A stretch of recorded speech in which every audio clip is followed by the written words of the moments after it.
Very good morning to all the faculty members, respected speakers, delegates, dear colleagues and students attending this program.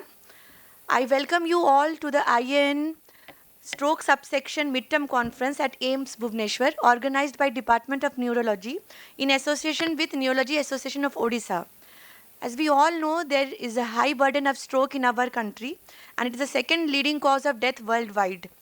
Though we have a national program and there is a national guidelines for stroke management, still there is its successful implementation across the nation is far from reality. We have also an approved time-bound therapy for acute stroke, but it is underutilized and that is still under-practiced. So there is an urgent need for overcoming it by organizing the system of stroke care and making it widely available, to prioritize it and I would say to nationalize it. Today's theme, code stroke to acute stroke intervention, the reality checks, will discuss about these. The session 1 would cover the journey of code stroke, the first step in establishing acute stroke care in a hospital setting, stroke triage and comprehensive stroke unit establishment, for which I would like to call upon the chairpersons of the first session, Professor Dr. B.K. Kuwar sir, who is the eminent neurologist of Odisha and he is the president-elect of the NOW Association. The second speaker chairperson will be Professor M.R. Acharya sir. He is also a very renowned neurologist of Odisha. And our senior neurologist, Dr. Vikas Mishra sir, is our third chairperson. So I would request our chairperson to introduce our speaker. The first speaker she will be joining online. Madam has an urgent meeting. So she will be joining through Zoom.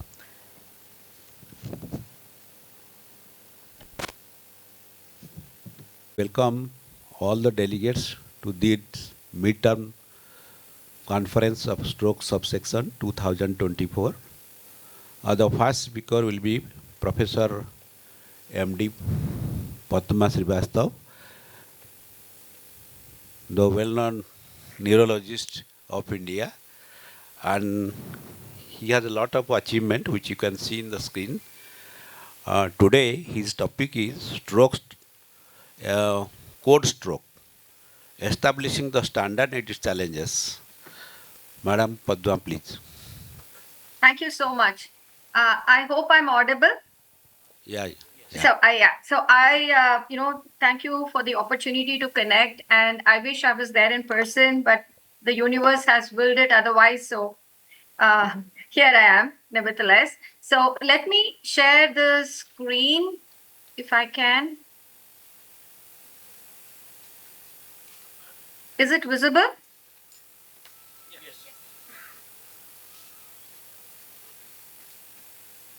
Is the screen visible, please? Yeah, it's visible. Okay, so I'm going to talk on the code stroke. So we know that the main vertical on which the stroke triage, the optimizing the acute stroke treatment is entirely built upon the timelines. So just to optimize the timelines of an acute stroke triage system, when the patient actually presents to the emergency, you have a protocol-driven system, which is obviously the stroke code. And then to get this implemented and established in the stroke care pathways, which are across different levels of care across the country, are ridden with challenges, and there are inbuilt solutions and some jugaad solutions that a developing country should adopt. So let's just go briefly through them. So when you're looking at a stroke workflow in India, there have been some, sort of why we are not doing what we should be doing. And there are some major challenges and there are some minor challenges, which could be at a patient level, at a transport level, which is still the huge bugbear. And I think Odisha is way ahead of other states when you look at the transport systems and within the hospital. So our main focus is the protocol which drives in a hospital care when the patient is presenting to the emergency. In that, again, we have a minor and we have a major. But although there's been said the delay in a triage, recognizing stroke, and of course, the big elephant in the room is health economics. So I'll be dealing with that a little. So what has happened in the world as such. When this code stroke protocol as a protocol driven management has been established, which is where across the world, even in the developed world, and then they looked at how do you assess that when you put in this code stroke, is it really helping? So the very visible, like in your face kind of outcome parameters has been essentially again the timelines. So the timeline will be okay. So there is a event. So there is a patient who presented to the emergency. So time from presentation to the radiology. So the door to CT time, then the door to needle time, and then you have the CT assessment. And then if you're looking at an EVT, obviously puncture time and a puncture to recanalization time. And so these were pretty much there. And then they looked at it, and there was an obvious evidence which was established that these timelines definitely improve. So, a prompt assessment led to a faster stroke intervention and a better outcome again, or based on the vertical that time is spread. So, how do you really identify and assess a stroke? And this again seems so obvious. When you actually talk like just like a stroke unit care, it is so obvious. You should do it. But then it doesn't get done. And that's the basic challenge. And even here, now I spent about 30 odd years in a public sector, and now I'm in a private sector, in a less than a year. And I do see that whether in a public sector or a private sector, when you're looking at an emergency and the personnel managing the emergency, there are a lot of issues we take for granted, but they just don't happen.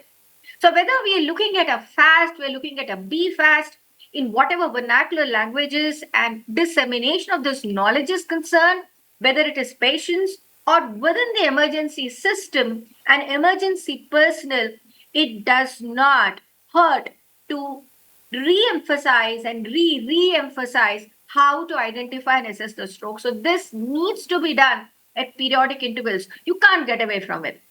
And look at this. Now, I just put some of these photographs. These are actual images of major tertiary care centers in Delhi, capital of India. This is not AIIMS. Disclaimer, other major centers. This is how an emergency system looks. Look at this mess where a stroke victim comes in. Now, this is actually the entry point of a major hospital in Delhi, which also caters to MD and DM programs. All right. So, when the patient is wheeled in or in a stretcher or brought in, there is a single CMO sitting there who will determine yellow ribbon, red ribbon, green ribbon, and where they need to go. Can you believe this? And this still exists. And I'm talking of capital of India. And this is how another major hospital functions. And these are major public sectors where the teaching programs are running. So there is a sort of, there are patients who are otherwise okay. There are, relatives sitting on the bed. And in this milieu, you have a stroke patient coming in. So I'm not saying that, this, yeah, we can definitely better this, isn't it? So let's look at what are the factors which have been identified that delay the door to needle time.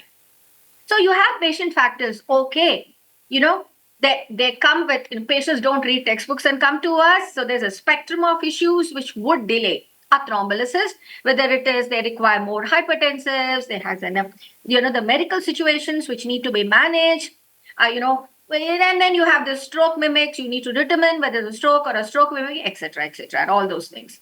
But then the hospital factors, and this is where the challenges need to be ironed out, right? So waiting for the lab results, I do believe that when we started this program in AIIMS, way back, that was 2002. The first important thing was, getting your PTNR, getting your platelets, getting your coagulation profile. There's a problem when you're looking at a protocol of when to administer. Obviously, this all changed over a period of time. Obtaining a CT, and I'll come to that a little later. Delay in diagnosis, obviously, you're not assessing it probably.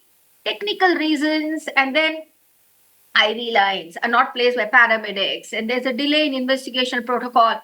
Patient registration, because in an emergency, it is not a stroke patient alone. In big public sectors, trauma is different. Like AIIMS Delhi has another trauma center. But that's not true for across a lot of hospitals. Trauma also comes in. There are patients bleeding there. So you have that, what are those patients who need to be registered quickly? So sometimes stroke is not in your phase and it gets delayed. So how do you improve the door to needle time? So in this, again, we know that removing the clot, whether you're giving by intravenous or endovascular, is this big vertical on which you make a difference, right?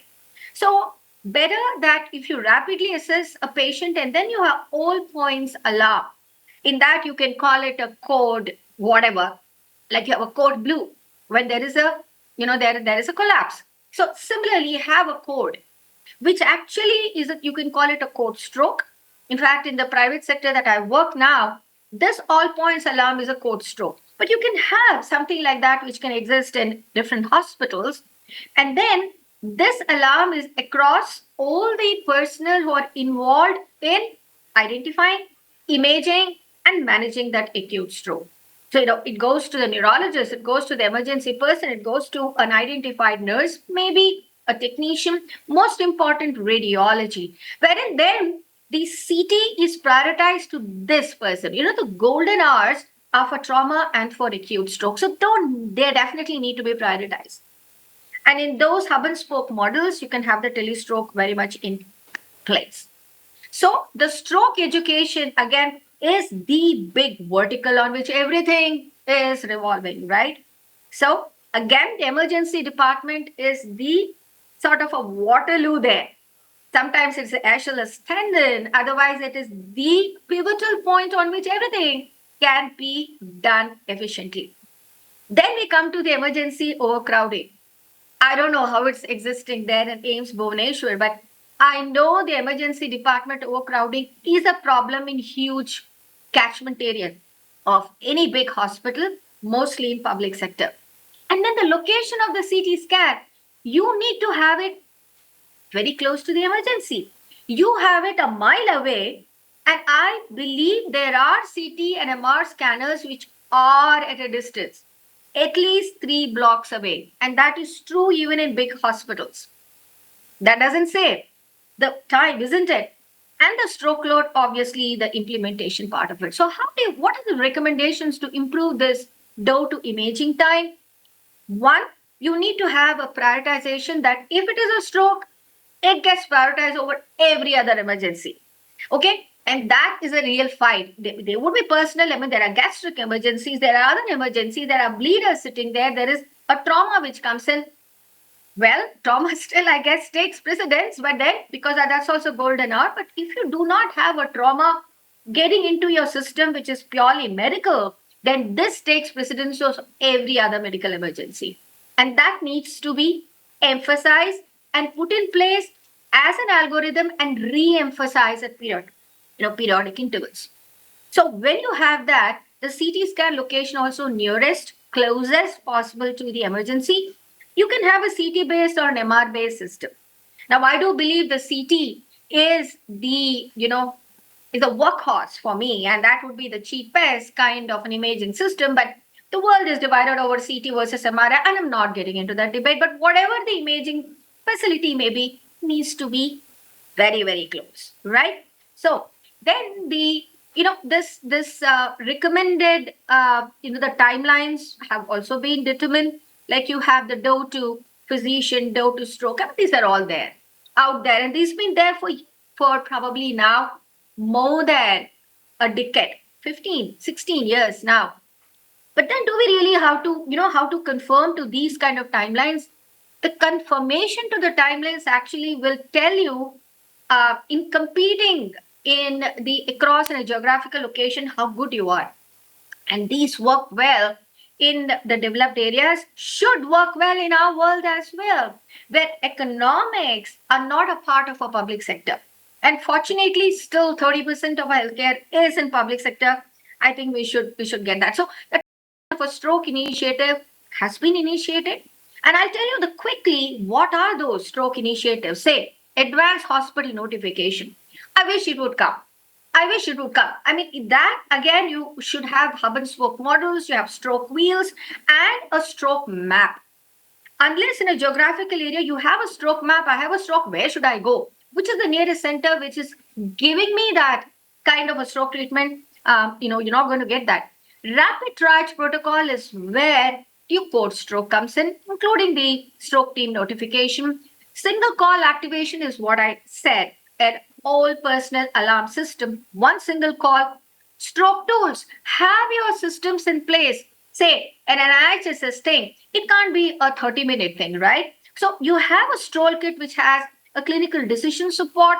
You have stroke specific order sets, your guidelines, your hospital specific algorithms, the NIH stroke scale in a simple algorithm of one card which you can carry. In fact, these days we know that in 3 minutes flat we need to do that. So all that as a stroke tool, just like you have a CPR tool, rapid acquisition and interpretation of brain imaging, I'm not going to depend on someone to tell me what the CT is. People in the stroke team should know how to read the image. Lab tests, you can have point of care systems the patient is having. It's on anticoagulants for your PT-INR.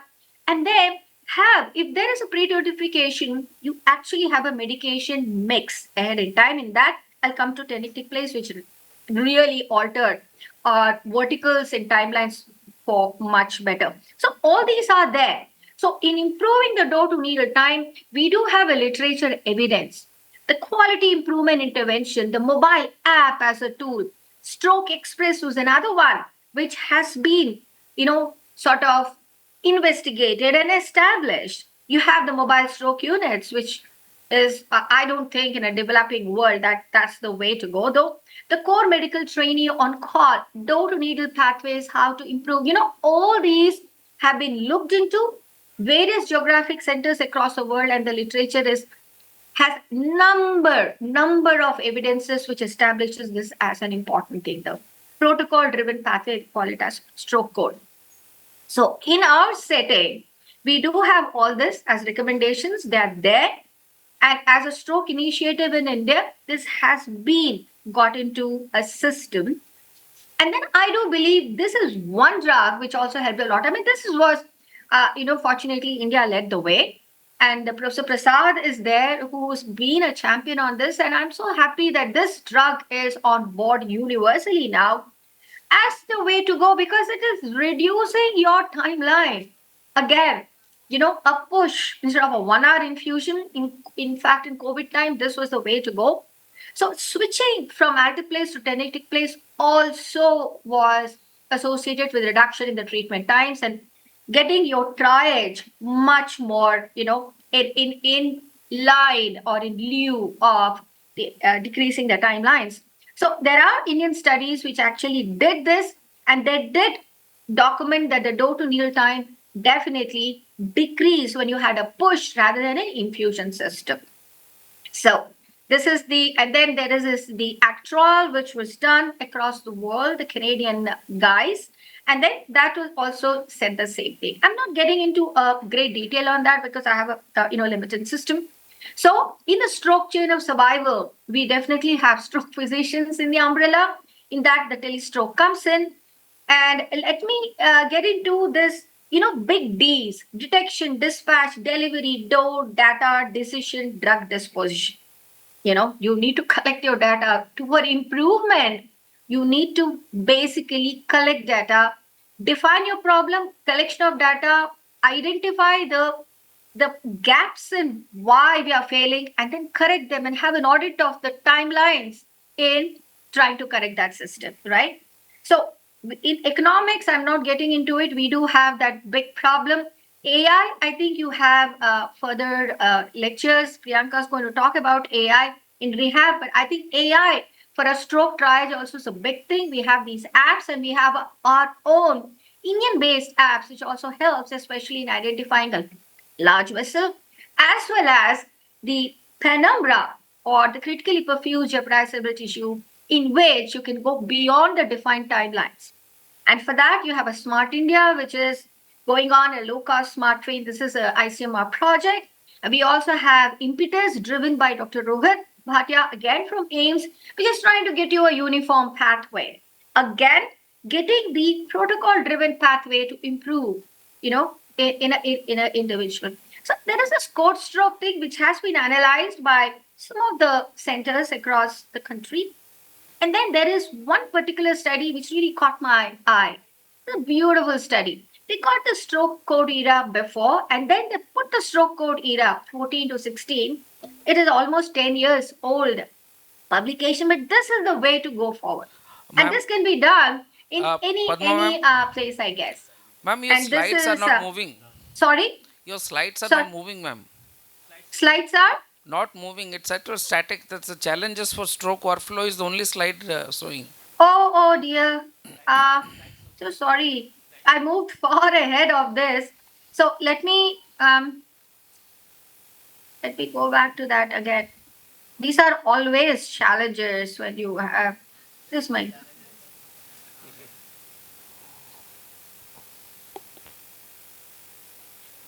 So I think I will just this you can see, isn't it? Can you see this? Hello? No, Can ma'am. you see this? No, there's the same challenges for stroke workflow. So I'm just going through this only. Can you see this now? Can you see this? Yeah, now code stroke protocol slide is. Yeah, so I think when I went to the the main slide, it's not moving. This is on a slide share, it is still coming, right? Yeah, okay.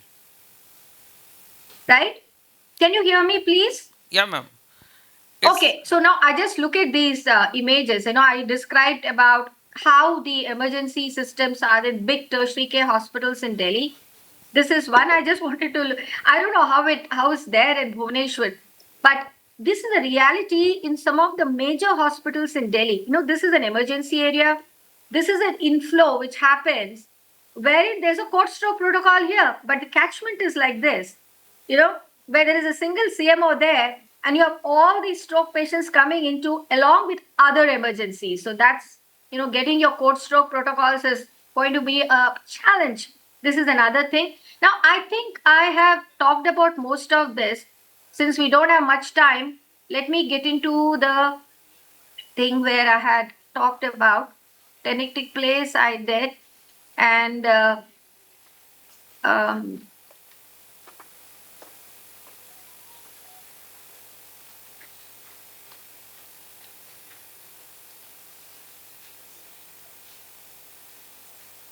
these are the challenges. And okay, artificial intelligence, smart India, impetus. This is that study I was talking about, which actually showed this is in India, that they found that pre and post code stroke, there's been a definitive improvement. Well, I'm going to come to the last phase of this. You heard of the Lean Sigma protocol. So this is again, you're trying to the different phases in this Lean Sigma. Lean Sigma is not just for stroke. And you must be aware of the recent publication by Dr. Srijit Chase from AIIMS, where they did implement this protocol-driven system, code stroke, along with the Lean Sigma principles, and showed that that did make a difference in optimizing, bettering the stroke outcomes in an acute ischemic event. This can be true even for hemorrhages. So here you first define the stroke. The define phase is define your problem, and then you say that why is this system not working very well. So first is to acknowledge that my system is not great. Then why is the hospital not providing a stroke care, okay, which is consistent in meeting the quality and the timeline standards. Then we define the goals. We have an aim statement to meet, and then the scope is to try and identify the gaps and better them. So you measure. So how do you measure now? You are looking at, say, identification. So you can have your own protocols, right? Be fast is universal. So we apply the same thing. And then you have a management plan. So what data will you collect? You will collect these timelines. What timelines? The time to IVT, time to CT scan, time to provide a notification of CT, whatever it is. And what is your operational definition? The minutes from patient arrival to the start of IVT. So you actually have an operational division, because this data is actually not being recorded and put into an Excel sheet by a doctor because they are busy. It could be a stroke nurse or it could be some of the strategists who are in this plan. You may just have a data entry operator. Where will the data be collected? Is it in the emergency? Where is it being collected? When will the data be collected? Take the sample size initially to define the problem. How will the data be collected? And then who will collect the data? Very, very important. You think that this can be done, and then you think that why is it not being done? And then you analyze the problem. Ma'am, Okay, once you have the it is data, time. and then the stroke key driven programs, Podna, madam. the smart aim is to see the what are the interdisciplinary processes and how do you change those ideas. You have your own system in your own area, okay, and then the stroke survives. You can improve it once you have a algorithm where there are gaps identified. You need to improve the system which is specific to your own area. So the vision will be that you have a management strategy. What are the stakeholders? The stakeholders is not just a neurologist. The stroke is always managed by a stroke team, right? And what is the anticipated level of resistance? The nurses may resist it, because it's an additional thing, especially in public sectors. Why am I going to do more work? And then you have a control system. You still assessing continue the monthly meeting, review those time metrics, feedback as essential, and the lessons learned will have to be taken in. And the last thing is, the Lean Sigma protocol was adopted by our own personnel in a huge public sector, and they made a difference, and it's been published. I see no reason why this can't be adopted across different other systems. See, we have this midterm stroke meeting. We know most of it. We already know. It is an implementation and also strategize and audit of how we are improving. We have a meeting, and after the meeting, now I'm going for another NTF meeting now. Uh, for that event. But the thing is that we need to audit our meetings and see has made a difference. So knowing is not enough. We must apply. Willing is not enough. We must do. Thank you very much. And I'm sorry about the slides part of it. This always happens when you're online. I think the first technical challenge is over. Yeah, I think I'm sure your other the online speakers would be probably better. Thank you very much. Thank you so much Thank you, for the madam. opportunity. It was an excellent talk. You made the challenges at the patient level, at the hospital level, and at the transport level. But these problems will again persist in India for years to come. So solution is definitely the difficult part, but it will solve. Speaker. I am really fortunate enough to get to introduce our speaker, who is an old student of mine. He was doing post-graduation in medicine. When I was a lecturer in medicine at the time, I am really very fortunate enough to get him as a speaker. To introduce him, he is now the Director of Stroke Medicine and Senior Consultant, Institute of Neurosciences, Calcutta, Honorary Professor, RKM Dream University, PhD Supervisor, University of Calcutta, EC member, Indian Stroke Association and Society of Neurosonology, collaborator of Instruct Network, more than 40 publications, peer-reviewed journal. Dr. Jant, please take over. Thank you, sir. Thank you for the kind introduction. The people sitting here, Professor Kunar and Dr. Acharya, they were my teacher at once upon a time when I was doing my MD in Cuttack. So I have spent some part of my academic life, student life in this state. I am happy to be back here, and I see some of the faculties over there whom I just met last weekend only. So good to see you all. Thank you, Dr. Sanjeev and Dr. Jha and the department for inviting me here today. Am I audible clearly? Well, I think Dr. Padma made my job a little lighter because she covered a lot of things in this particular subject that made my talk a little shorter, and I'll try to finish in shorter time. So stroke triage is basically, I'm coming to that word, the triage came from a French word called trier, which was is to sort out things according to their priority. This was the meaning of this French word, but in medical parlance, the word triage came during military emergency. When they had military emergencies, I mean, I'm talking about uh, battlefield medical emergencies, they used to sort out the patients depending on the nature of the injury and how they will be treated. So this is how the triage came from the Second World War. And now we use triage in across all medical specialties to sort out the patients and decide our workflow. So what are the benefits of triage? Why this is so important? Padma spoke about that in her talk as a part of the code stroke.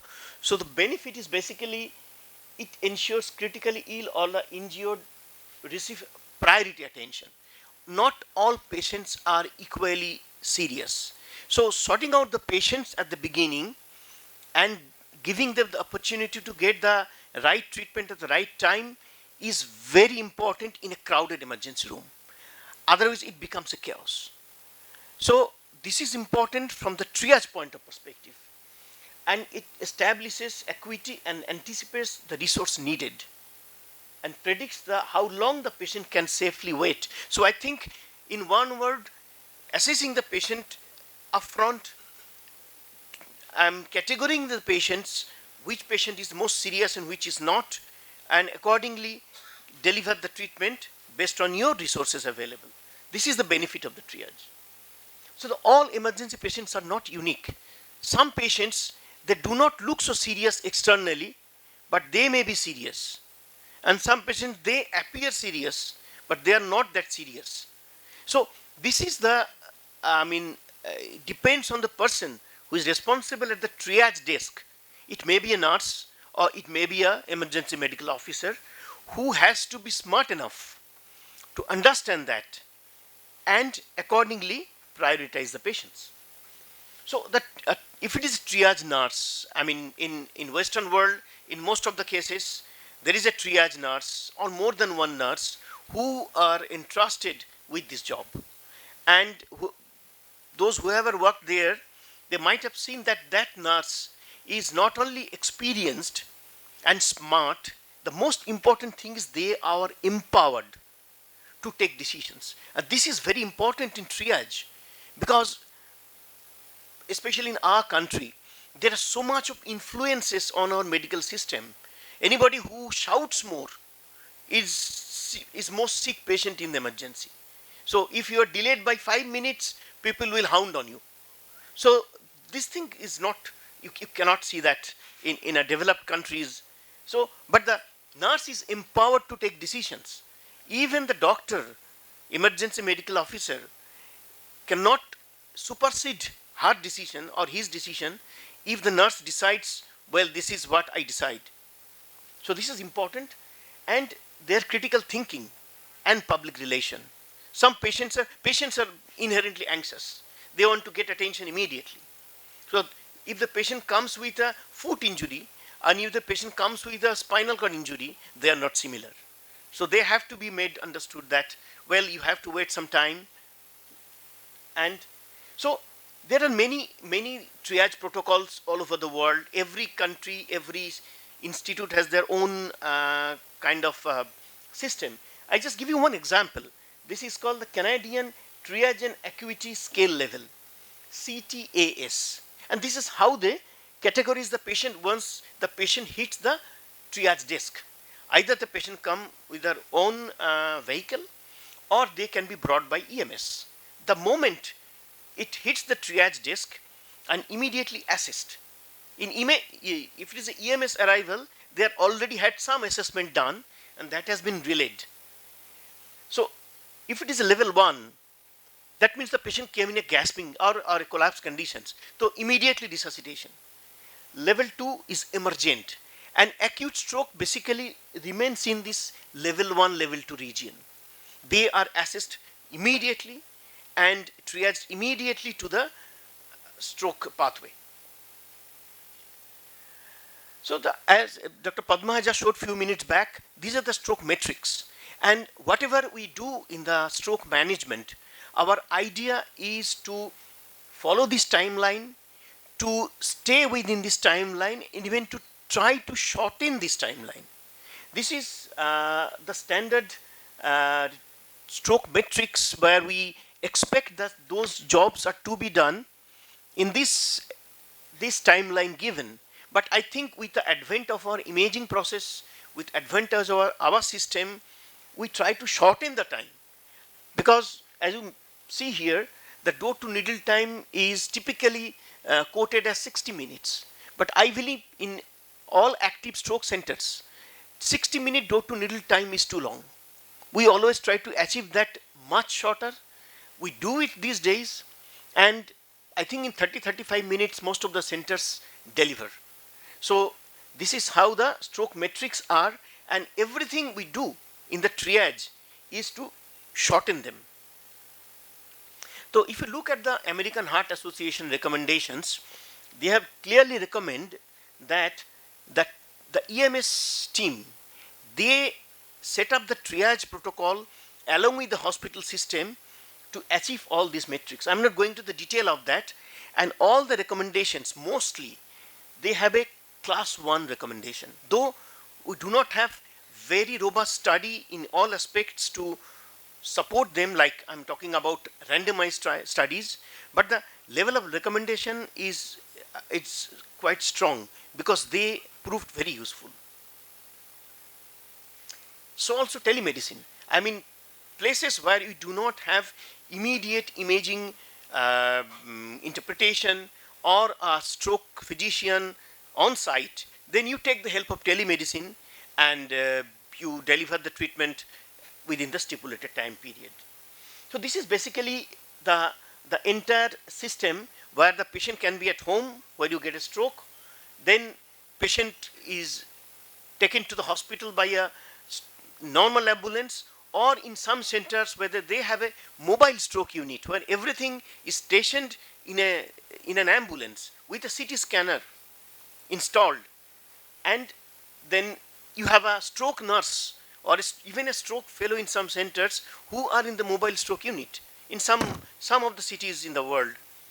And then the patient comes either to the local hospital, or patient is connected to the telemedicine telestroke system, or patient comes to the primary stroke center or to the comprehensive stroke center. So this is all these things are triaged. So in the triage pyramid, this is how it goes from the suspected stroke at home or anywhere, and then the call of ambulance, transport of the patient, and eventually they reach the stroke center to get the treatment delivery. So this is a very interesting study they did from Alberta, northern Alberta, Canada, where they did it for the patients who the stroke happened in the rural areas. Canada, you know, is a big country, and there are a few stroke centers scattered in Canada, and they used to cater 200 to 300 mile radius. Any hospital, small hospital in the radius, if they get a stroke patient, they used to call the stroke center. And the person who is on call, I was also had this experience when I was a fellow there. We used to get a call from a hospital 200 miles away. So doc, I got a patient with such and such symptom, what should I do? Then we have to decide. That was a kind of triage on telephone, that if I understand the patient has got a disabling stroke and the patient is within say 6-hour time or a 4.5-hour time, then I have to decide, depending on the location, whether patient can be brought to the stroke center by ambulance, or if it is little far away, by helicopter. So they used to send the helicopter, pick the patient and bring to the stroke center. So they had a mobile stroke unit. So when they get a call, the patient comes in a normal ambulance and they go, the mobile stroke unit goes, they meet at a meeting point, somewhere in between, maybe on the highway or maybe in another local hospital on the way at a midpoint. And the patient is quickly assessed in the mobile stroke unit by a fellow or a stroke nurse. A CT has been done. If they find this is a stroke case with probable large vessel occlusion, intervention is required, they take the patient back to the comprehensive center in a mobile stroke unit. And if they find the patient is a minor stroke or patient does not require thrombolysis or any intervention, they give some advice and send the patient back to the local hospital so that they don't crowd the comprehensive center. And almost 70% of the patients has been taken to the comprehensive center, and 30% patients were sent back to the local hospital. So you can reduce your 30% workload in your comprehensive center by using this method. But this is not easy, of course, because you need so much of thing in your system to, but the interesting thing is the diagnosis by using method matched 88% cases with the primary diagnosis which was done on the road. So this is a very useful system that they have shown that this kind of triage is helpful. Another interesting study from Stockholm, what they did, they sent the EMS with a stroke nurse. The nurse assesses the patient and relays that to a stroke physician on call. And the stroke physician with the information decides whether the patient should go to a comprehensive stroke center where intervention can be done. So this is how they triage the patient on the road to get intervention in an eligible patient. And this way they reduced the time from 206 minutes, which was the onset to perfusion time, puncture time, to reduced to 137 minutes. So around 70 minutes they have saved by using this technique, I mean this triage protocol for patients with the large vessel occlusions. So this is another very interesting study called triage stroke, which was the RCT, where they randomize the patients. One patient goes to the primary center where they get thrombolysis and then going to the comprehensive center, and another arm is directly going to the comprehensive center. And it has been seen that patients going to the primary center, they are getting IV faster compared to the comprehensive. And patients directly going to the comprehensive center, they are getting the mechanical thrombectomy faster. So both ways it works, but if you suspect LVO, then it should go to a comprehensive center where they have mechanical. So now these days, no recipe is complete without a little bit of AI. So I just attached a couple of slides here where now people have started using AI in triaging, especially through imaging process. And this is the artificial neural network, how it works when you put an imaging into the AI platform, and the AI system, it interprets the imaging as per the given protocol, gives you the diagnosis and some insight about the severity of the stroke, the amount of the tissue still can be salvaged, so that you can take your decision accordingly and treat the patient.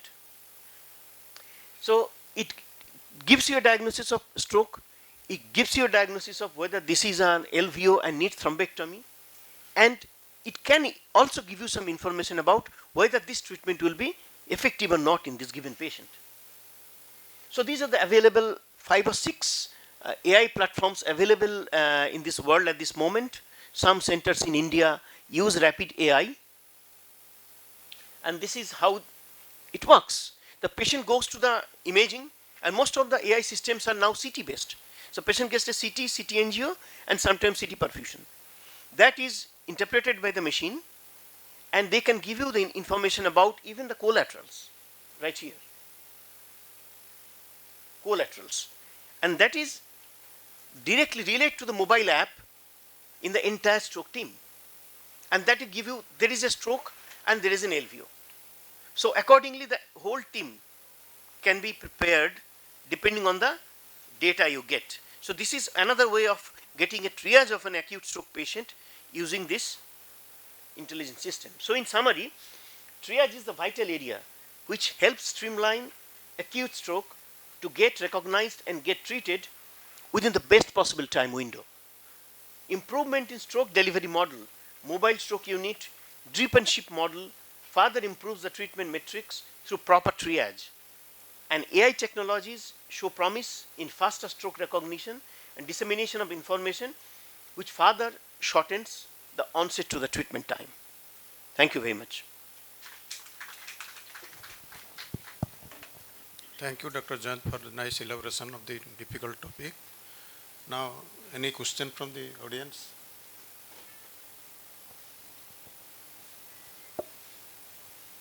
Or maybe at the end. Okay, thank you. Thank you, sir. Good morning. Now our next speaker is Professor Dr. Kameshwar Prasad. His topic will be on journey from code stroke to stroke unit, real life experience and policy making. Sir needs no introduction because most of us have been trained under him. He has been my guide and my teacher. Uh, he has contributed immensely to the field of neurology as well as the field of stroke. Without wasting time, I would like to request sir to come onto the dais and take up the topic. Thank you, sir. Dr. Vikas, and thank you, chairpersons. I think organizers have been very careful. Some speakers are introduced by teachers and some speakers are introduced by students. So the good mix of arrangement, very good. I'm going to talk about a topic which is perhaps the first intervention which was proven beneficial in stroke. And before doing that, just to give you an idea of how big is the problem, Lancet Commission with World Stroke Organization said that from 2020 to 2050, we project that stroke mortality will increase by 50% from 6.6 million in 2020 to 9.7 million. And disability adjusted life years will be 144.8 million, which will increase to 189.3 million in 2050. So globally they think that how much is the cost of direct cost and indirect cost of taking care of stroke? $891 billion, US $891 billion. So that is the state of affairs. In India, that is global. In India, from 1990, I don't know, yeah, this seems to be working, but you can't see that. In 1990, stroke, as you can see, was number 10 in the causes of disability adjusted life years lost. In 2016, it came to 7, which is an increase of 31.5% of disability adjusted life years. So it's catching up, and now globally we say this is the second leading cause of death. You will read somewhere third leading cause. No, that's wrong. It's the second leading cause of death and second leading cause of disability adjusted life years lost. So we talk about doing 101 things. The question is, what is it that works? When I was a student, people used to say nothing works in a stroke. So no point wasting time, just do some discussion with undergraduate, teach them how to diagnose hemiplegia and so on, but hardly any treatment. But 1993, first thing which became clearly effective is stroke unit. And 1996, FDA approved tissue plasminogen activator. 1997 was a good year for stroke. That is when International Stroke Trial and CAST established aspirin as one of the effective treatment. I am talking about treatment, not prevention. People often confuse between prevention and treatment. For prevention, it was already established. Canadian cooperative study way back in late 80s had established this. But for treatment of stroke in patients who come with stroke, it was established in 1997. And 1997 only, we had, as you can see, this alteplase became much more known as one of the effective treatment. But I think FEST trial, which is basically quality of acute stroke trial from Australia, that made a big difference.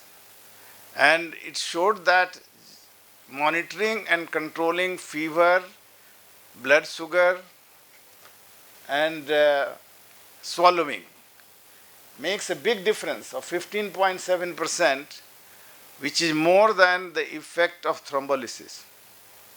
And that is manageable and can be done anywhere. But it was done in stroke units. So stroke unit was the basis. Stroke unit is the base on which you build up everything, whether it is thrombectomy or thrombolysis or rehabilitation. Stroke unit is the fundamental thing. And thrombectomy, which makes a difference of 20%, is again based on something which is already existing as a stroke unit. So if you have 1 million people, I don't know what is the population of Bhubaneswar? 8 lakhs. So maybe it is 1 million now because it's increasing. So if you take 1 million people and see how many strokes are occurring and what treatment will make how much difference, because everybody cannot get thrombolysis. You should remember that. Everybody cannot get thrombectomy. So what can most people get and what can make a difference? Thrombolysis makes a difference of, I think, 3 more people per year will have less free of disability and death. So they will survive without disability. Aspirin will make a difference of 13. Stroke unit will make a difference about 65. Stroke unit with control of fever, sugar, swallowing will make a difference of 240. Because everybody will get it. You see, thrombolysis, few people get it. I'm not going to tell you how the percentage, it will depress you. It's not that everybody is getting thrombolysis. There are hundreds of stroke patients occurring every day in India, but thrombolysis is not possible. Of course, surgery also makes a difference in some patients.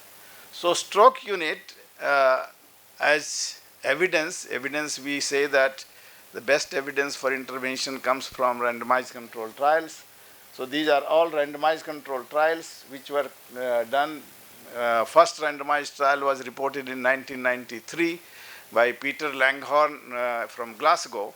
And Peter Langhorne has spent all his life talking about stroke units. Nobody knows better than him what a stroke unit is, because he must have at least 20 different papers. And in his paper, this is the meta-analysis which shows this diamond, black diamond at the end towards the left, which means it is in favor of stroke unit. Now, this is not something which you can read. That's why I made my own slide, which is readable. And there are different terms which are used in relation to stroke unit. One word which is used is a stroke ward. Stroke ward consists of acute stroke unit, which will treat patients for 7 days or so. It can be intensive care unit where there are ventilators and so on. Or it may be semi-intensive care or step down where there may be no life support, but otherwise everything else like nurses, high number of nurses, and of course other facilities will be there, or non-intensive care. And there is rehabilitation stroke unit who take up the patients after 7 days. I'm talking about median 7 days. And then they do rehabilitation. And some comprehensive stroke units will have both, acute stroke unit as well as rehabilitation stroke units. So this is how the definitions stand today. And there are mixed rehabilitation units where all kinds of patients go for rehabilitation, including stroke. So they don't focus only on stroke. Sometimes you don't have units, but you have stroke teams. And I'm not talking about mobile vans. I'm talking about stroke team who go to the ward in different places and patients are admitted.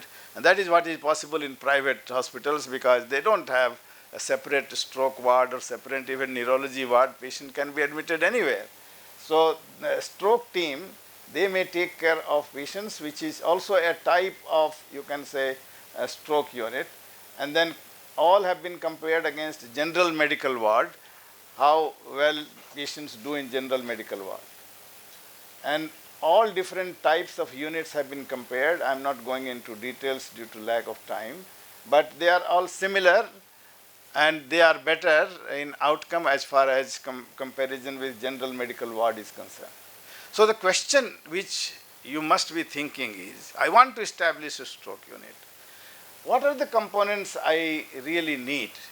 So what Peter Langhorne did is all these 9, 10 randomized trials which were there in the beginning, he wrote letters to them and asked them, what are the components you have in your stroke unit? And I think then he wrote this paper. Another one has been done in European, but that is not based on people who did randomized trials. So this is something where already difference has been shown and he is asking what are the components. And the reason I am showing this is people may think you need big investment. You don't need big investment. You need reorganization. You see, most units had, of course, history, examination, biochemistry, hematology, ECG, CT scanning. CT scanning now, people are getting even up to district levels. You can also see that, of course, there were nurses, but in many units, there was carotid Doppler available, echocardiography available, early physiotherapy, of course, nursing care for pressure source, swallow testing, fluid balance, and assessment scales of different types to find out how much patients are improving. Some units had MRI scanning and angiography, as well as chest X-ray. So you can see most of the units had very basic things. And then what staff you did, that is another question which will be coming to your mind. Of course, you need medical people, nursing people, physiotherapy, occupational therapy, speech and language therapy. So those are the fundamental requirements. This was done before the thrombectomy era, so you don't see a requirement of interventionist here, but that has become part of a comprehensive stroke unit. Nursing, of course, you need certainly carers who are with the stroke patients to be involved in rehabilitation, and you need formal education of all these team members. And what are the resources which are required? You see, how many beds you need? 6 to 12 beds. And how many days they stay? If you have comprehensive unit, 24 days, can be 8 to 52 days. But you have rehabilitation unit, 52 days. So when I went to Edinburgh, I went to see their stroke unit. So I said, Dr. Warlow, can you show me your stroke unit? So he said, Dennis Martin, can you take Kameswar to stroke unit? So I went to see the stroke unit. What is that? It's a big hall. And there are some equipments and a few beds for rehabilitation, nothing else. He said, this is the stroke unit. This is the stroke rehabilitation unit. So often people think we must have monitor, we must have gadgetry. That is not what randomized trials have been done on. Nobody has shown that the use of monitor improves life, survival, or for that matter, independence. But these things have been shown. So it is not that you need big gadget for making a stroke unit. So basically, as you can see, assessment, early management, and of course, ongoing rehabilitation. This is what the crux of stroke unit is. Now, they asked me to share my experience, personal experience. In AIIMS, 1995, international stroke trial was going on, and I tried to start thinking about having stroke clinic.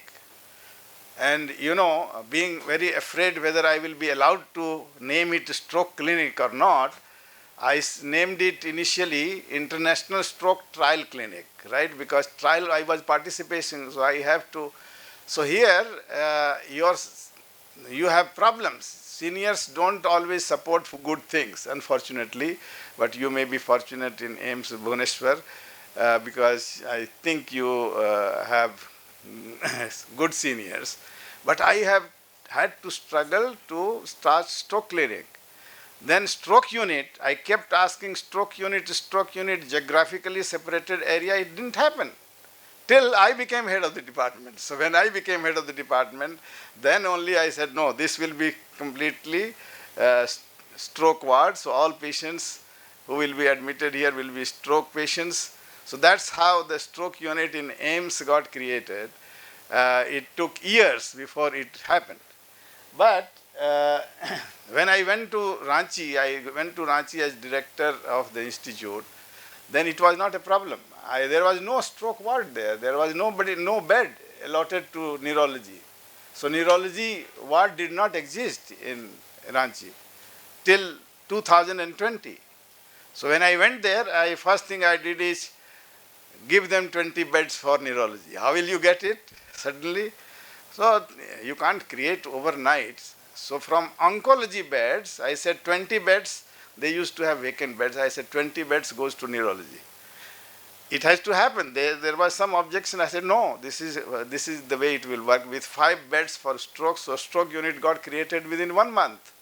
So it all depends on how your policymakers think. And it takes sometimes no time if you have the capacity to do it. But if thinking is right, it just takes 1 month. I told you it doesn't require big investment. Already things are there. It requires reorganization. But that was my attempt at institution level. At the national level, this attempt has been going on for years. 1997, first committee was developed. This is the letter which came out. You see, it was to develop cardiovascular stroke and diabetes care, national program. This was the beginning, 1997. And you can see Dr. Talwar, cardiologist, myself, then Anup Misra from medicine, Nikhil Tandon, diabetes. So this was the beginning, 97, our government started thinking about it. 97, already meta-analysis of stroke unit had come. So I started talking about stroke unit in Nirman Bhavan, which is Ministry of Health, from 1997. Nothing happened. In 2010, we wrote a national guideline on behalf of Indian Stroke Association and Indian Academy of Neurology. We said stroke units should be essential part of stroke care. Nothing happened. Then in 2019, another national guideline which was approved by the Minister of Health and by Directorate General of Health Services, it came out, and I had the privilege to chair the committee who drafted it. And in India, if you chair, then 80% of work you have to do because nobody really responds. You have to do it on your own. So after doing this, stroke unit is part of this. Then when the big committee sits with the secretary, I said, we should have stroke unit. And I can tell you that cardiology is always ahead of neurology. They got approval for coronary care unit in every district with 6 beds. So that is already part of the national program. When I said, can you give 4-bed stroke unit to every district hospital, they started saying, you have to come and sit down, we will do the calculation and so on. So we sat down with the ministry people. We went through everything, all resources, consumables, etc., etc. At the end, said, no, it is too costly. We can't give it to every district. You know what we can do? We can give you 2 beds out of that coronary care unit. That will be, how can it happen? If this is, we will call it intensive non-communicable diseases care unit, something like this, NCD intensive care unit. and 2 beds will be for stroke and 4 beds for coronary care unit. So I was not very happy with that, and I said leave it because it goes to another committee group of ministers who approve it. So the proposal was placed something like this. That didn't happen. So still, if you think about national level, a clear-cut decision that there will be a stroke unit in every district has not been clear. That is the state of affairs. A lot of calculations are there. If you go to this guideline, there is a calculation, there is a structure of how to make stroke unit, how much expenditure you need, what manpower you need, what resources you need, what drugs you need. All calculations have been made. But commitment from government that all districts will have it has not been made. So that is the real life experience. You wanted me to share this with you. It will happen, but it takes time. But at your institution, it should not be difficult. It should not be difficult if you go with all the evidence, and that's very important. You go with all the evidence, all the recommendations of the guidelines, that this is what they say, and can't we have this? Then, of course, things will move. But certainly, if you have support from the institution head and departmental head, it should not be a problem. So, as far as patients coming with stroke is concerned, once you have triaged patients, you have admitted, then a pathway has to be followed. One of my residents did a good job, stroke care pathway, which we established and published also in, I think, Annals of, in Neurology India. And it's not difficult. But as I told you, that institutional support is necessary. So establishing stroke unit, if you can't establish stroke unit, establish a stroke team. It can't always have a geographically separated, stroke ward, but you can have stroke team. This is very much evidence-based. First treatment to be effective, if you want to say it as a treatment, and fundamental to stroke care provision. Everything builds on stroke unit. The main component are not the gadgets. The main component is the team. Team and coordination amongst the team members. That is the fundamental basis of stroke unit. And educational sessions, regular meetings, at least once a week meeting, and educational sessions for the staff, which means nurses, the physiotherapist, occupational therapist, and of course your doctors, residents. That is fundamental requirement. And then monitoring and managing common problems. After this Australian trial, I said we don't have stroke unit everywhere, but we can control fever, sugar, swallowing. What is the problem? Let us see whether it is happening. It's not happening. Even now, only 50% of patients with stroke have blood pressure within the limits we want them to be.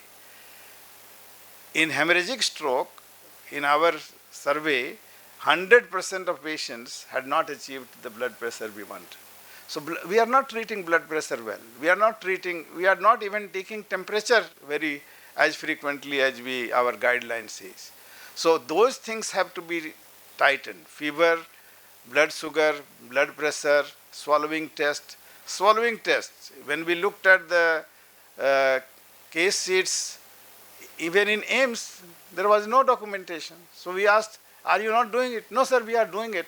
So why don't you write it? No, we forgot to write it, but we are doing it. So documented swallowing test is also not being done. So simple things, very important, but I think any medical institution striving to take care of stroke patients must have stroke unit. Thank you very much. Thank you, sir. Thank you for this wonderful talk of yours, which always gives some kind of insight to the subject that you speak upon. The first stroke care unit in Odisha was established by me in Apollo Hospital. They were kind enough to give me 6 beds, 6-bedded ICU stroke care unit, and 8-bedded high dependency unit, which you said intensive and non-intensive. Uh, they shifted over the physiotherapy unit to somewhere else and then gave that 6 bed with all monitors, and we have a good team also to work upon. Yes, it definitely works to improve the quality of life and the survivability, both morbidity and mortality is controlled. The topic is now open for the discussion. Anyone who wants to clarify something?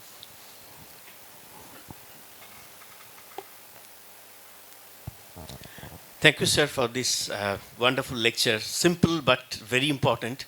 I just share my one simple experience. I have been running stroke units in Neurosciences Institute in Calcutta.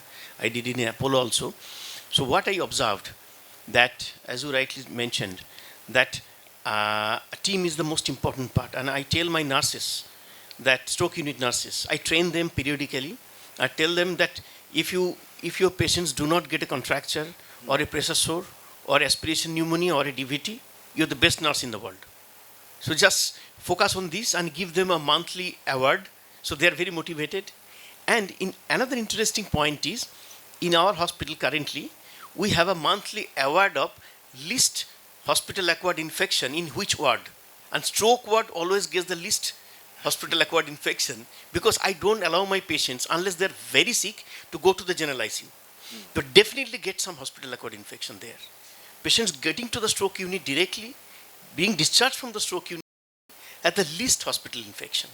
So that is another big advantage in addition to stroke treatment. Yeah, I asked Peter Langhorn, you said stroke unit saves lives. How does it save life?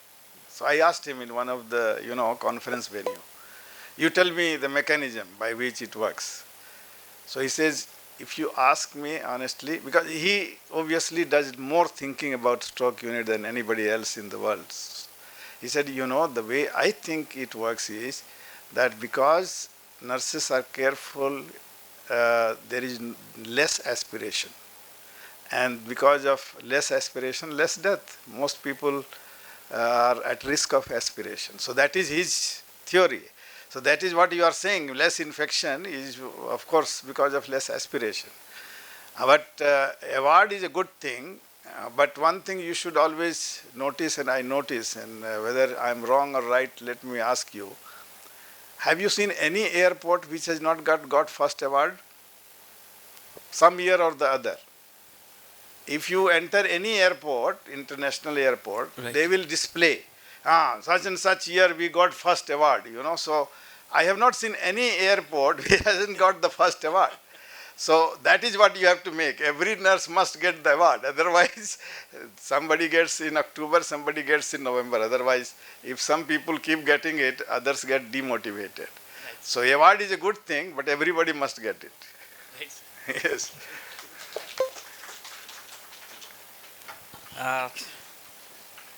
If there are no questions, thank you, sir. Thank you. For Thank your you topic. Now, yeah, nothing. Add, sir. To implement what we know is become the biggest challenge. That's the main thing. I think we should stick to our basics, stick to the primary stroke care and the stroke unit care. That will give us much more dividends. I agree. I think, especially we should have a separate this thing for stroke nursing. That also, I tried to start a stroke nursing 15 years back, and nobody joined. So, that time. So hopefully that's. Thank you. Thank you. Stroke nurse asking administration to make one nurse dedicated to stroke, so difficult, so difficult. They don't agree because they say, no, we have to transfer here and there, so on. I would like to thank my all renowned speakers for their enlightening talk and the real life experiences what they shared and their wisdom, which was very commendable. Now I would like to call upon our chairpersons to felicitate our speakers. I'll request Dr. Balakrishna Kumar sir to felicitate Dr. Kameshwar Prasad sir.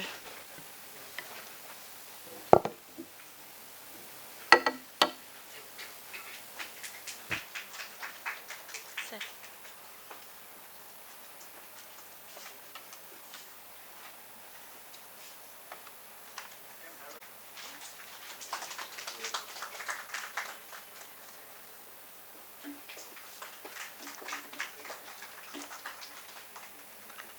I request Dr. Professor Manoranjan Acharya sir and Dr. V.K. Mishra sir to felicitate Dr. Jayant Roy sir.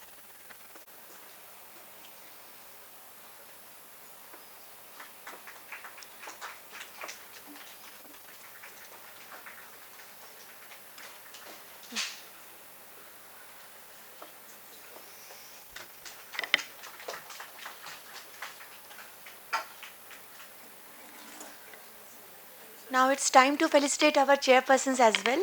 I'll request Professor Kameshwar Prasad sir to felicitate Professor Balakrishna Kumar sir. Okay. Sir, iti rahi jao.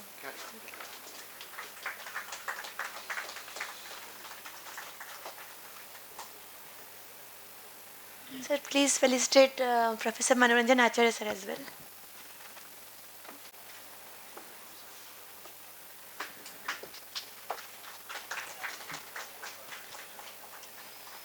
I'll request Dr. Jayant Roy sir to felicitate Dr. Vikash Misra sir.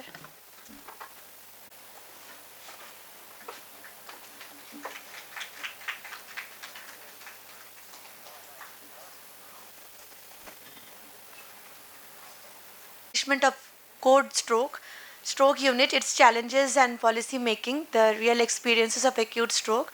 Now coming to the session 2, which deals after the activation of stroke code. What is the next stage? Urgent neuroimaging and urgent decision making. So I would like to call about the chairpersons of the second session who will introduce our session 2 speakers. I'll request Dr. Amitav Ratha sir, who is a senior urologist from Utkal Hospital. Kindly come and chair the second session.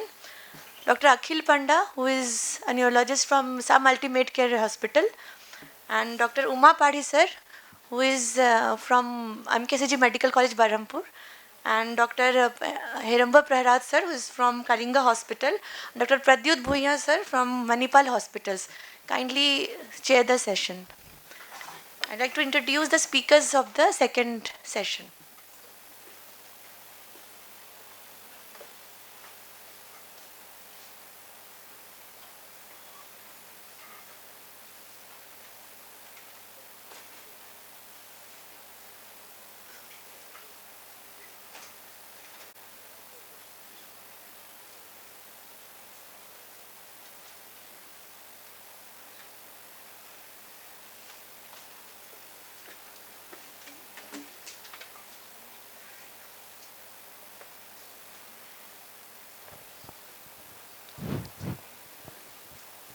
Very good. Dr. Sunil Narai is a professor and HOT Neurology at Jipmer, Pondicherry, and he is ex-president and chairman stroke subsection, and he has published many papers, 101 papers in PubMed and all full papers in 100, and attended 154 conferences papers and edited many books. He is a organizing chairperson of Tropica in 2010.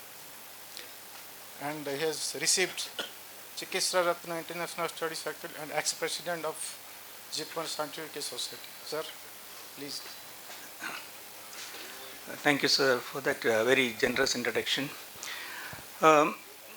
Thank the organizing committee, Dr. Sanjeev, Dr. Jha, for Menaka Jha, for organizing this meeting at a very short notice. So I have I must say that it was a commendable work by both these leaders of the Neurology Department of All India Institute of Medical Science at Bhubaneswar to have organized the meeting. It shows it's a very young team which is very enthusiastic and energetic, and definitely is going to go a long way from the way they quickly lived up to this challenge and organized the meeting. Now, before I start my talk, I also want to make an admission that my talk is not actually confining to the imaging part of it, because I was is working. So this was a talk which I had prepared, and I saw it's on imaging. But imaging, anyway, we are going to have further sessions also. So we'll be touching upon a bit of pre-hospital stroke care, which is a very, very important emerging field. As we started treating patients with all the signs we know in the hospital setting, we found out that ultimately when it comes to the delivery of care and doing the best to the patient, that scientific knowledge of managing the brain ischemia alone is not sufficient, and we have to go far beyond that, because this is a medicine is an art of healing. We have to look at all the aspects of how best we can do the healing process. Uh, so these will be the basic headlines through which I will be going through in this talk. So the concept is, of course, time is brain, and we lose a lot of time by the time patients reach hospitals where scientific delivery of medical care can be given. And this is not just in developing countries, etc. This problem is very much prevalent all over the world, and even in the best of developed countries. The concept of time is brain was first popularized by Camilo Gomez in 1993, because you know that a lot of neurons die every minute, and earlier we established reperfusion, oxygenation, and energy provision to these cells, dying cells. A lot of them can be salvaged, and the penumbra can be salvaged. So definitely faster stroke treatment is better, and you know that in USA, even in a developed country like USA, between 36 to 42% of the stroke patients do not arrive in the AIIMS. These are very late, statistics which are very not any old statistics, but it's very much prevalent even now, this situation. And only 0.8 to 1.3% of acute ischemic stroke patients receive intravenous thrombolysis within the so-called 1 hour golden window. That is, now we are even trying to get this 1 hour window further reduced because of the same principle. When it comes to hemorrhagic strokes, again, it's very important to differentiate hemorrhage from ischemia, and of course there are important principles of management like management of raised ICP, seizures, and a proper care of a coma sort of setup which can very quickly come in case of hemorrhages. And there is also a possibility of reversal of anticoagulation if it's an anticoagulant induced hemorrhage. So the differentiation of stroke patients from the so-called stroke mimics is also very important because of the very fact that the treatment is quite different. And the type of stroke, if it's a total anterior circulation stroke due to a large vessel occlusion, you know that sometimes we know that if there is a mechanical thrombectomy provision available, getting the patient, even though we do have nowadays extended window of 24 hours and all, time is brain concept applies there also, and the earlier thrombectomy is to be done. So the type of stroke differentiation is also important.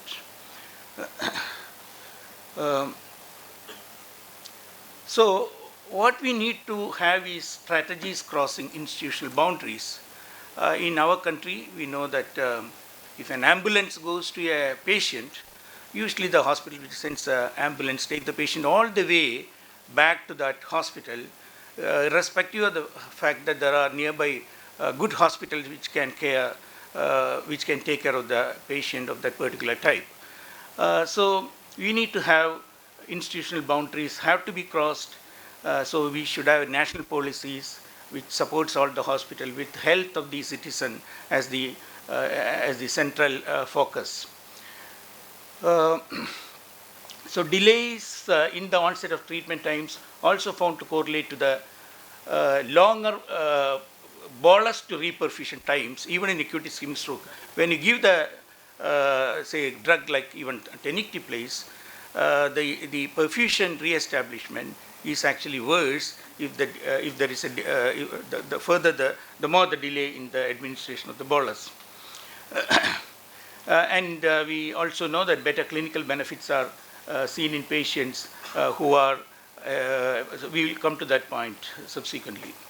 So the concept of pre-hospital stroke treatment evolved, and this is now an international organization which is being supported, starting to get support. We know how difficult it is from regulatory authorities to get the supports, but we have this organization working, and good to see that in India or too, the Baptist Christian Hospital in Calcutta and the Kovai Hospital in Coimbatore are part of this organization where they take the care to the patient's doorsteps through mobile stroke units.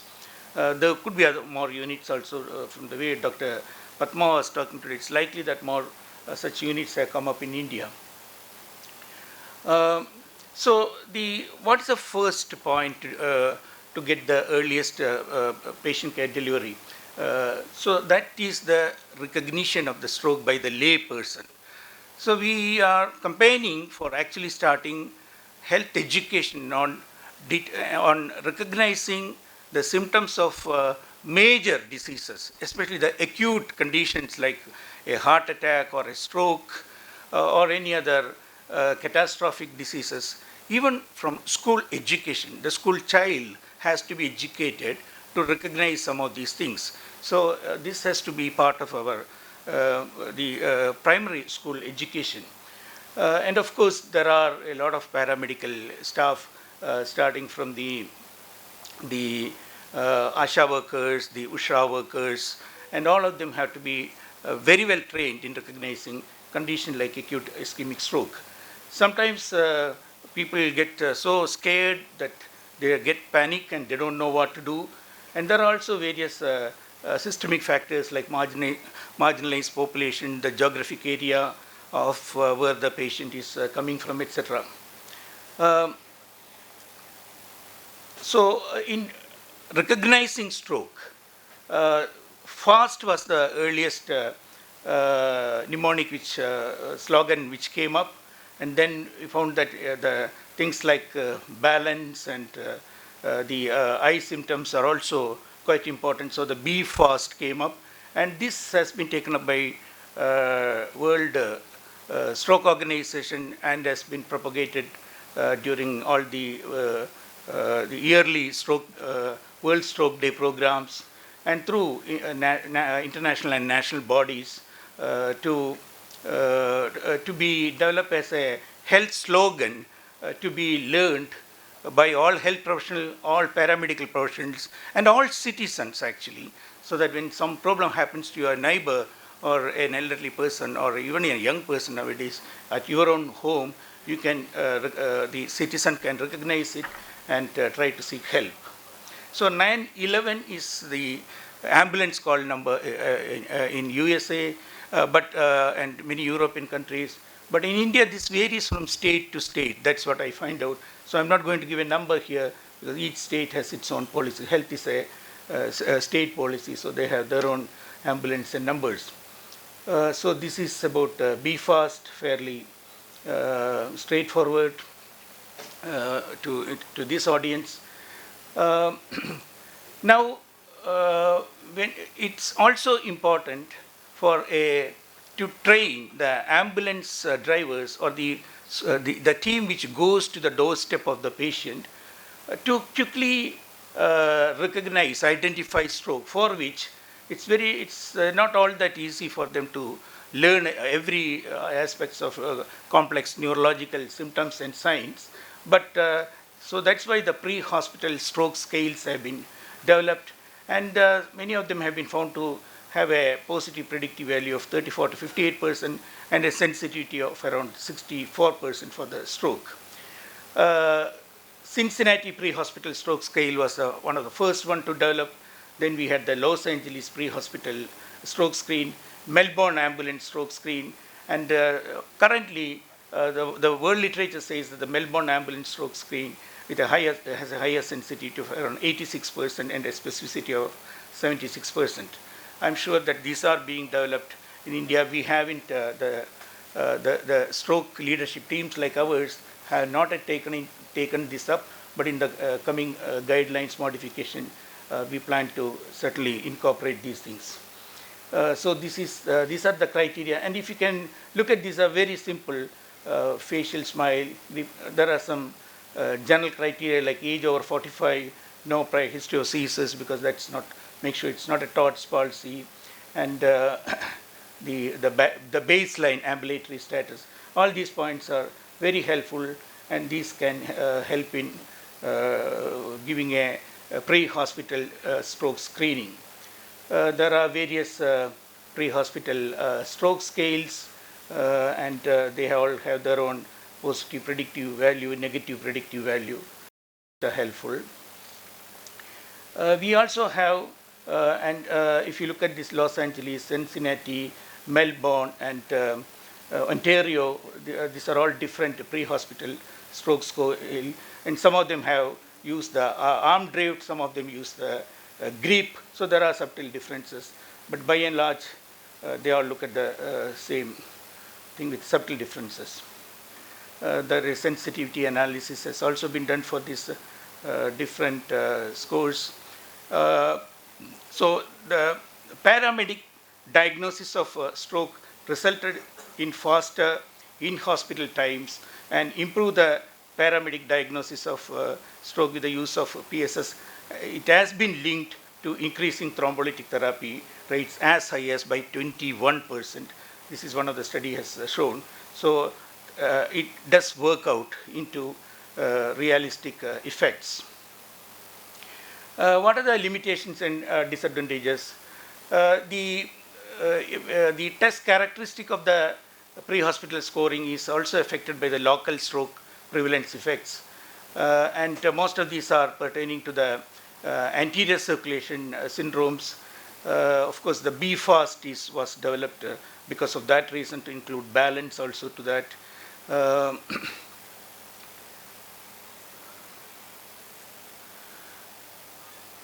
So now, once the stroke has been identified, recognized, one more very important step in the pre-hospital analysis is how severe is the stroke and what is the importance of that, because now for some of the most severe strokes resulting from a large vessel complete occlusion, there is an effective therapy which is mechanical thrombectomy, where also the earlier the intervention, the better the results. So we have stroke severity screening scores also. So that is Los Angeles motor scales and Cincinnati stroke triage assessment tools. These are a little different from the stroke screening scores. These are actually for the stroke severity screening. So the idea is to identify those patients who can probably be thrombolized, etc., or who needs to be transported to a higher advanced stroke center where mechanical thrombectomy is available. So again, we have these different scores which are helpful in this determination of the stroke severity. So if you look at the Los Angeles motor scale, if 1 or 2 points to the patient, if the points are 1 or 2, then to the highest center with the ischemia within 15 minutes.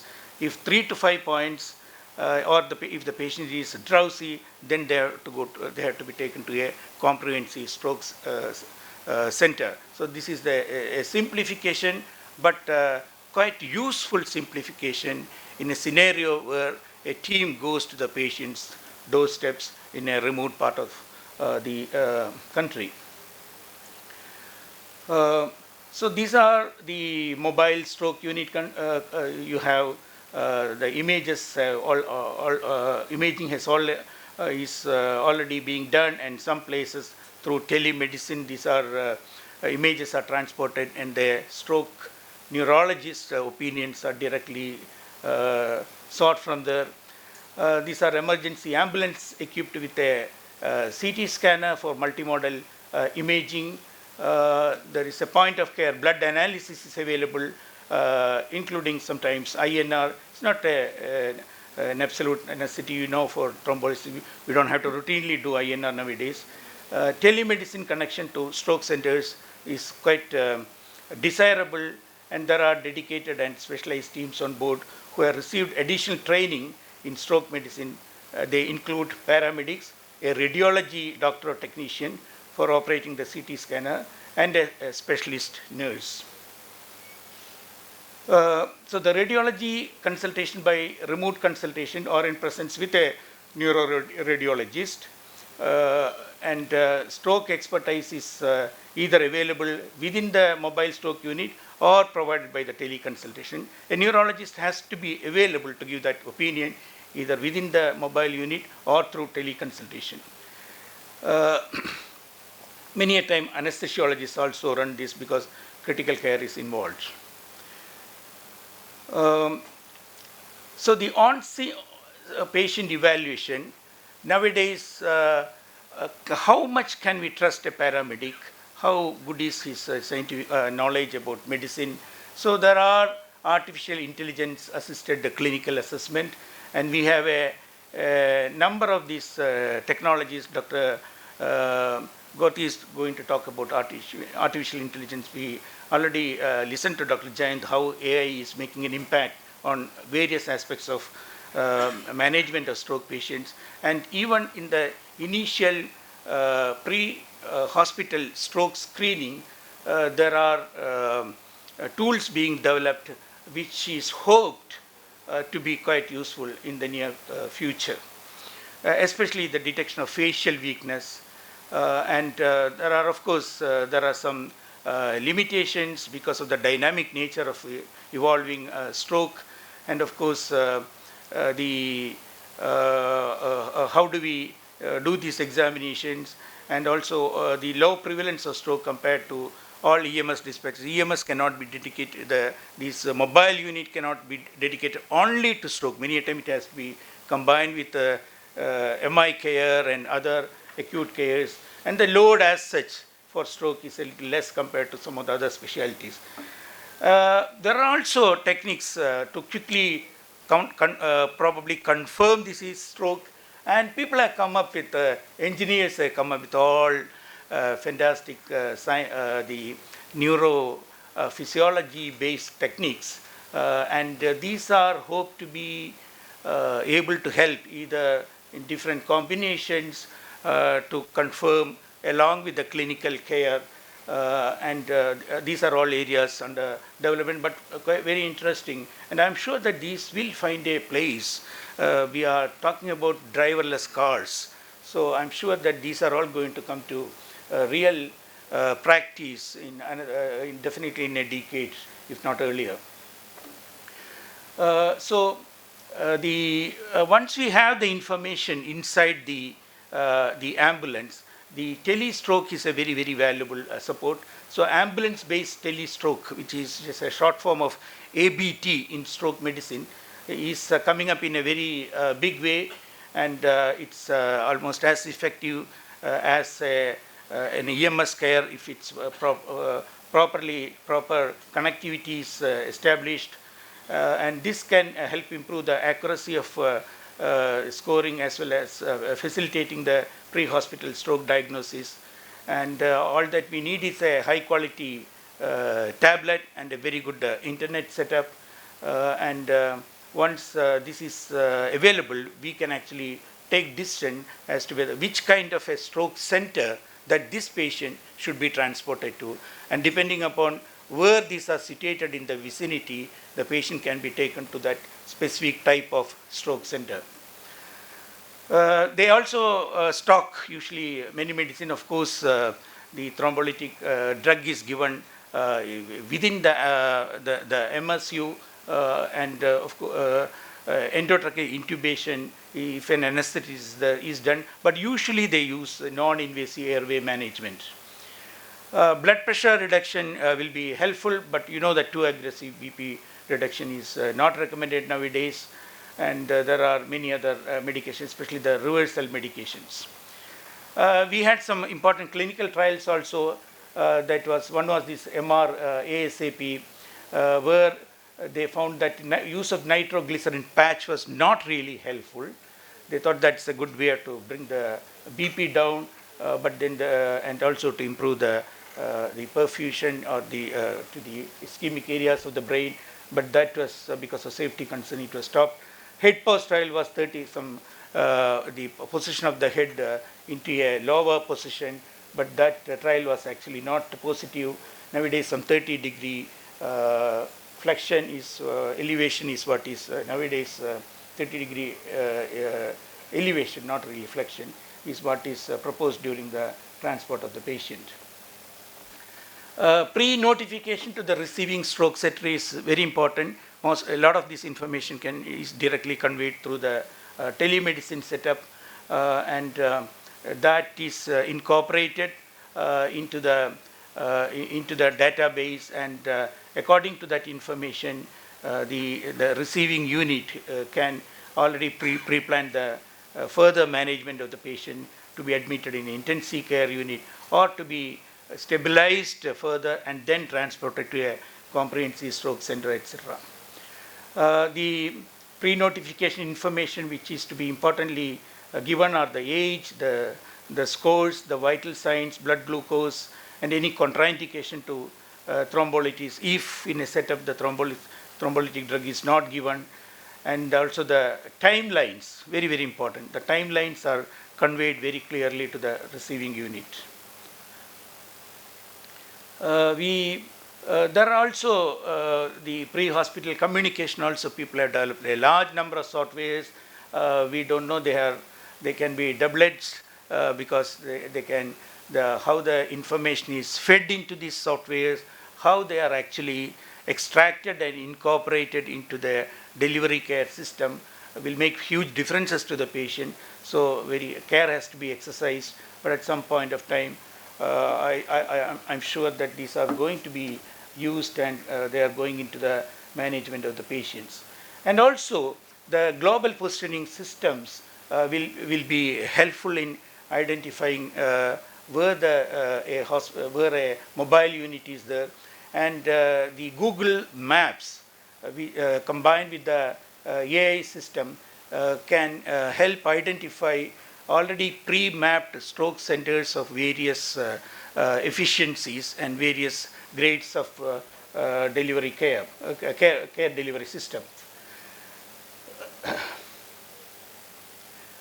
So the mobile stroke unit was actually, it came up only in 2003 in Germany. The first unit was in 2008, and they had diagnostic neuroimaging technology and advanced therapeutics like thrombolysis, and staff which include trained personnel trained in stroke care, acute stroke care.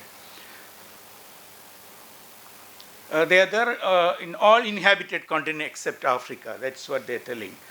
So it's time that we are all going to catch up, and they are all going to come. Anyway, it's a question of time only and how well we use them. So non-contrast head computer, the head CT is what is commonly available and used in most of the mobile stroke unit. One of the portable CT scanners by Philips was actually being manufactured in Pondicherry, actually, in the state where I come from. And I am sure they told that there are one or two other units also in India. But unfortunately, they shut it down. I don't know what were the reasons why they shut it down and where it's going on. We don't know. But we know that mobile CT scans are now available in many hospitals, and they are being used in inpatient setup. If you have a 16-slice CT scanner, you can do CT angio also. And now you know that if you're a good radiologist, the CT angio is good enough to give you all the necessary information a CT perfusion can give. So once you have the brain imaging and the vascular imaging and the perfusion imaging from CT angio, that's good enough to actually take distance up to 24 hours for a mechanical thrombectomy, or even extended windows of thrombolysis beyond 4.5 hours. You usually do a repeat imaging once the patient reaches a hospital. So the staff or the vehicle operators are typically emergency medical technicians. So they are not just drivers, they also know basic medical technology. That's the setup. And when they are doing a CT scan, the drivers should know the ambulance has to be leveled, the horizontality has to be maintained so that the cuts are available in the without the tilts, which can sometimes confuse deciding aspect score, etc. So that treatment, all these medications are usually available. There was a clinical trial called FASTEST trial, which is still going on. using recombinant factor 7A for hemorrhagic stroke treatment in the mobile stroke units. Results are yet to be out. So what are the impact of MSUs? There are two major trials, Be Proud trial from Berlin and the Best MSU trial from US. And then they found that the treatment resulted in increased thrombolysis rates, shortened the last known well to the treatment time, and improved the functional outcome at 90 days without increased safety concerns. There are also some meta-analysis done of various studies, and 30 minutes reduction in the last known thrombolysis and a signal towards improved, signal means probably p-value is not significant, but there is some trend, improved clinical outcome with a 65% increased odds of excellent clinical outcome. The stroke guidelines implementation in EMS protocols is very important to fuse with the information gathered from the pre-hospital essay. And there are, of course, this logistical consideration whenever we are thinking about pre-hospital care and mobile stroke units, cost of implementation, and who will bear the cost. Will the state bear the cost? Reimbursement are possible. Nowadays, reimbursement is a big problem everywhere where the mobile stroke units are available, even in developed countries. And there can be overactivation of these stroke specialists. People will start calling from left and right, and a lot of false calls, false alarms will definitely be there. And the integration of this telemedicine information to the existing medical system is a challenge. And the regulatory control of this external EMS practitioners, that's also a problem.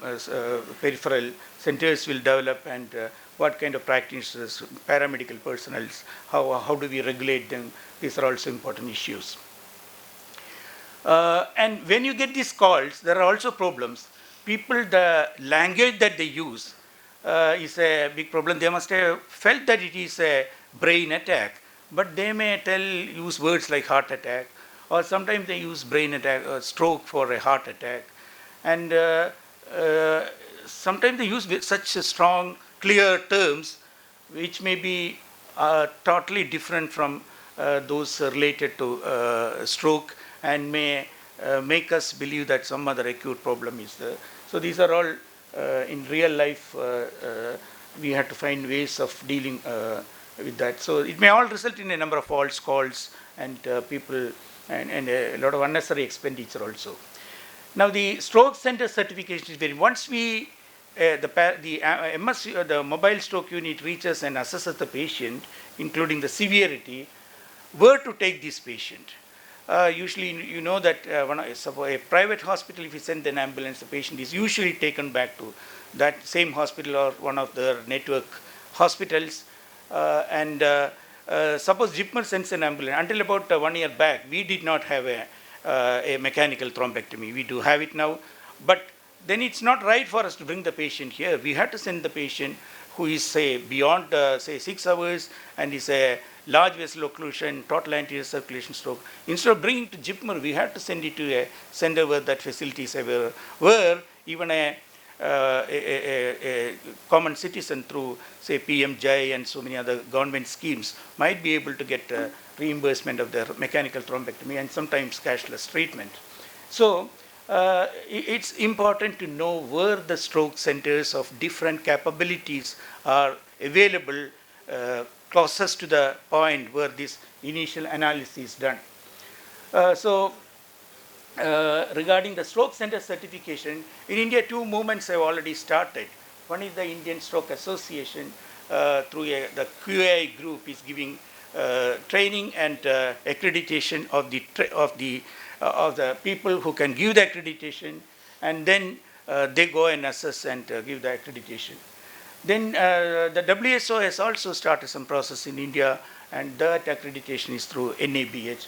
And if you go to the website of NABH in India, you will see that stroke center certification and protocols.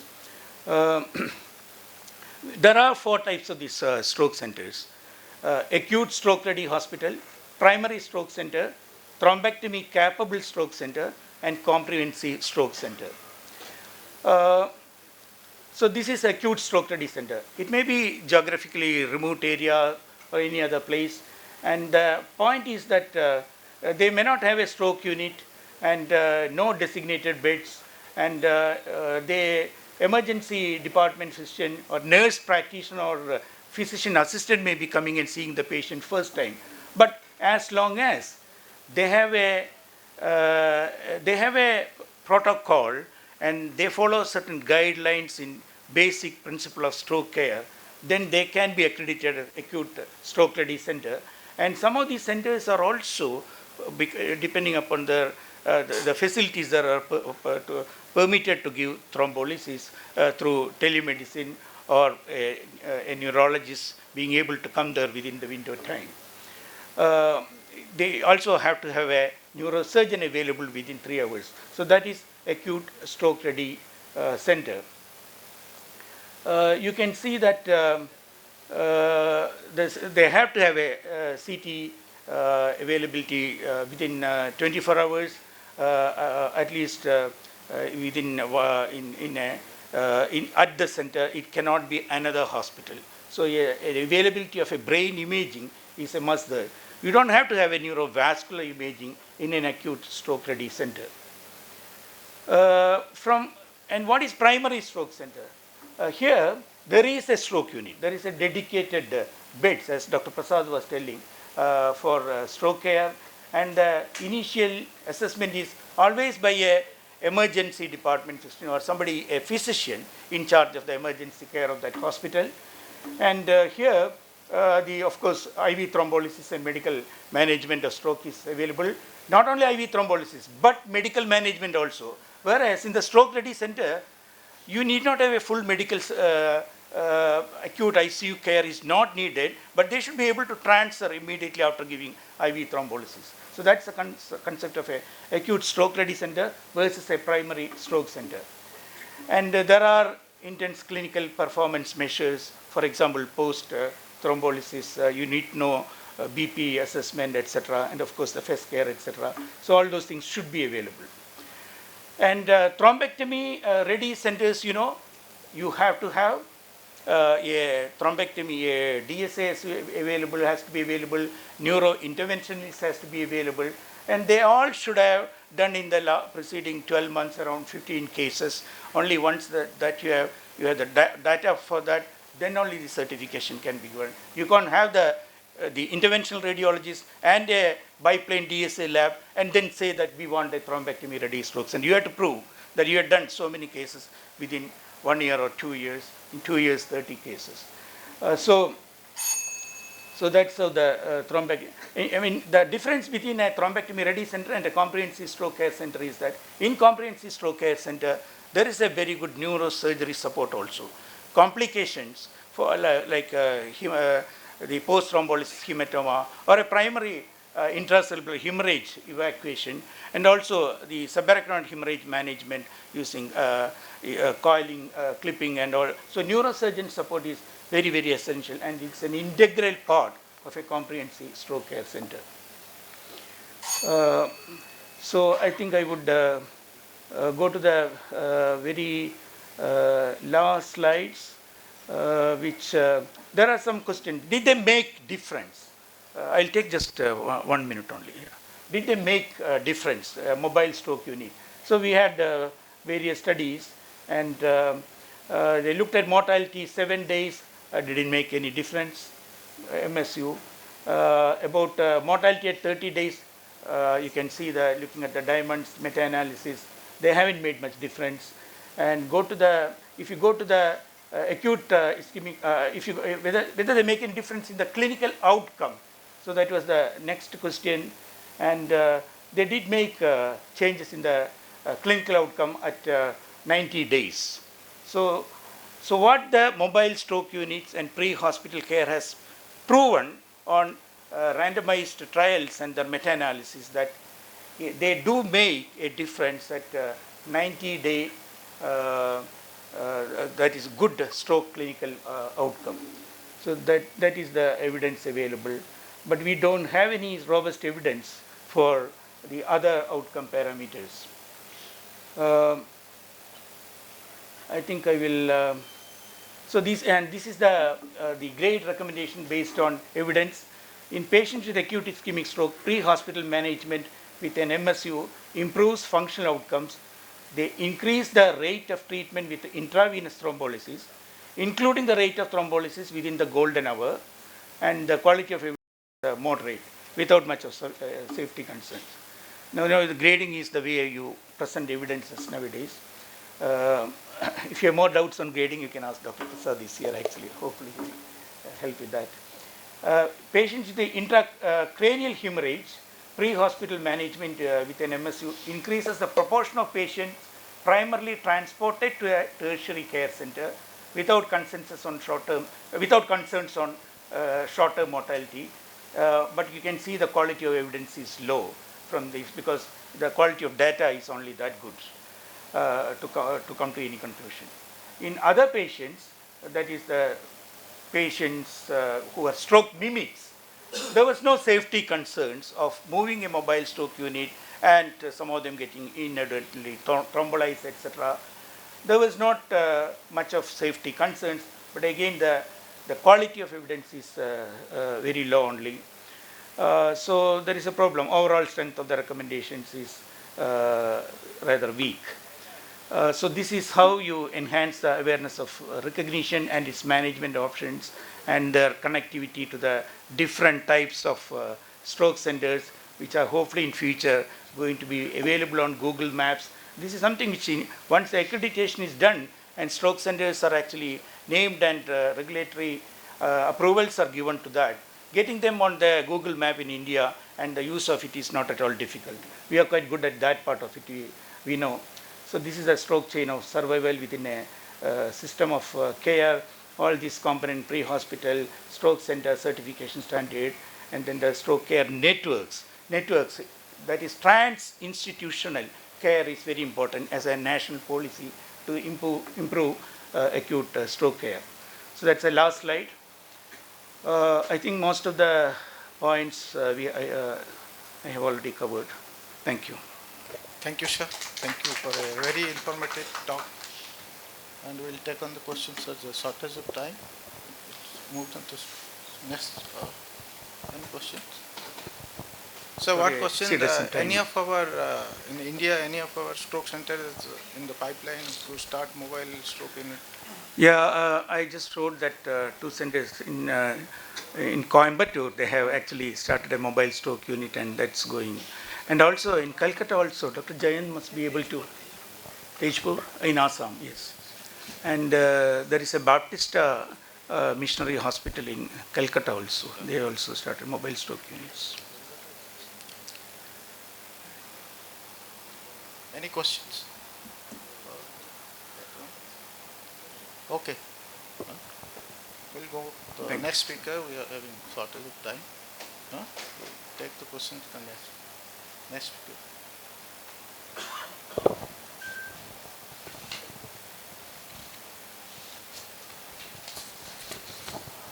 So next speaker is Dr. S.P. Gothri. He needs also no introduction. He passed his DM Neurology from AIIMS New Delhi. He is a fellow of American Academy of Neurology. He's professor and head in Department of Neurology, Bharati Vidyapit Medical College Hospital, Pune. And he is the convener of Indian Academy of Neurology stroke subsection.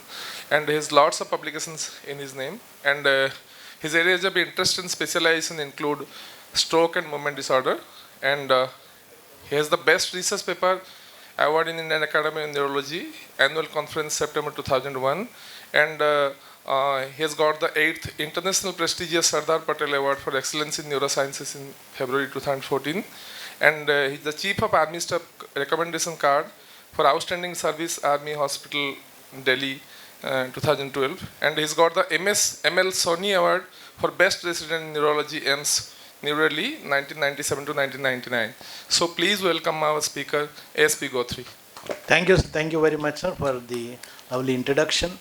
At the outset, on behalf of Stroke Subsection Honorary Chairperson Dr. Kameshwar Prasad, Chairperson Dr. Sunil, and as a convener, I extend lots of compliments and appreciations to the team at AIIMS, Bhubaneswar.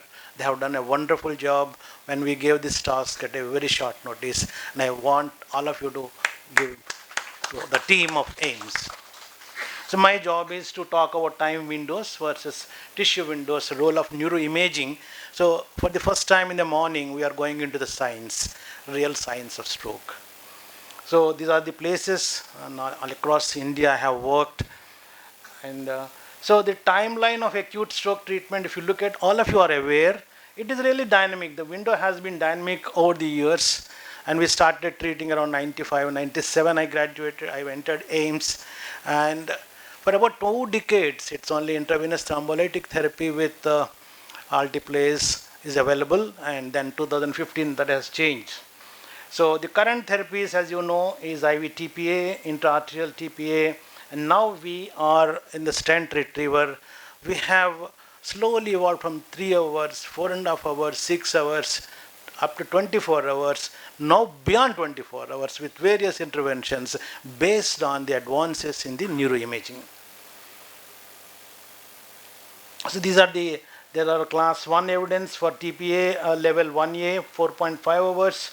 Thrombectomy based on Dawn and Diffuse trials, level 1A up to 16 hours, up to 24 hours thrombectomy level 2A. How we reached, how fast we reached there, what is the basis of that, that's what we're going to say. The time clock, and time is an imprecise surrogate marker for brain physiology after stroke. Though easy to measure, acute stroke warrants the establishment of a salvageable tissue, that is the penumbra. The tissue perfusion studies have developed and they detect dynamic changes in the brain that occur in acute ischemic stroke. So key physiology facts which you have to remember, that cerebral blood flow, that is about 50 ml per 100 grams per minute. If it is less than 20, then physiological electrical function of the cells begin to fail. Cerebral perfusion pressure should be 80, and if it is less than 50, ischemia and reduced electrical activity sets in, and that will be measured by mean arterial pressure minus intracranial pressure. These are the monitors which help you do that. And if you look at the oxygen and glucose requirements, 3.5 ml per 100 grams per minute, 10 seconds only in the occluded artery, the brain tissue survives. That is the storage capacity. And 5 milligrams per 100 grams per minute is the glucose, and it lasts for only 2 minutes. That means you can have a devastating effect once an artery is occluded, and these are the 12.5 billion cells are lost of one stroke, and an individual ages by 36 years in a completed stroke. So very important is NCCT head, of course. Do not look for the signs on CT, but try and recognize the pathology in the stroke on CT. It's very, very important to understand stroke pathology. So the core and penumbra, every one of you know that the absence of blood flow, available energy can maintain neuronal viability for 2 to 3 minutes, as I just showed you the physiological facts. In the brain, the ischemia is incomplete with collateral supply. It's a very important point. Based on this only, all the developments have taken place. Collateral supply is going to be dealt by Dr. Naik next, I think. And the cerebral ischemia, centrally irreversible infarct core, surrounded by a peripheral region of stunned cells or penumbra. And the penumbra imaging is what has brought us to this level of where we are able to intervene with a good NNT. So this is the core dead tissue. And the CT early signs for the students are very important. Hypoattenuating brain tissue, obscuration of lentiform nucleus, dense MCS sign, insular ribber sign, loss of sulcal effacement. These are the signs which we start learning when you start dealing with stroke. You can see the 3 hours after stroke, you can see the obscuration, you see the dense MCS sign, obstruction of lentiform nucleus, insular ribbon sign. These are the early signs which are time related. You know, CT scan doesn't pick up ischemia very early, but at times you may see early signs when you have good NHS stroke scale.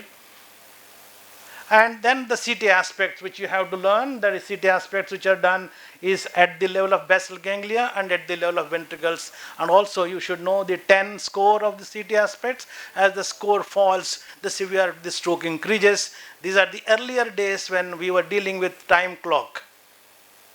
And you see, you look at the CT scan. If you look at the CT scan, you may not be able to appreciate, but next scan when I show you, you will see that there are signs in this which you have to develop the technique of identifying. And if you see the identifications of these hypoattenuated areas which evolve with time, the stroke is a dynamic process. It evolves. It doesn't stay there. It goes on evolving. And within 6 hours of the stroke onset, you can see how much the area has enlarged. That's what I was trying to tell you, that look at the pathology of the stroke on CT. Now, don't just look at the signs, how it evolves. So, then comes the CT. For all the strokes, the infarct-related artery has to be imaged. CT angiography is a must for assessment of the circulation. It can demonstrate thrombi. It can do decisions regarding perfusion studies and mechanical thrombectomy subsequently. So you can see the vessel, you can see the obstruction in the MCA, and you can see that there is no MCA. So CT angiography interpretation is one of the important aspects in the time need. So even the patient comes within 4.5 hours of onset, you'll have to learn to read the imaging post. So the CT perfusion basic concept, both MR and CT diffusions, they show infarcted area, and a large ischemic penumbra is not known with only CT and MRI unless you do perfusion studies.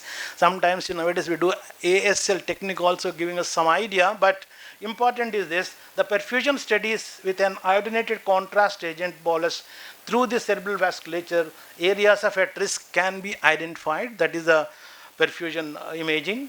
So it measures cerebral blood flow, cerebral volume, mean transit time, and time to peak enhancement. All these parameters can be seen. There are 82 years man with the left hemiparesis.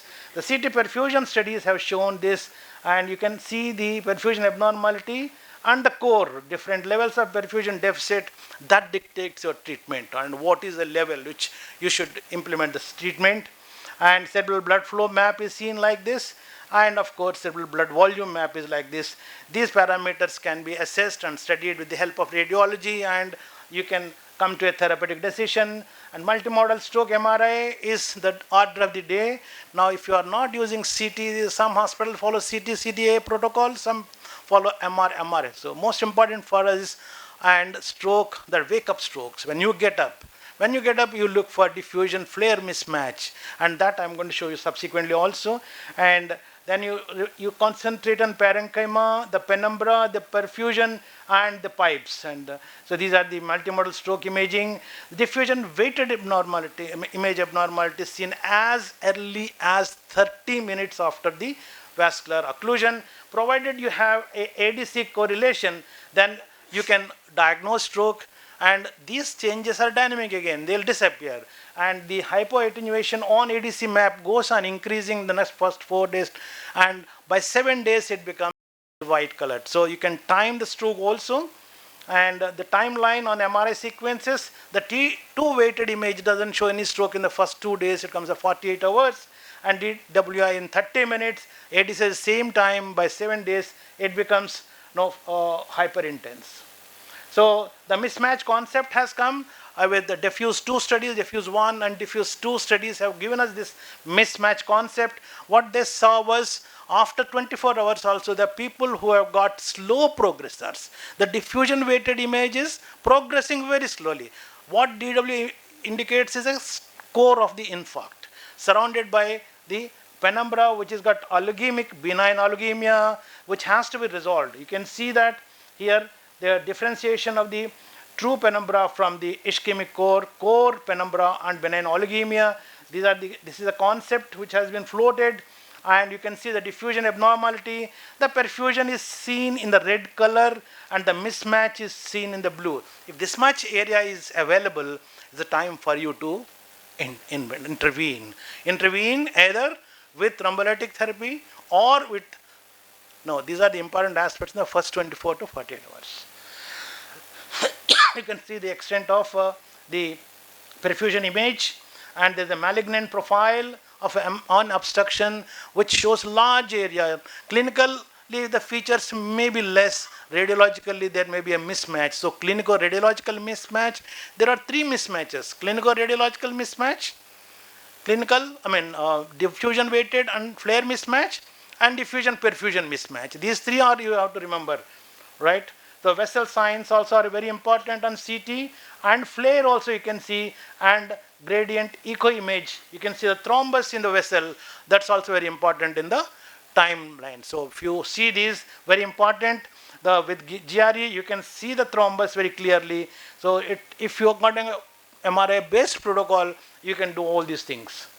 Then you have to look at the CT, MRI, DSA as per the convenience of the hospital. But important to note is infarct-related artery has to be imaged. So penumbra, let us define. As I said, diffusion-weighted image delineates the infarct. The penumbra is the perfusion volume abnormality at least 20% and 10 ml greater than diffusion volume. The diffuse and epithet trials have shown us the salvageable tissue with the help of perfusion diffusion mismatch, where we have now started giving TPA beyond 3 hours. LKW, last known well, that's the term which nowadays we use. If LKW 4.5 hours or less, if there is diffusion flare mismatch, the wake-up strokes can be treated intravenously with RTPA. That also there is a ratio which I'm going to show you later. So perfusion is cerebral blood flow delivered to brain tissue in ml per milligram per minute. These are the same parameters that can be tested also. So the current therapies, again, we come back to the same slide. And how did we get here so fast? What is that made us go to, so in 2 decades time, now when we were very much afraid to even give thrombolytic therapy 3 hours, 4.5 hours, now the limit is limitless. They are saying there is no tissue clock, there is no time clock. You go and remove the clot. So that's where we have reached the large trials, which I think Vijay Madam is going to talk in the later day. So key lessons, because IMS 3 has shown that EVT and the IVT are equal. So that's where the problem came. Then they realized that there is a need for proof of proximal vessel occlusion. Large vessel occlusions, as Sunil was telling, you have to identify at emergency level with Van scale or some other scale. You have to identify large vessel occlusions. Most of these are deal with large vessel occlusions. Rapid and effective imaging methods, and also an efficient workflow to achieve fast recanalization. Recanalization, reperfusion is the mantra. So you have to recanalize and reperfuse. So these are the stent retrievers which are available in the market, aspiration catheters, and of course these are the 7 trials which have changed the practice of acute stroke, and every student should know all these trials. In 2015, the first time when I started EVT was after the trials have come, we have done EVT in an Air Force officer within stipulated time with a good recovery. So then the rapid software, Sunil mentioned I'm going to give a talk on AI in stroke, but Sunil, it's not my talk on this, and my talk is this. But for you want to know about AI and stroke talk, please visit my web channel, Neuro ePathshala. There are many talks of mine in that, and one of the talks is AI in stroke and what we are doing in that. So this is a rapid software which is available. And these are the trials which are summarized here, but only one point I want to say, all these trials, they show large vessel occlusion studies. These are all large vessel occlusion studies, and so these are the numbers you need to treat for this endpoint is 2.8, which is very, very high when compared to the treatment which you give for myocardial infarction and others. This NNT is very big. So now comes the tissue clock. Now so far we talked about time clock, now tissue clock. So is time still brain, which we thought time is brain, that was shown, but still it is time. But some patients have more time than others. It all depends on the collateral status of the cerebral vasculature. That's most important. So there are various systems of classification of cerebral collaterals, mass system, MITIF system. So once you start looking at the cerebral angiography and or MR based studies, then you can see the collateral systems. So breaking the time window because of 5 RCTs, and they revised the diagnostic criteria. The concept of Dawn trial is diffuse, clinical diffusion weighted mismatch. The MR witness and wake-up trials, diffusion flare mismatch. So these are the important mismatches for the students to understand. They should know about these. And the perfusion diffusion mismatch, you can see the diffusion abnormality in the color, the center bioenergetic component, that is the core, surrounded by perfusion abnormality and diffusion perfusion mismatch. If it is more than a certain a separate certain number, then you can do that. Those are the numbers. The 5 trials have shown that. So these are the studies which said you can give IV thrombolysis even beyond 4.5 hours. So you can see the last one, IVT improves functional outcomes compared with placebo, and when you image and see that there is a big perfusion diffusion mismatch, and the outcome as in the shift analysis is also better than placebo if you give beyond 4.5 hours up to 9 hours. So the key points: consider IVT in non-thrombectomy eligible patients by using diffusion weighted on flare mismatch and wake up criteria. So this is very important criteria which you can use to thrombolyze the patients. So breaking the time window, how did we get there? Dawn and diffuse trials. These are the 2 important trials which all of you should know. What is the Dawn trial? And in 2013, many negative trials have come, but they became positive by 2015 because of refinement in their approach. And these are the trials. And they use CTP and MRP to define the penumbra, that is the area of damage of or oligemia that can be salvaged is seen here. And you can see the obstruction, vessel obstructions, the collateral, CTA assessment of collaterals. These collateral studies can be, the artificial intelligence models can train the collaterals, and you can identify which are the poor collaterals, which are the good collaterals by the models, which you can put in the image can be fed into the model, and you can identify them. And the diffusion weighted lesion growth rate is slightly variable. You can see time between symptom onset and MRI. So there are some fast progressors, there are some slow progressors. That's how this science has evolved, and how it is that the slow progressors are initial concept because of the good collateral system. Some infarcts don't grow so big, but the area is under threat. So you have to salvage them. The slowly time between symptomatic onset and baseline MRI, see, you can see that.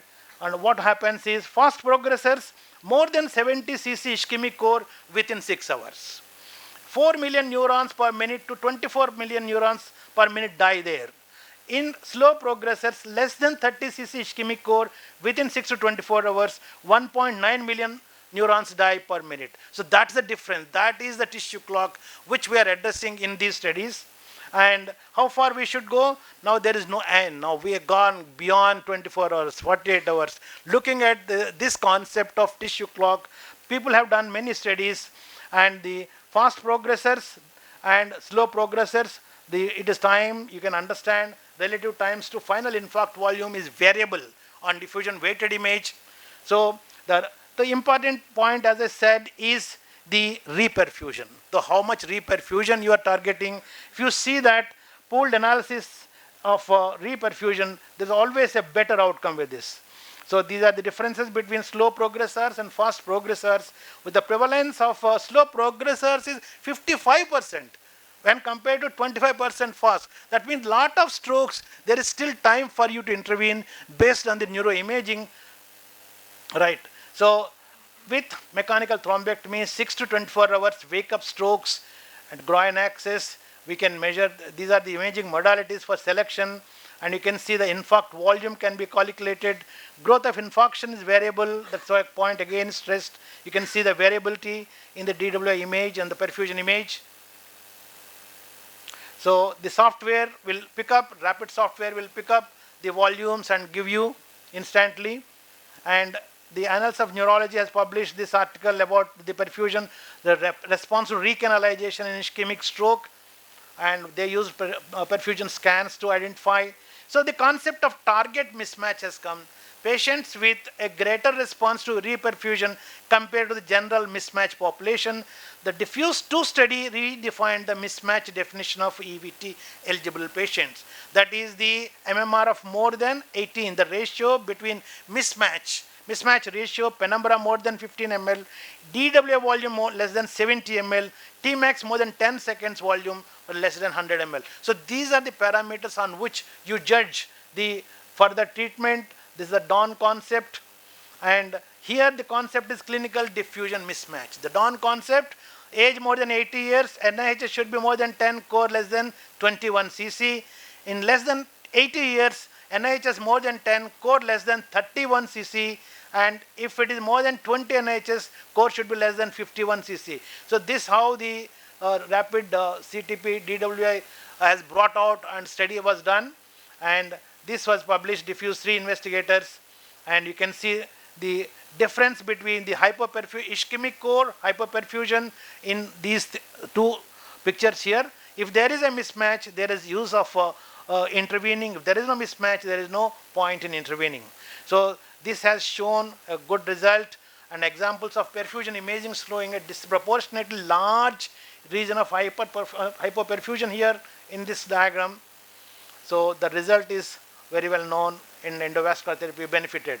So it concluded that endovascular thrombectomy for ischemic stroke 6 to 16 hours plus standard medical therapy resulted in better functional outcomes than standard medical therapy alone. So the region of tissue that was ischemic but not yet infarcted has to be imaged. That's the importance of this talk, which I think Manaka has considered me to give this talk, though I'm not a radiologist. This is the late window paradox, and Dawn and diffuse studies have shown that if you do endovascular therapy, there is an early versus late. There is improvement, scope for improvement. There is a Hermes meta-analysis done by Mayank Goyal. So clinical trials by MRI tissue clock methods, you can see IV TPA is supported by MR weakness, wake up, thaws, extend, ECAS and extend. These are the flare mismatch, perfusion diffusion mismatch, and EVT by diffuse 3 and Dawn by clinical diffusion weight mismatch. This is a summary style of the talk, and the naked eye flare diffusion weighted and flare mismatch is important for students to pick up. You can see that flare images, if they are not showing the infarct, you can still go ahead with thrombolytic therapy, but you can always see the signal intensity ratio. You need not worry, even if it is appearing, if the intense ratio is less, you still can thrombolyze as shown in the graph by at least the ratio should be 1.3 or less. Then you can still, there is a good specificity sensitivity for this. So the flare intensity, naked eye, the signal intensity ratio, 1.15, if it is less, you can still go ahead and thrombolyze. The late onset, if it appears, you cannot thrombolyze. So this concept you should all understand. So I conclude by saying stroke time windows, that CT aspect, CTA, and possibly up to 4.5 hours IV TPA and possible EVT. EVT is said that best results are given less than 7.3 hours as per the current literature, and beyond 4.5 hours, CT aspect, CT angio is must to decide about EVT, and 6 to 24 hours wake up and possible EVT you can decide by CTS, CTP or diffusion weighted and MRA and MRS. So beyond 24 hours, yes, there are some tissue clock, beyond time clock, endovascular thrombectomy for patients with large vessel occlusion beyond 24 hours. So these are the trials which are going to be talked by Dr. Vijay later on. So large core studies of less than 6 aspects, the aspect score I mentioned, they are now there, and there are a lot of studies that are appearing which madam is going to. So they have brought out standard guidelines for endovascular therapy for anterior circulation emergent large vessel occlusions. So these guidelines can be reviewed, and if you want to follow, the standards can be followed. So landmark trials, the time clock concept, timeless trial, trace 3, select 2, and angel aspects trial. So the penultimate question, why should we stop at 24 hours? Among the slow progressors benefiting from EVT in the first 6 to 24 hour window, there are likely super slow progressors sustaining their penumbras even longer. So identify these super slow progressors, and instead of relaying a uniform time window, perfusion imaging allows clinicians to tailor this decision based on the perfusion and tissue status of an individual patient's brain. So it's an important slide for all the students to know. Conclusion, 1995, we started treating acute ischemic stroke with thrombolytic therapy, 15 EVT up to 24 hours, 24 beyond 24 hours. But the concluding remark you see, after all these exciting interventions, the most important aspect is the control of fever, hypertension, diabetes following in the first few days in neuro ICU. All the excitement subsides once you give IVT or EVT. The patient is still in with you only 2 days, 3 days. You have to emphasize on the control of these important factors which Dr. Prasad has highlighted, which will yield very good outcomes. Thank you very much for your patient hearing.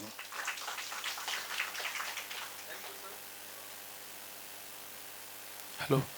Thank you, sir, for your lucid presentation regarding this importance of tissue window rather than time window. Because if you beautifully summarized that if 5 patients have reached the emergency with a stroke and everyone's biological response towards ischemia varies, and regarding this because of their collateral circulation, and this ischemic cascade also varies in all 5 people.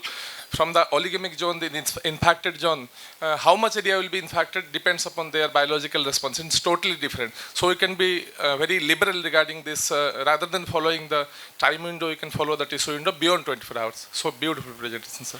One slide I missed. I didn't show that injury of inflammation after the stroke, which will be different from different. Thank you very much.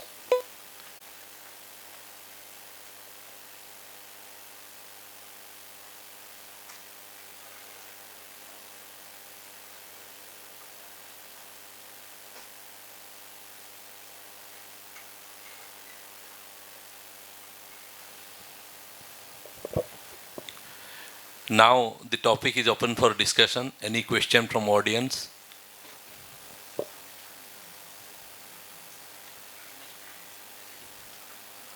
Then we'll move to our next session.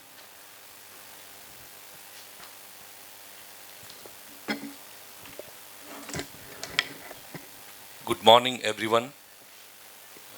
I'm delighted to introduce our next speaker. She is Dr. Suprabha Nayak, Additional Professor Radiodiagnosis at All India Institute of Medical Science, Bhubaneswar. She has 14 years experience, many publications. Let's welcome Dr. Nayak with a great round of applause.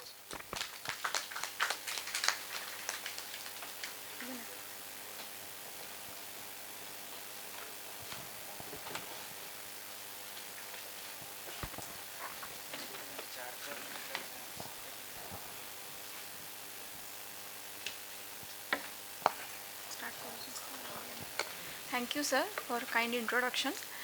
Good morning, everyone. Respected chairperson, seniors and colleagues.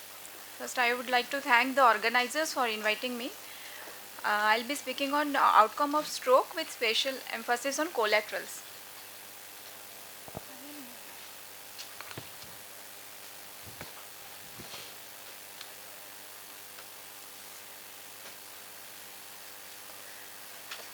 When a clot blocks the blood flow in acute ischemic stroke, the collateral supply the ischemic parenchyma by an alternative indirect pathway. These collaterals keeps the ischemic parenchyma to survive enough so that reperfusion treatment can be done. We'll briefly discuss about the pathophysiology of acute ischemic stroke, what is the role of imaging in selection of patients, assessment of collaterals and outcome in relation to collaterals. In acute ischemic stroke, especially in large vessel occlusion, when a clot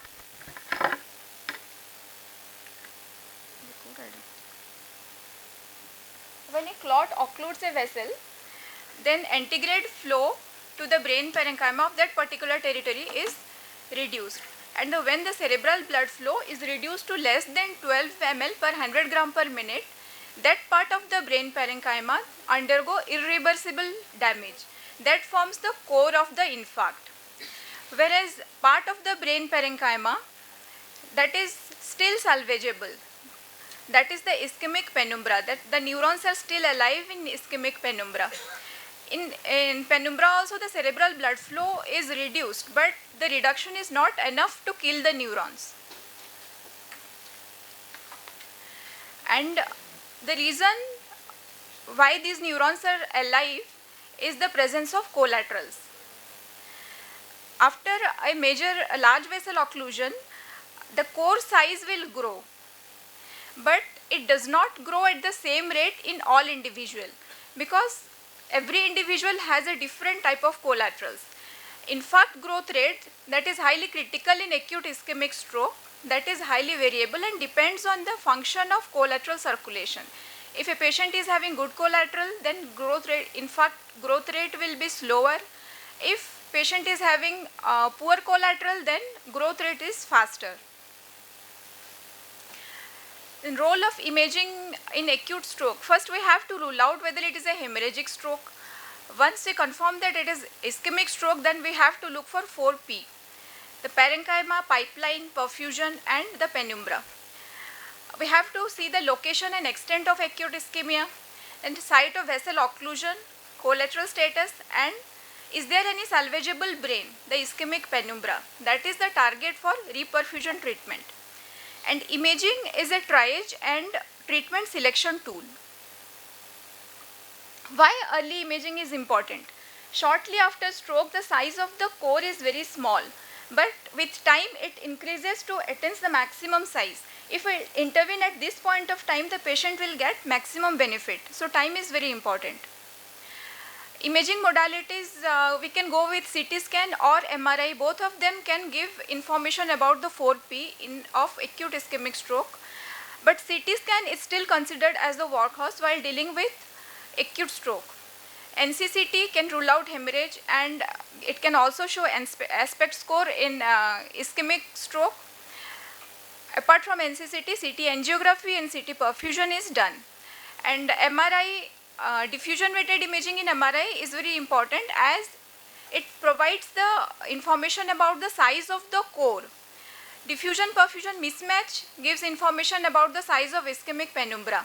And MR angiography, we can see the location of the obstruction, clot. In CT scan, first we go for a NCCT to rule out hemorrhage. Once hemorrhage is excluded, then we see the aspect score. And the decision for IV thrombolysis is taken at this point of time after a non-contrast CT. After that, we go for CT angiography to localize the site of thrombus, whether it is a large vessel occlusion, and importantly, the collateral status of that patient. If the patient is presenting in late window period, after 6 hours, then we go for a CT perfusion to estimate the size of the ischemic penumbra.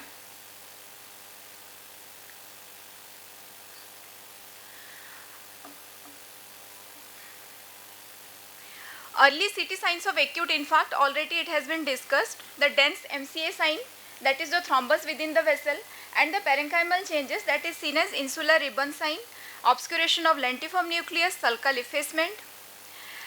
When seeing acute or hyperacute stroke, windowing is very important.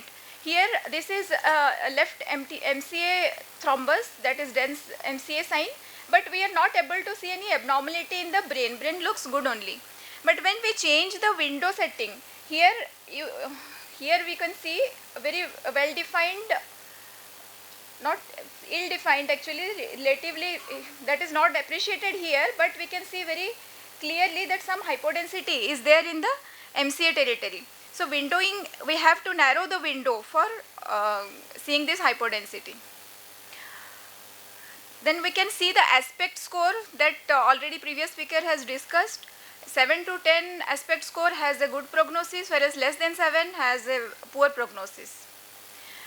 This is the same case I have shown here in the narrow window only. You can see there is involvement of insula M1 and M2, and in supraganglionic nebule M4 and M5. So 5 areas of hypoattenuation are there. So aspect score will be total of 10 minus 5 is 5. After NCCT, CT angiography is a must in acute ischemic stroke, and while doing CT angiography, we take the acquisition from arch of aorta till the vertex.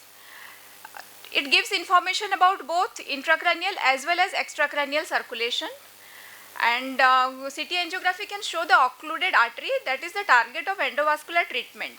And another important information we get from CT angiography is about collateral circulation. It also evaluates the access issues for endovascular management.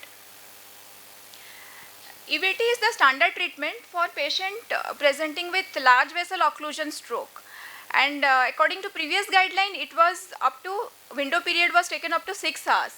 But large vessel occlusion in extended time window can potentially benefit from EVT selected by simpler imaging triage. That was done by actually diffuse and dawn trials. They have selected patient up to 16 hours and 24 hours after onset of stroke, and their basis of selection was the volume of penumbra on CT perfusion. If there is a substantial amount of penumbra, they took the patient for EVT, and they have shown better outcome after EVT compared to standard medical therapy. But ESCAPE trial, they have selected patient based on collateral only, and they have selected patients, they have done multiphasic CT angiography. When it is acute stroke, ischemic stroke, especially time is brain, and the window time was, according to previous guideline, it was up to 4.5 hours for IV thrombolysis and up to 6 hours for endovascular treatment. Now the paradigm has shifted from time is brain to tissue is brain, and even if the patient crossed the time limit and patient is having a large amount of penumbra that can be salvaged, then patient should go for EVT. And for that we have to assess the volume of penumbra by neuroimaging, by the perfusion imaging and assessment of collaterals. This is from one study. They have correlated the baseline volume of the core on diffusion weighted imaging with the time since onset of symptom. Here this patient presented 11 hours after symptom onset, where you can see the core size is very small, but this patient presented within 4 hours, that is well within the window period, but size of the core is very large. This patient is a slow progressor and this is fast progressor. So where is the difference? Why one is slow progressor and another patient is fast progressor? The difference lies in the collaterals. Patient having good collaterals are usually slow progressors. Patient having poor collaterals are fast progressor. They develop the infarct very fast. Intracranial collaterals may be primary, secondary and tertiary. Primary collaterals are Willisian collaterals. Usually the ACOM and PCOM form the primary collaterals. They are functioning pathways. Secondary collaterals are pre-existing arterial conduits that can instantaneously be recruited to provide alternative pathway for blood flow. These are very fast and can be recruited within 10 to 12 seconds. This is in an animal model actually.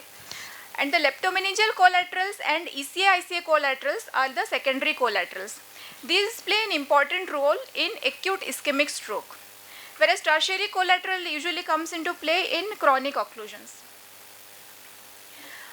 Imaging of intracranial collaterals can be done by DSA, CT angiography and MR angiography. DSA is the gold standard, but it is actually invasive procedure and time consuming. So in acute ischemic stroke, it is not a good option. CT angiography, it is easily available, can be done in less time, and the angiographic images can be assessed very easily. CT angiography resolution is also better than that of MR angiography. So it is preferred while assessing collateral status in acute stroke patients. This is example of Willisian collateral, where here is a T occlusion and occlusion of the A1 ACA, but the A2 segment is filling from the opposite side. Leptomeningeal collateral, here there is occlusion of the right M1 MCA. Here you see ACA is normally filling. In the next image, there are some collaterals, they are arising from the ACA and supplying the ischemic parenchyma. But there is small area that is even in delayed phase, we cannot see perfusion over that area. That forms the core of the infarct, whereas rest area is the penumbra, ischemic penumbra, the salvageable tissue. Leptomeningeal collaterals has effects on both penumbra as well as over the clot. In the penumbra, the collaterals maintain the cerebral blood flow and thus it reduces the rate of infarct growth and gives us the therapeutic time window. We get more therapeutic time window if there are good collaterals. And the hemorrhagic transformation is also less if there is a good collateral system. Leptomeningeal collaterals also have effect on the clot. The endogenous or exogenous TPA can be delivered to the clot through the collaterals, and thus it increases the recanalization rate and reduces the reocclusion rate. There are various collateral grading systems, but problem is that there is no standardization. MITEF, MAS, TAN et al., all they have assessed the grading of collateral by single phase CT angiography. But now it has been seen that multi-phase CT angiographic collateral scoring is better than single phase CT angiography, as it can provide time resolved cerebral angiogram of the brain vessels. Here 3 phases are acquired. The arterial phase is taken from arch of aorta till the vertex. It gives information about both intracranial as well as the extracranial vasculature. Then early venous phase and late venous phase we take from base of skull till the vertex. And in scoring, it has been graded from 0 to 5, 0 being the poor collateral and 5 good collateral. Actually 4 and 5 has been taken in intermediate and good collateral. We have to identify patients with good collateral or intermediate collateral for further management, further EVT.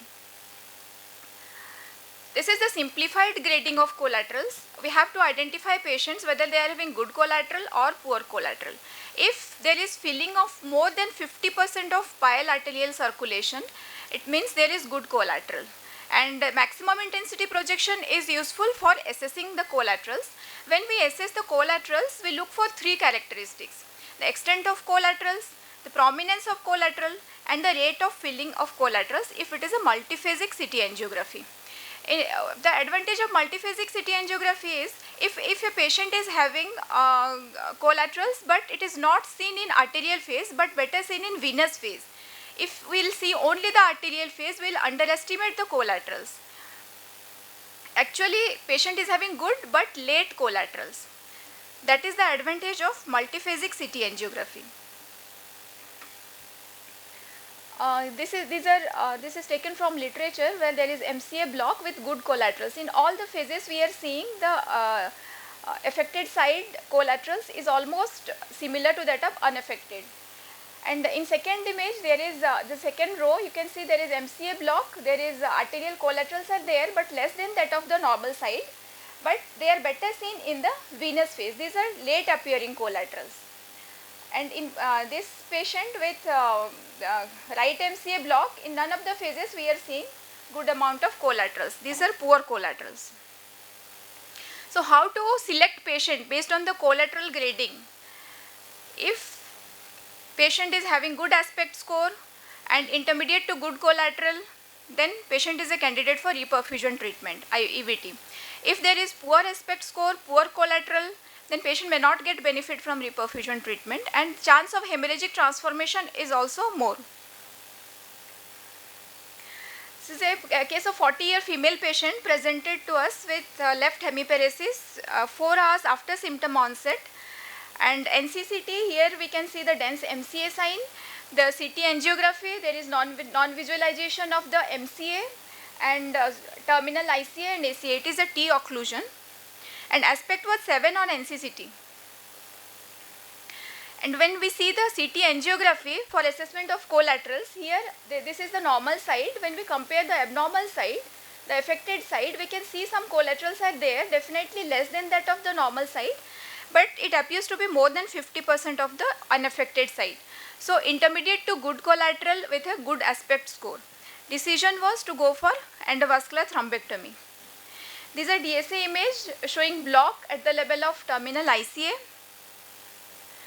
and post EVT there is complete recanalization of the vessel with good perfusion of the brain parenchyma, and NCCT after 48 hours show the final infarct size. Patient also improved clinically.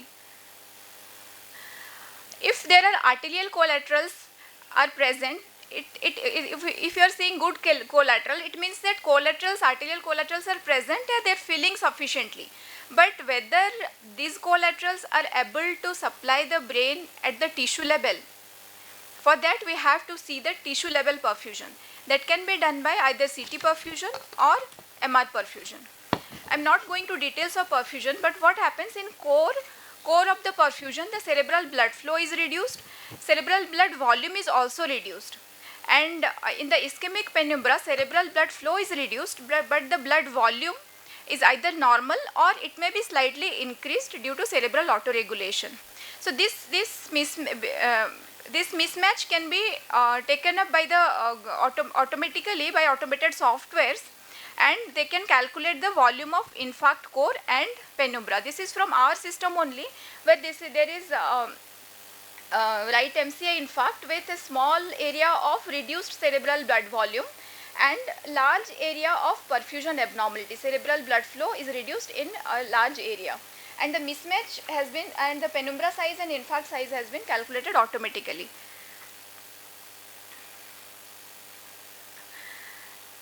Then how to select patient based on CT angiography and CT perfusion.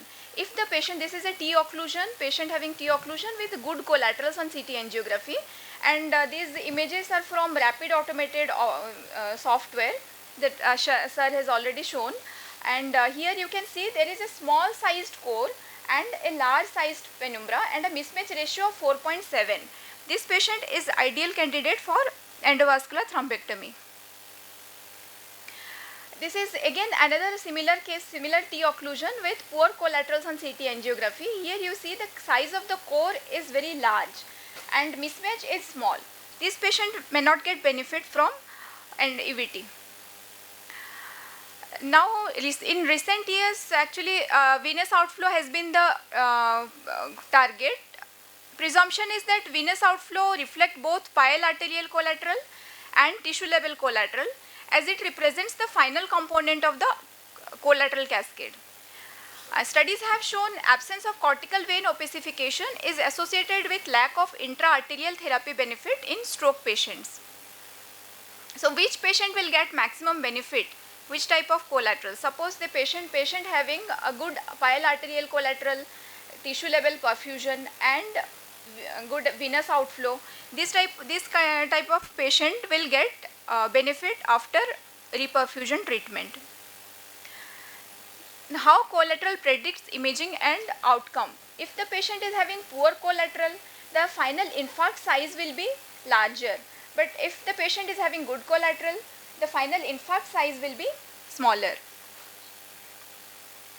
These are various factors affecting collaterals. I am not going to details of it. How the outcome is related to collaterals. Collaterals are predictor of final infarct size and clinical outcome. If the patient is having good collateral, there is reduced rate of growth of the core, and hence there is high recanalization rate and tissue reperfusion. There is early clinical improvement and small final infarct volume, and there is also risk of hemorrhagic transformation is very less, and multiphasing CT angiography is more reliable than single phase CT angiography while assessing collateral status of a patient in ischemic stroke. To conclude, collateral slows down the progression of penumbra to infarct and increases the therapeutic time window so that reperfusion treatment can be given to the patient. It helps to identify patients for reperfusion therapy. In extended time window, if the patient is coming, the collateral assessment with multiphasic CT angiography could replace the current approach that is based on CT perfusion parameters. CT perfusion is little sophisticated investigation. Actually, CT perfusion is not available in all scanners, but CT angiography is widely available. It can be done in a 16 slice MD-CT scanner also. So it is also now called as poor man's perfusion, CT angiography. Collaterals are prognostic markers. Patients with good collateral have a small infarct volume at admission, low risk of hemorrhagic transformation and good clinical outcome. Although the paradigm has shifted from a more rigid time-oriented approach to a more flexible tissue-oriented approach, still time is very critical. And multimodal imaging, may it be CT perfusion or CT angiography, it should not delay the IV TPA, IV thrombolysis. And remember that collaterals can fail over time. So definite reperfusion treatment should be done as early as possible. The workflow should be fast and efficient. starting from image acquisition, interpretation, and decision. While dealing with acute ischemic stroke, time is brain because millions of neurons are dying every minute. But individual clock ticks for each patient, and the collateral decide at which rate the neurons are going to die. Thank you very much. Thank you, Dr. Suprabha, for your excellent presentation. Now, topic is open for discussion. Any question from audience? Thank you, madam, for a lucid talk. One of the things which I didn't cover is MIP imaging and clot burden in CT angiography. And Dr. Sanjeev and madam can combine together to get a AI algorithm to an image acquisition of cerebral collaterals and clot burden, which we have been doing in the last 4 years, to predict which are good collaterals and poor collaterals on AI-based systems, and that will be a good topic for research. I think Sanjeev, we can take it up with, there are a lot of cases of stroke and cerebral collaterals. I think you already have a liaison with IIT Bhubaneswar, and you can ask one of the computer chaps to give the help. Thank you.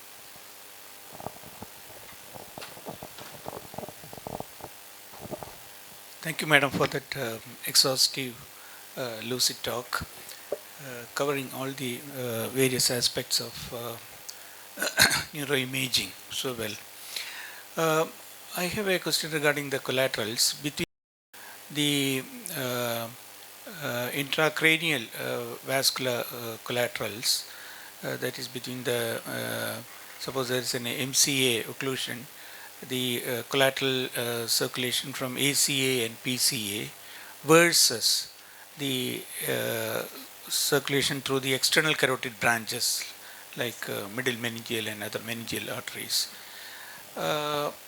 Between these, do they have sort of similar importance in real life, in a real situation where an MCA is occluded? They all play randomly equal role, or is there more, or in other words, if I reframe the question, if a patient with a internal carotid artery disease or the branches of internal carotid artery like MCA, if they also have an external carotid occlusion on the very same site, could they still have collaterals, or because of this extracranial collateral supply is significantly reduced, that itself will compromise the collaterals to a great extent despite some compensation from ACA and PCA? I hope the question is clear. Actually, sir, this collateral formation is a dynamic process. If there is chronic occlusion or previous occlusion from extracranial disease, then the chronic, tertiary collateral will come into play. Tertiary collateral, ECA collateral, that will come into play rather than the leptomeningeal collaterals. But in acute setting, leptomeningeal collaterals take upper hand. We will end this session here because we are running late. Thank you, Dr. Suprabha. Thank you, sir.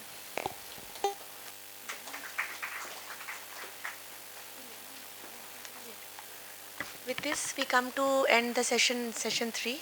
And this was a wonderful session of imaging and a wonderful talk by Dr. Sunil Narayan, Dr. Gorthi sir and Dr. Suprabha. And now I would like to felicitate our speakers. Would request Dr. Herumba sir and Dr. Uma Padi sir to felicitate Professor Sunil Narayan sir.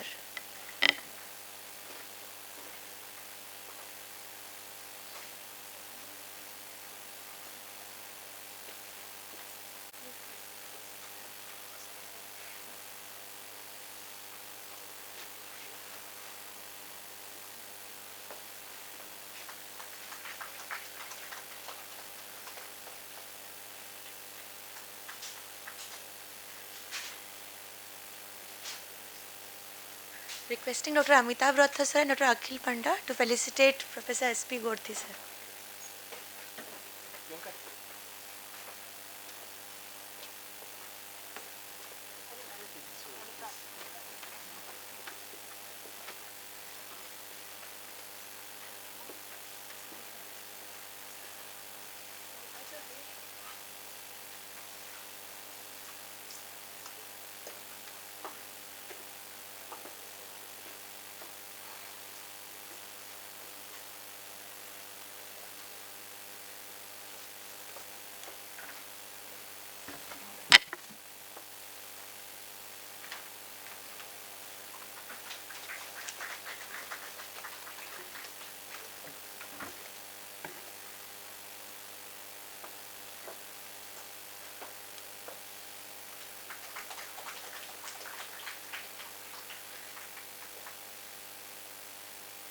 Requesting Dr. Pradyut to felicitate Dr. Suprabha.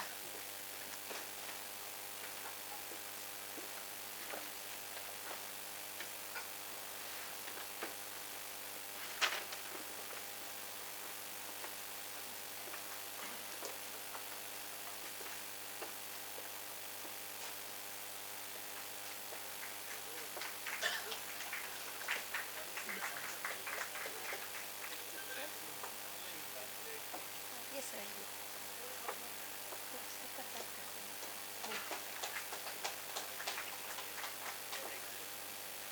Now it's the term to felicitate our chairpersons. I would request Dr. Sunil Naran sir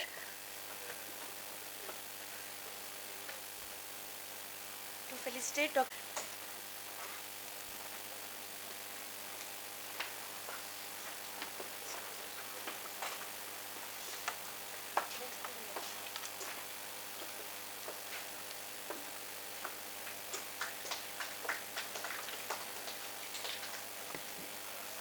Sir, please stay back. Please felicitate Dr. Uma Padi sir as well.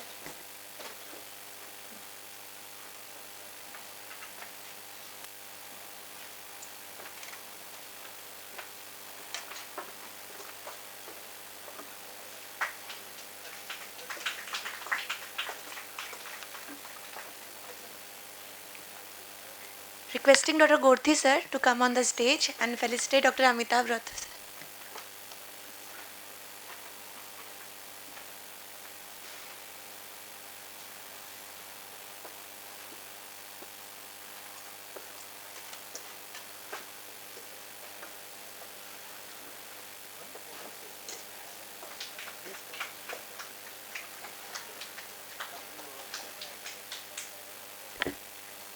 Sir, please stay back, sir. Sir, please felicitate Dr. Akhil Panda as well.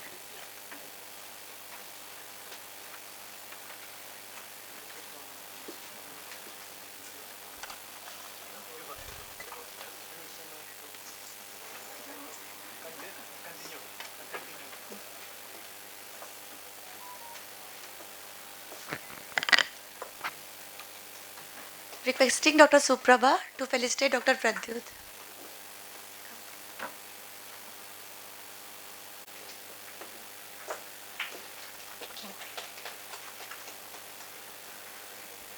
Thank you, dear speakers and chairpersons. So now, after the two brainstorming sessions, we have tea ready already, but we'll not physically break because we are running late.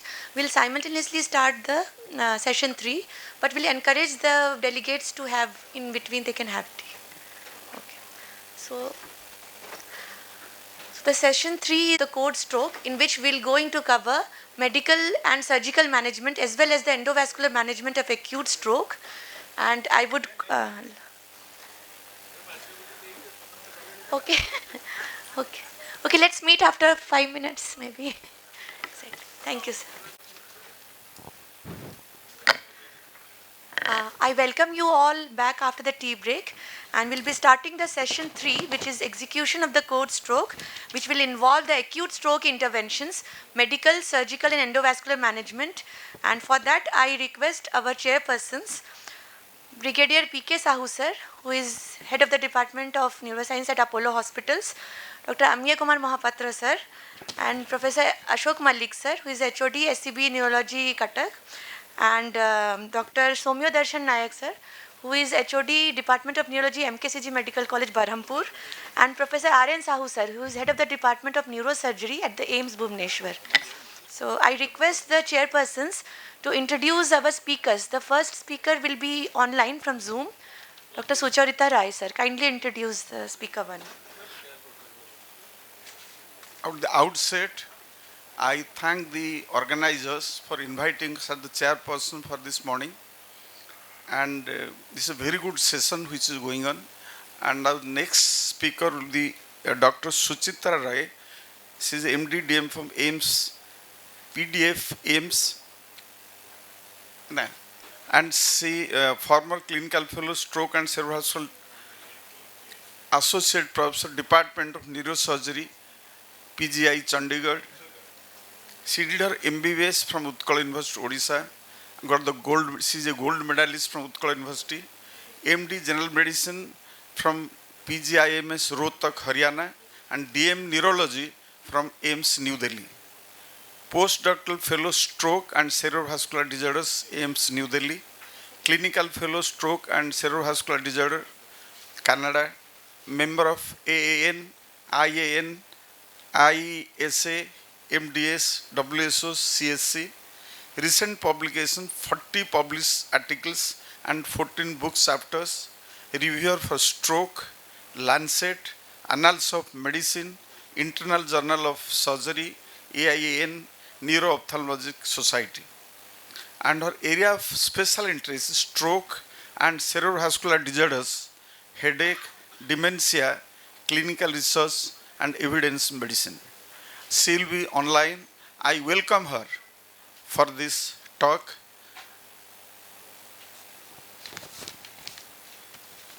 An ideal stroke unit, how far we come. Am I audible? Yes. Thank you, sir, for such a grand introduction. But I would like to actually start talking by saying that first and foremost, I am a student from SCB, and I'm indebted to most of my learnings from my initial days there, and I'm extremely proud of coming from there. So, as a daughter from Odisha, specifically from Cuttack, I begin this talk.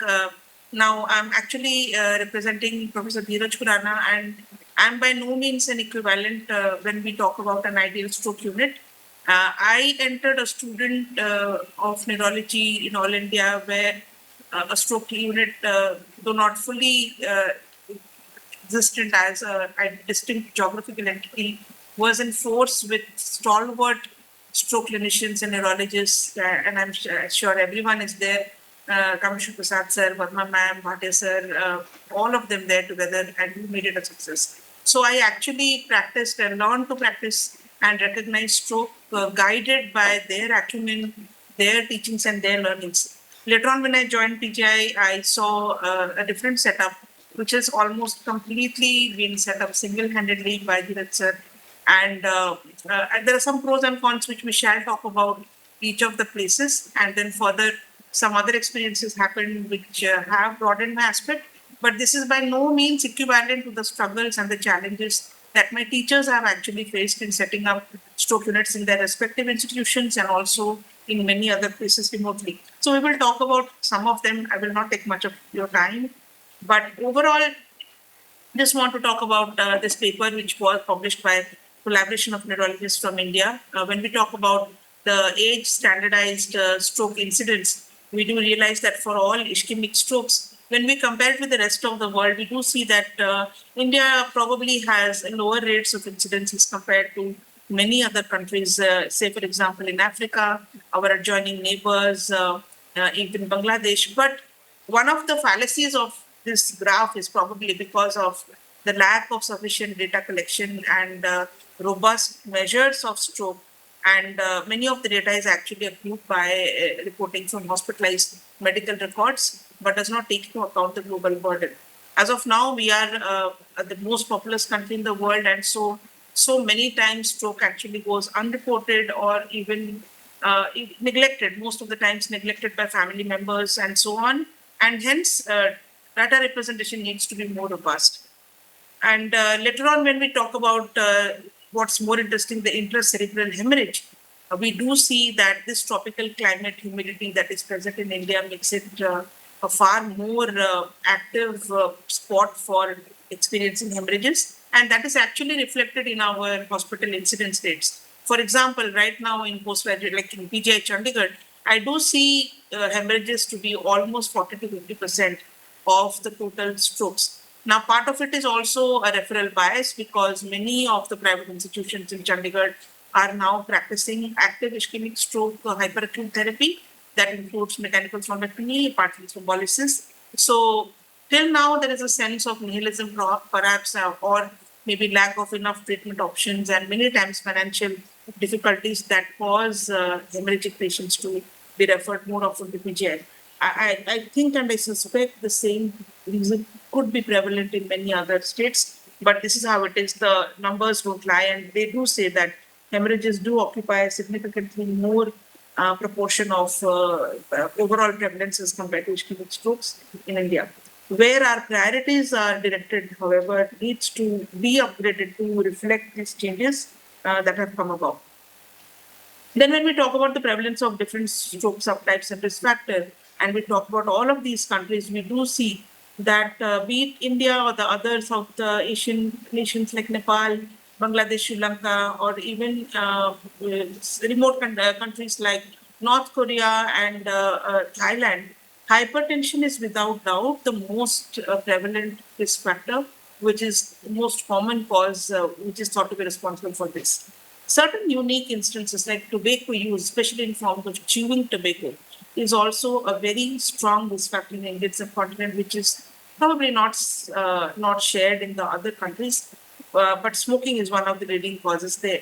So these are some of the unique challenges. So chewing tobacco use is not just a public health hazard and a sanitation nightmare, but it is actually a very strong proponent and a risk factor for causing strokes. And so some of our efforts should actually also be directed to eliminating this challenging scenario in India.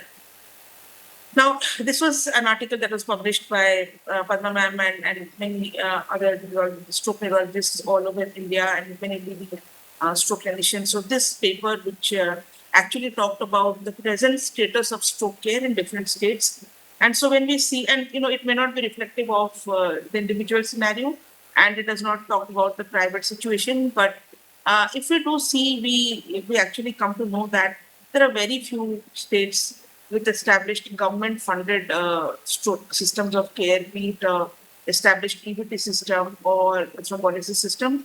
This number is hopefully changing, and the organizers, Dr. Priyanka, is there. She remembers that, so many times ever since last 5-6 years, I always keep talking to her and ask her whether, we're doing thrombolysis, mechanical. Part of it is completely selfish because my parents are in Odisha and they're aging people, so I'm perennially worried about this, this unfortunate event, if at all. So this is also the status in many other states. Recently, I heard that Gujarat has very few EVTs. In fact, one of the few EVT trained doctors is a lone wolf who's probably done his specialization from all India. But overall, there is very few representation for the same in many states like Chhattisgarh, Jharkhand, Bihar, and day in and day out, All India and Chandigarh, and I'm sure down south in Simsivell or in Kolkata, we have patients who actually prefer to go to these states, traveling hundreds of miles just to get stroke treatment. And we all know what time does for brain. So when we have such practices, then it is a glaring truth staring right at us in the face that we need to consolidate and strengthen our delivery systems and actually need to establish our management protocols way more stringently and in a way more aggressive manner than where we are at current times. And more important for that also is to collect more verifiable performance indicators. So do not have the time for the sake of brevity, I would say that as of now, for those centers which are well equipped with EVT facilities and thrombolysis, many of the private centers have come up. The performance indicators are almost equal and unparalleled to the rest of the world and the world standards. That is a door to CT time within 10 minutes, a door to needle time of 30 minutes, and a door to groin puncture of 45 minutes. These are the ideal. But sometimes reality is very harsh and it is completely different. We have strokes at the same time as these getting treated in our bigger centers. We have strokes which are coming to us months or even years after being diagnosed. And this sorry state of affairs, probably there are multiple causes, but somewhere at the base of it also lies in the knowledge and the attitude and practices of the general population, the overall literacy, the overall population burden, financial resources, and so on and so forth. So overall, the need for data is not just performance indicators, but also to talk about more active eligible centers, neurology, neurosurgery services, the availability of facilities, and also public-private partnerships, something of a medication model or a treatment model that probably needs to be thought about, where public enterprises and centers of excellence actually need to maybe work as mentors or work as team leaders in setting up more trip-and-ship models of stroke treatment, and also to strengthen the pre-hospital stroke system. Now, when we talk about the ambulance or the EMS system, there was a study that was done in Maharashtra where it was found out that ambulance services or EMS facilities actually did not bring about more change. So, if there was a person who developed a stroke in a house or maybe say on the road, all they needed to do was to call a taxi, and so the Mumbai taxi service was found to actually be super efficient and give results as good as that. But is it a fair solution? Is it a fair solution that will work for all states? I don't think so. And so we need to actually think out of the box and not take one example of one particular state and apply to others and try to develop our own models from there. So, what are the barriers to stroke care in India? And again, I take this from the paper in 2024. So, patient factors, their affordability, financial resources, their education, their overall concern regarding stroke as a disabling disease versus that of other conditions, say maybe epilepsy or cardiac diseases. So, there are so many times, multiple cases, we find stigma attached to these issues. So many times patients do not actually come up to us. At the hospital or the health system level, this is all the performance indicators and the facilities that we talked about. Finally, whether the availability of stroke specialists or professionals is present to that point where it can make so much of a difference that they come to the hospital and they're given that amount of care. And finally, at the national level, what health policies we have that will bring about a difference in the stroke care in India. Finally, the public and private partnership and ground preparedness is also something that will complement the need for these systems and will give us more ground to cover and also will help us to make proper stroke treatment a reality. Now, coming about the challenges of stroke care in India. So, we do know that there is a high and rising stroke incidence that is happening all the time. And this is happening because we are slowly aging in our population and the population pyramid is rising. And so overall, our population is becoming older and older. At the same time, both human and economic resources are at a stake. And so there is a need for the human resources to actually challenge and to keep up with the population rise. At the level of detection of stroke, there needs to be an early recognition where awareness plays a major role. And what are the modes that can actually lead to awareness at the level of the population? And finally, access to stroke care, whether they can afford or not afford. Many steps have been taken by multiple governments. And finally, whether even the stroke care that they do is extensive or limited.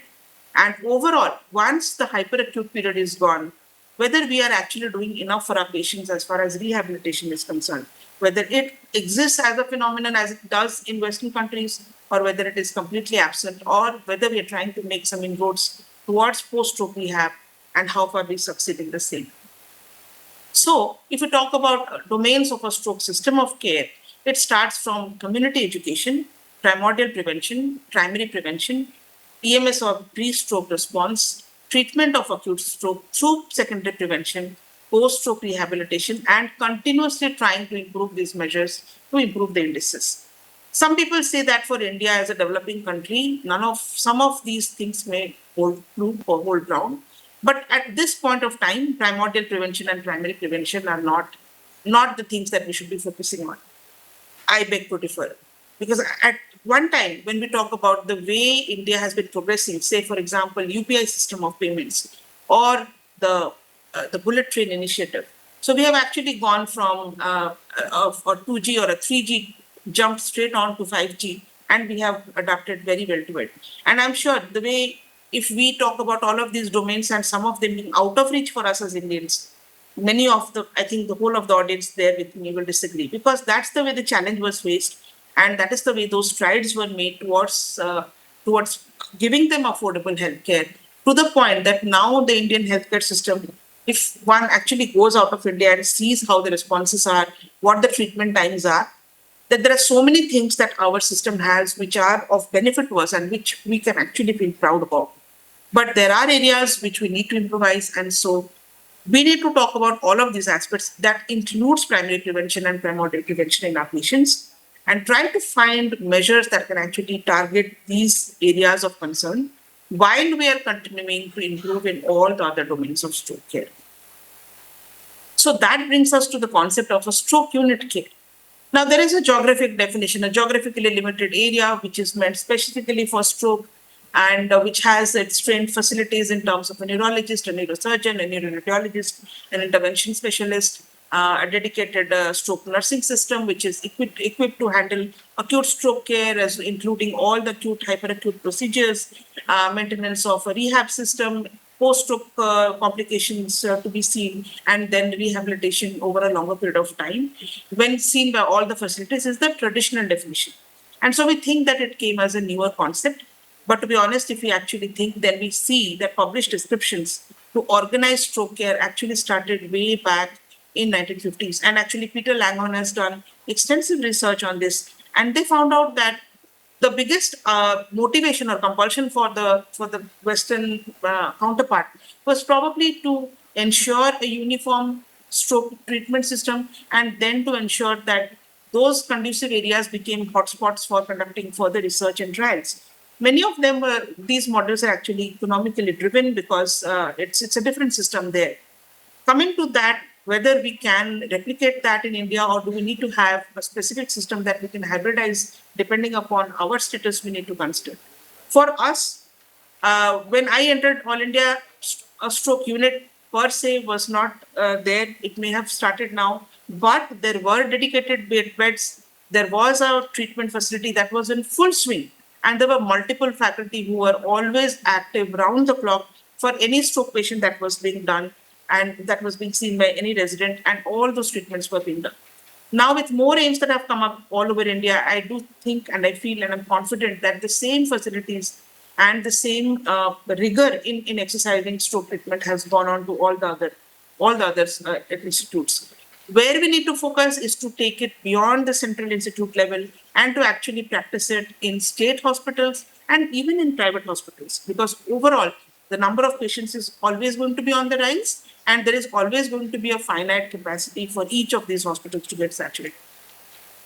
So if you talk about the definition of stroke unit, it has to be both personnel based, it has to be diagnostic procedures starting from the average brain CT to a CT angiogram to all the other secondary stroke prevention and diagnostic methods, including a cardiological backup, monitoring facilities and invasive treatments where it is present. And overall, I would say that there should be a need for all the organized people to adhere to a protocol and a set of procedures for not just acute treatment, but also for stroke rehabilitation, for stroke prevention, and also to repeatedly evaluate their measures so that once they have established their team, they do take time to time stock of how good, whether they're progressing as per the times that are recommended in the guidelines, or whether there is a fall, then try to analyze why these mistakes or why the loopholes, address those loopholes, and then strengthen their facilities for the stroke treatment in a better way. So this will help in reduction of mortality, provide more institutional care, improvised protocol adherence will increase overall global outcome of stroke, and also make successful economic models of each of these hospitals in terms of clinical trials, reducing patient disability, and also helping the overall cost effectiveness of stroke treatment as given by the government, the facilities that we have, how good we are utilizing them, and what are the loopholes we're facing, financial resources being managed in an effective way. If there is anything that is falling short, how we are taking stock of those situations, and whether, if it is possible, there needs to be a thought about whether hospitals can actually serve as a site for clinical trials to generate evidence and to do further research so as to further stroke care all over the country.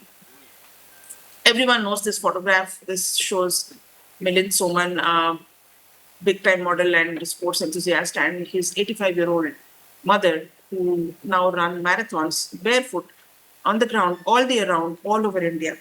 And so I would say that we need to set goals that we need to adhere, because when you talk to his mother about how she attended, she just said that there was never a time when she settled that I would be running a marathon. She started day by day and she never set a limit. And so that's where she ends now when she runs marathons.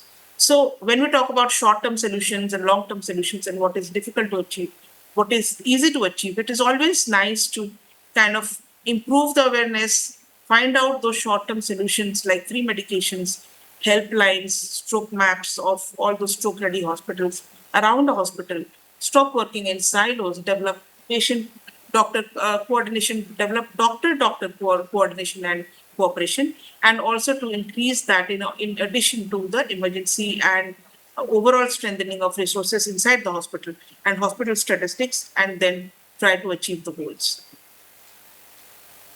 Now, I'm no one to judge, but as a student, I'm just trying to say the facilities that I saw as a student when I entered, and it was completely different from what I had seen before. During my master's, there was a single patient that was thrombolized during my time, during my MD. But when I entered my super specialization, AIIMS was a whole different ballgame, a complete different level. And stroke was an emergency that did not come as a port stroke that it does in Western countries, but that was always treated as one. So if you talked about facilities in all India and the models in which they were doing, there are differences from the place that I work, and each has its own advantages and disadvantages. Why I have brought up this slide is I'm trying to say that each institute need not be a copy of another, but that we should actually recognize our differences and our individual strengths, which every hospital, every institution possesses, and try to maximize on them while we're trying to look at those fallacies that we lack and try to improvise on them. AIIMS probably had most of the stuff except for a drip and ship because it's so highly decentralized. There are multiple private hospitals, everyone equally competitive as AIIMS, offering all acute and preventive stroke care. The Army Hospital does a great job. Everyone does. So the number of patients who came actually came from probably from a more geographical background. Many of them actually choose other hospitals over that. And so AIIMS is one of the options and a preference, but not the sole option for them. We did not have EMS back in 2013. Maybe it has changed now. There was a PAC service that is probably the best, compares with the best of the best in the world. And every stroke patient that needed an admission got admitted. PGI has its own limitations. 5 states drain population. So the emergency is endless and the hospital is expanding, is making attempts to expand. But at the time I joined, there were limited beds. So we do have facilities. There was a model of drip and ship, which was actually completely single-handedly established by Dr. Purana. And so it is very well existent even till this date with the proper drip and ship that, they thrombolize, they think that there might be a requirement for higher procedure. They do send it. They have been trained extensively. So I will be talking about that in a subsequent slide. We do have multiple faculty. Everyone takes part in stroke. What is the star program for PGI, however, is the stroke nurses. Extremely trained, well-trained, confident people. If a stroke patient comes through the triage waiting time, which can be more for many hospitals, is actually negligible in PGI when the stroke nurse is on duty, and the door to needle many times is less than 5 minutes. And so once that is done and there is an acute requirement for stroke thrombolysis or mechanical, the times are comparable to the world standards. When the stroke nurse is not there, because we do have our own limitations, we're struggling with infrastructure and personnel handling, things are not as smooth as when they are, but we're trying to improve ourselves. We're going to get a new separate neurology division. So hopefully that will give us better PACS facilities. EMS is still a dream now, but we are taking steps to improve our ground clearance for stroke patients, especially improve our referral system. So overall, when we talk about awareness, creating awareness to improve this stroke inflow to the hospitals, because other hospitals may not be as blessed as central institutions, we need to know that awareness is key. And so for that, there is this Bachao, which was done by the central government, and it has been dispersed. Many people, hospitals all over, I've seen my teachers advertise, I advertise it, I tell our students to advertise it through whatever means they can. Each patient, you treat a patient and you teach a patient, and then that patient and the caregivers go on and teach it in the community. But we need to be more realistic that with the passage of time, when we talk about the domain versus the year through which the information is actually accrued and the way information is dispersed and the way information is consumed by people has been changing. So this study that was an open access about which of the methods were actually looked at, the overall broad models where information was consumed by the general public, and this was a massive undertaking by some of the social scientists, it actually showed that year upon year, entertainment as a modality for information consumption ranks highest for society to consume. And overall, the other things like geolocation services, digital libraries, social bookmarks like social media and all do have a slightly increasing predominance now that social media and all of these other alternate medias have gained their space in addition to the mainstream media. But even via those media, entertainment still has a huge potential in the way the information is consumed. So, be it FM radio, be it the ads, the smoking ads that is displayed before television, before movies and theaters, I think that is still an area that we need to explore for stroke services and creating awareness amongst general public. So, and also we need to know that we need to improve our awareness through different media sources and not rely on one. The current workflow in PGI, this is my penultimate slide, is right now we have this PGI as a functioning hub facility, and we do have regular referrals from GMC Sector 16, which again in turn gets patients from the community hospitals in different sectors. And we do thrombolize patients in each of these hospitals. Selected hospitals are sending their suspected mechanical thrombectomy patients from say, Sector 32 and Sector 16. Sometimes difficult cases. This is on a personal basis, and this probably needs more working in the future. But private hospital referrals, specifically for complicated cases, is also growing in PGI. And while these are like, the first two are the official, but the private public enterprise is at a non-official level. I think we need to think more about how we can increase this public-private partnership to increase these referrals and give it a national recognition. And that will help us in increasing our stroke model. But this is very different from what is practiced elsewhere. And one of them is in Calgary, where I recently did my fellowship. And that's the system that is existent there is completely different. So this is overall a basic road to recovery after stroke. So I'm not talking about the hyperacute setup, which is well done, but it's also important to know that community participation is way more, and individualistic values are way more. Family system is very less well established. So sometimes after the treatment, people either go to live alone, they go to a community center to live, or they just choose to go into a long-term facility that gives them care. So once acute treatment has been done at the hospital, then inpatient rehabilitation takes up. The inpatient rehabilitation decides whether the patient is fit to go to a long-term facility, go for an early supported discharge, or go to a community rehab. They either choose to go home if they have done an ESD or an early supportive discharge. Once they go to a long-term care facilities, they actually have dedicated rehab teams. Dr. Suchitra, you would like to conclude? Yes, sir, I'll do it. And then, all of these times they have the access to come and refer back to the hospitals and come back whenever the case is required. So overall, I would say that this actually brings up the situation where we now need to probably think about whether we need to give the same level of stroke care to all our patients, or whether we need to change our perceived suffering and our attitudes towards making end-of-life decisions, and to enhance the decision making by taking care of our discussions with the family members overall. And so to probably start discussions about goals of care and preferences for the way of living once stroke happens to a patient. So that's my final slide. Finally, there are some collaboration projects and early notification systems and a dedicated rehab team that is being built up by us. And we are also trying to incorporate some other translational and parallel working groups, which we hope will improve stroke care in Chandigarh in the future. And this is just a photograph for patients that are airlifted all the way from Leh Ladakh to Chandigarh. So airlifting is also a service that probably Chandigarh is privileged to have one, but that also is one of the modes in which we receive patients. So this can be an example to many in places where these things can be afforded. So thank you so much for the patient hearing, and I want to involve and invite all of you to the upcoming AIIMS, which is being organized by us in Chandigarh. I hope you will all grant us with your presence, and we will be following up with a formal invitation in a couple of days. Thank you so much for the hearing. Thank you, Dr. Suchitra, for excellent online talk. I would like to know that our founder, Professor of Neurology, Professor R.N. Sahu, is also in the auditorium. So also Professor Ashok Malik, he is also in the auditorium.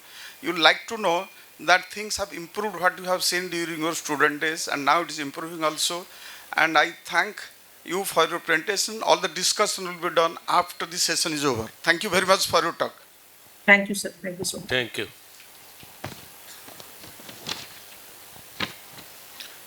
This is my proud privilege to introduce the next speaker, Dr. Vinit Suri. He is working now as the senior consultant neurologist and academic advisor in Indraprastha Apollo Hospital, New Delhi. He has passed his DM neurology from GB Panth and MAMC, New Delhi in 1992.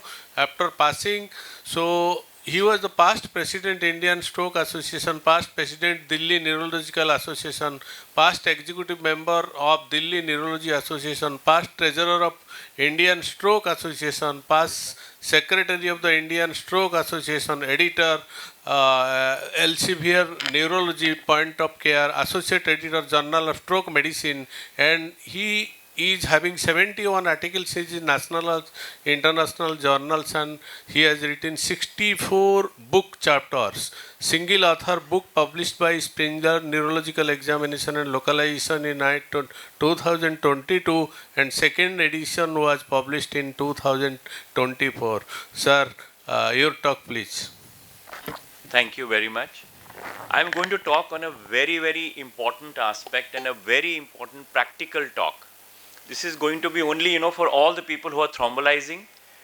So I'll start off with some important case vignettes, some case problems you'll face. If you have somebody with a right MCA aspect is only 1 and NHS is 25, will you thrombolize? How many will thrombolize? None? We'll change that. We'll change that thought process. So if you have an elderly who's 88 years of age, but now beyond 4.5 hour, based on CT perfusion, 4.5 to 9 hour, on the extend trial, would you thrombolize? Is there data to thrombolize an 88-year-old in the extremely late window on CT perfusion? We will see that as well. So you have a pregnant 2-month-old, pregnancy 2 months and 6 hour. So can you do a CT perfusion or can you thrombolize a 6 hour beyond perfusion? So let's look at that as well. If you have a patient who's just had a pacemaker or who's had a TAVI inserted, can you thrombolize immediately after that? A minor stroke patient, non-disabling, but with a large vessel occlusion. So we're going to answer some of these questions. We'll see once we go into that. So we all know that thrombolysis basically converts plasminogen into plasmin, which is the active agent, and that reperfuses the vessel. And as the reperfusion occurs, the penumbra is, instead of going into the core, it goes into the normal tissue. So we are trying to save penumbra by reperfusion. And we all know that the up to 4.5 hours, it's a time window like it has all been said, and but after 4.5 hours, we have to demonstrate that there is a penumbra, and therefore we have to do a tissue window, we have to do advanced imaging. Now there are, on one end, you have a lot of contraindications, very clear, blacks, you cannot do that, you cannot thrombolize. On one side, you have a lot of fair indications, but in between you have a lot of grays. That's where the neurologist and the maturity of the neurologist comes in to decide whether you can thrombolize them or not. So I think that's what we are going to see. So I'll run through some of the indications, contraindications, and additional recommendations. These are, I think, all very clear. These are all based on AHA guidelines 2019 and ESO guidelines 2021. So there are a lot of class 1 indications where you don't have to think. You can just go ahead and thrombolize. Anybody who's less than 3 hours, whatever be the severity of strokes. We were discussing NIHS above 25. AHA guidelines say that if you are within 3 hours, the severity of stroke doesn't matter. 3.5 to 3 to 4.5 hours, you will thrombolize only if you are less than 80, if you have not had any anticoagulation usage, if you have not had any oral anticoagulation, and the NIHS is less than 25. The blood pressure should be less than 180, 105, and the blood sugar should be more than 50. So that's the indications, but then you have a lot of contraindications. Time from onset. If the time from onset is unclear, you are beyond 4.5 hours, you will not thrombolize. If the CT shows an intracranial hemorrhage or a subarachnoid hemorrhage, you're not going to thrombolize. This is important change. Stroke in the last 3 months is a contraindication, but the ESO guideline now suggests if it is a small infarct, if it is more than a month old and the patient has had a fair recovery, you can thrombolyze even after 1 month. So that's a little change that one should realize. If the patient has had head trauma in the last 3 months, if the patient has had a past intracranial or a spinal surgery in the last 3 months, that's a contraindication.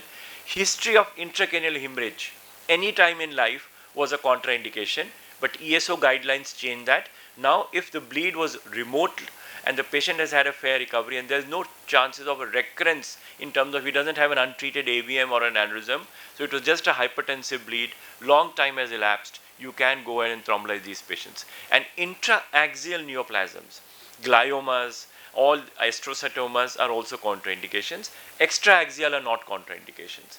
Then coagulopathy, if the platelet count is more than less than 1 lakh, you will not anticoagulate. If your prothrombin time is less than 1.7, you will anticoagulate. And for factor 10A, if you have patients on dabigatran, your thrombin time should be less than 60. If you have patients around anti-factor 10A level, should be less than 0.5 if you're going to thrombolyze these patients. Infective endocarditis and aortic arch aneurysm are again contraindication. So aortic arch aneurysm and intracranial aneurysms are both contraindications. Only extracranial carotid you can actually thrombolyze. So it would be a contraindication you have intracranial aneurysm as well. GI malignancy or GI bleed in the last 21 days is again a contraindication. Now this is where the maturity of the neurologist comes in. This is where you have a 2A or a 2B. 2A indications are where the benefit is definitely much more than the risk. 2B is where the benefit and risk is almost matched and you have to, you don't have much of benefit. So what are the 2A? So basically above the age of 80 in the 3 to 4.5 hour, you have a 2A indication. So you don't have to look at age for this. But for 2B, you have history of diabetes and previous stroke, patients on anticoagulation with an INR less than 1.7 and even NIHS above 25, you can thrombolyze these patients. And the ESO guidelines have also, I'll discuss that in a little later, that you can thrombolyze even these patients. So patients who have dementia, you can thrombolyze if they have reasonable longevity of life. Patients with a microbleed, if you have more than 10 microbleeds, that's a contraindication. But you have less than 10, you can thrombolyze. Unruptured aneurysm, AHA guidelines say that if the aneurysm is less than 10 millimeters, you can go and thrombolyze, but the ESO guidelines have removed that 10 millimeter. So aneurysm, if there is an unruptured aneurysm, you can thrombolyze these patients. And dissection, like I said, if you have an aortic dissection or an intracranial dissection, it's a contraindication. Extracranial neck dissections, you can thrombolyze these patients. Acute MI, if patients present with acute MI and acute stroke, use the stroke dose of TPA and then take the patient for a primary angioplasty for the coronary. If the patient has had an acute MI in the last 3 months, that was a contraindication. But the latest guidelines say that if it's not an anterior wall infarct, then you can thrombolyze if the patient is beyond 1 week. So if it is a non-ST, if non-ST infarct, or if it's an inferior wall or a posterior wall, then even after 1 week you can thrombolyze these patients. Anterior wall is a contraindication up to 3 months.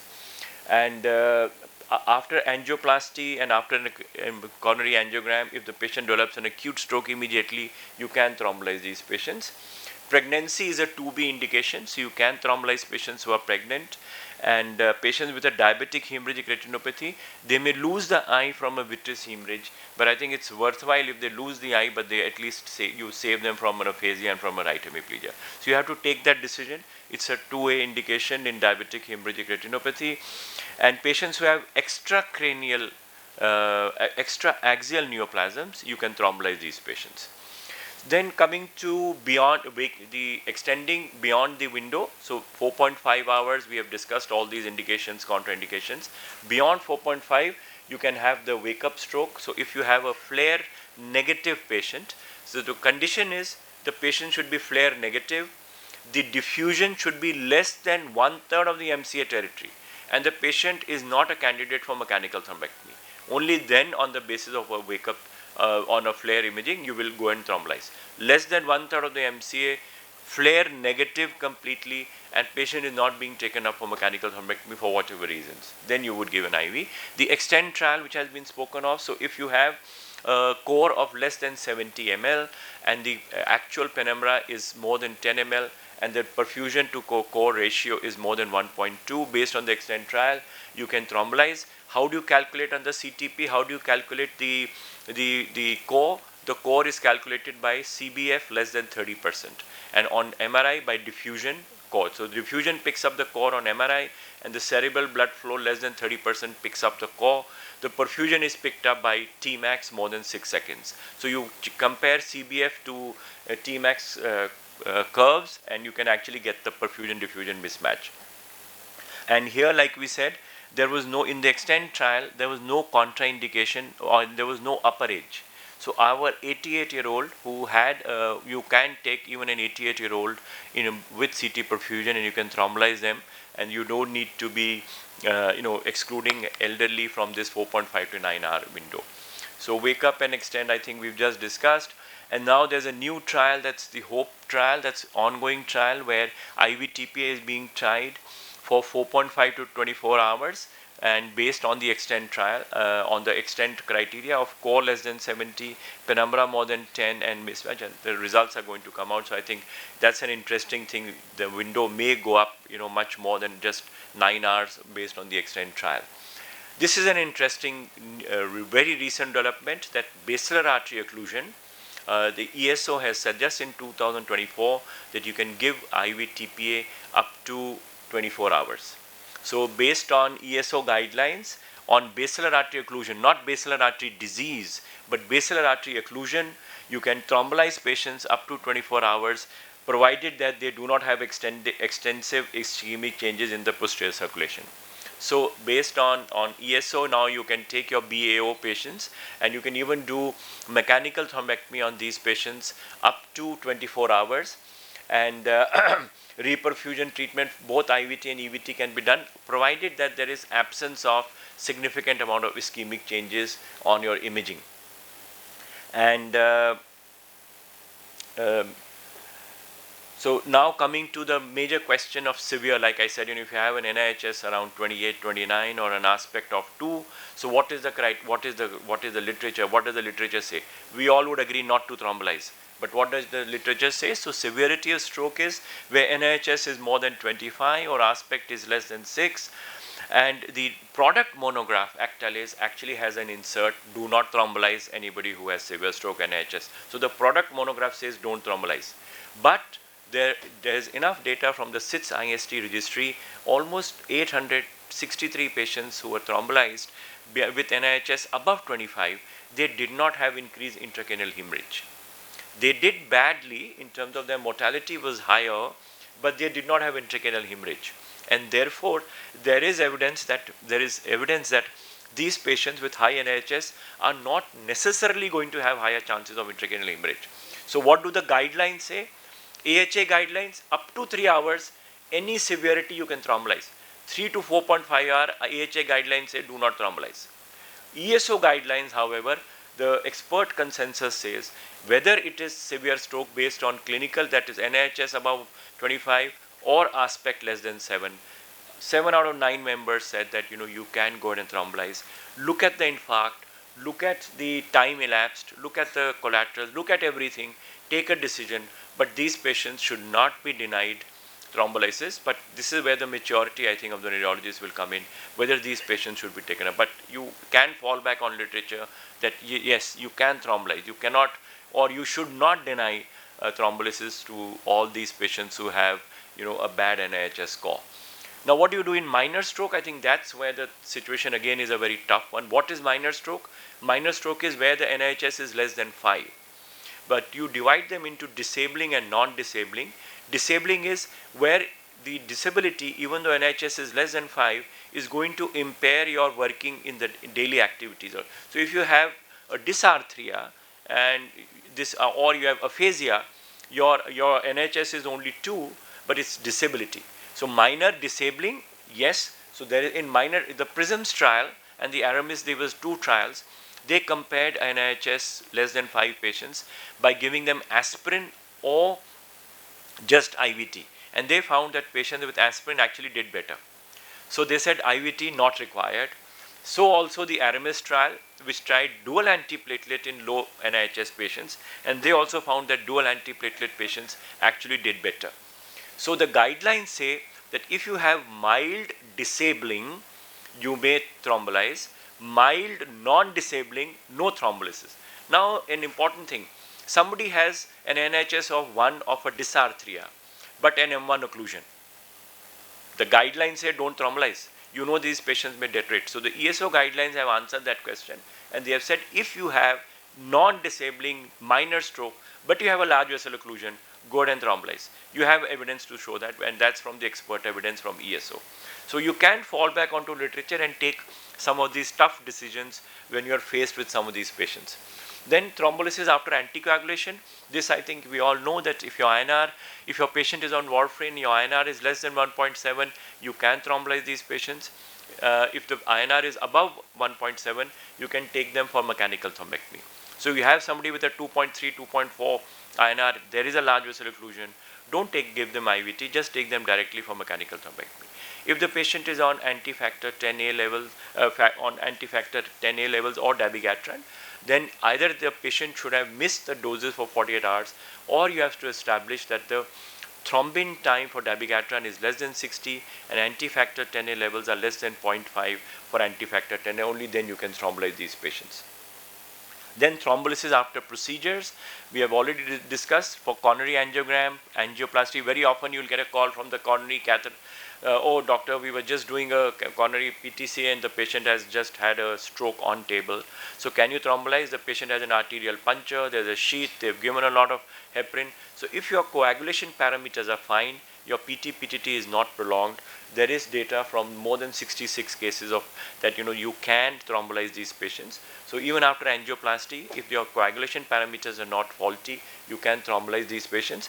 And patients with TAVI, patients with a recent pacemaker implantation, there is enough evidence to suggest that, and there is a 2A indication that you can thrombolize these patients. Then direct versus bridging, this is a major question that happens. So a patient who presents with an M1 occlusion goes to an MRI or to a mechanical thrombectomy capable center. Should they do IVT and should they do bridging and or direct mechanical thrombectomy? This is, I think, a major question. The advantage of bridging is very often when you give IVT for tenecteplase, 22% patients may have a spontaneous recanalization. You may not even require to use your catheters. And also that if patients have multifocal thrombi, then the IVT would be definitely much helpful. And by giving IV thrombolysis, if the patient does have to go for mechanical thrombectomy, the number of passes required is reduced significantly. The disadvantage is that you have given a pharmacological agent that can cause bleeding and the cost goes up. So there are 4 trials, the direct MT, Mr. Clean, SKIP and the QUIT trials, which they have all shown that bridging is actually helpful. So the criteria or the recommendations are even from the SNBI association is that bridging is what is to be done unless and until there is a contraindication for IVT. So patient should not be taken up directly for mechanical thrombectomy. If there is a contraindication for IV thrombolysis or patient has come out of the window, then that's a different issue. Otherwise, bridging is there to stand.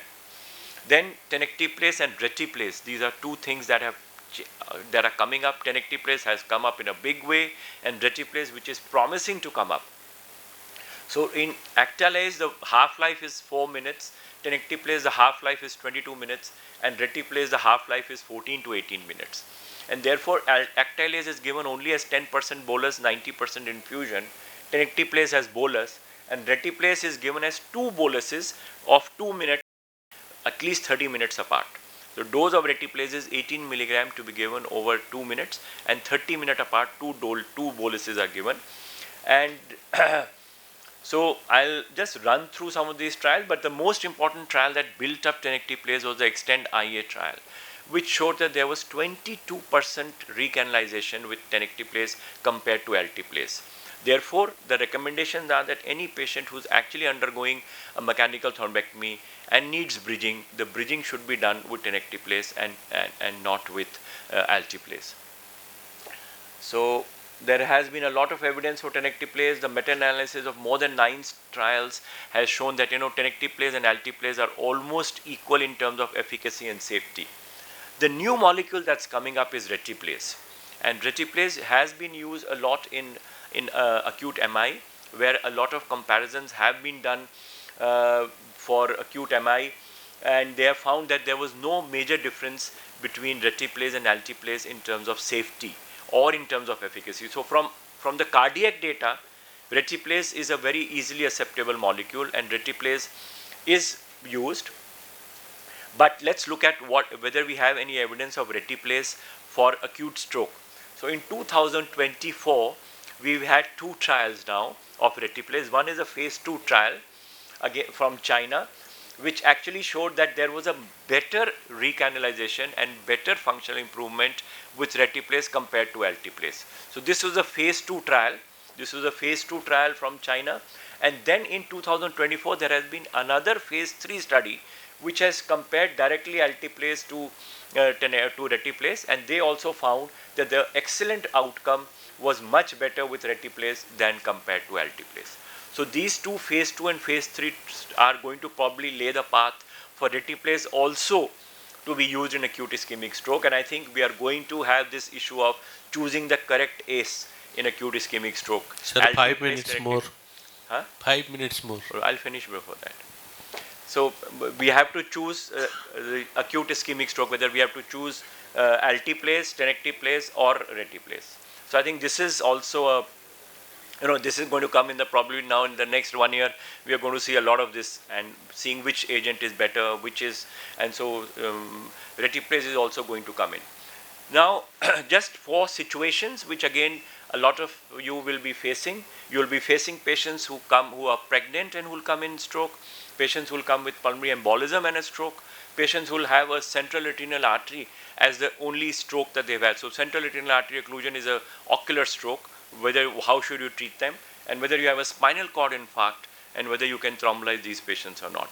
So in pregnancy, the radiation exposure that you can give is up to 50 millisieverts. The amount of radiation from a CT scan is only 1 millisievert. From a CT angio is 4 to 5 millisieverts, and combined CT perfusion and CT angio is around 10 millisieverts. So even in pregnancy, you will not be crossing that limit, but the recommendations are, if you have a pregnant patient, do not go the CT way, go the MRI way, and for MRI perfusion, you can use the ASL without using contrast. So it's better to not use contrast because that's contraindicated in pregnancy. So you can use a MRI core diffusion way to tell you the core, and you can use an ASL to look at perfusion in the 4.5 to 9 hour window period.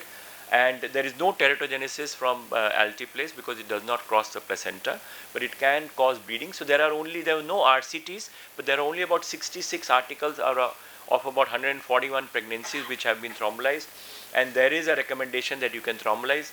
AHA guidelines have a 2B indication for thrombolysis, which is the weight, the risk and benefit ratio is almost matched, but you can go ahead and thrombolyze.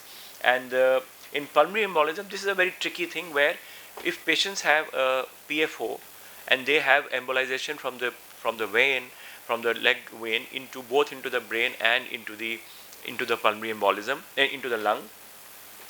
So whether you use the stroke dose, whether you use the pulmonary dose of TPA, so there are only about 17 cases reported in literature, and the management is use the stroke dose of TPA, wait 24 hours, put the patient on 24-hour heparin infusion for the pulmonary embolism. That is the recommendation given on the basis of these 17 cases. It's a tough one, and I think that's what you'll have to do.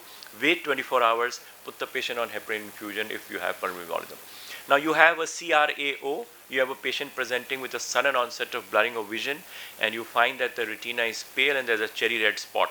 That's what the ophthalmologist tells you. That's a certain thing of central retinal artery occlusion. So can you give thrombolysis? So yes, there is evidence that TPA has been used. Both intra-arterial and intravenous TPA can be given. Intra-arterial, you give it into the ophthalmic artery. 15 milligram epochs of alteplase are given at least 3 to 4 times till a maximum dose of 50 milligram. Or one can use intravenous TPA. So for CRAO, there is definite evidence, and you can go ahead and give IV thrombolysis, and the routine things that are done for decompression, anterior chamber paracentesis, they are of no value at all. So if you get a patient with central retinal artery, let the ophthalmology colleagues only diagnose it, but the treatment should be done by the neurologist by giving IV or IA TPA.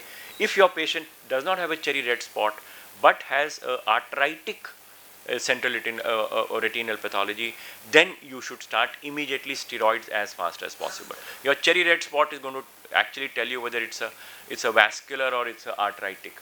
And if you have somebody coming with a spinal cord infarction, is there evidence to give any IV TPA? Yes, there is evidence. There are about 19 cases in literature and they have been given TPA.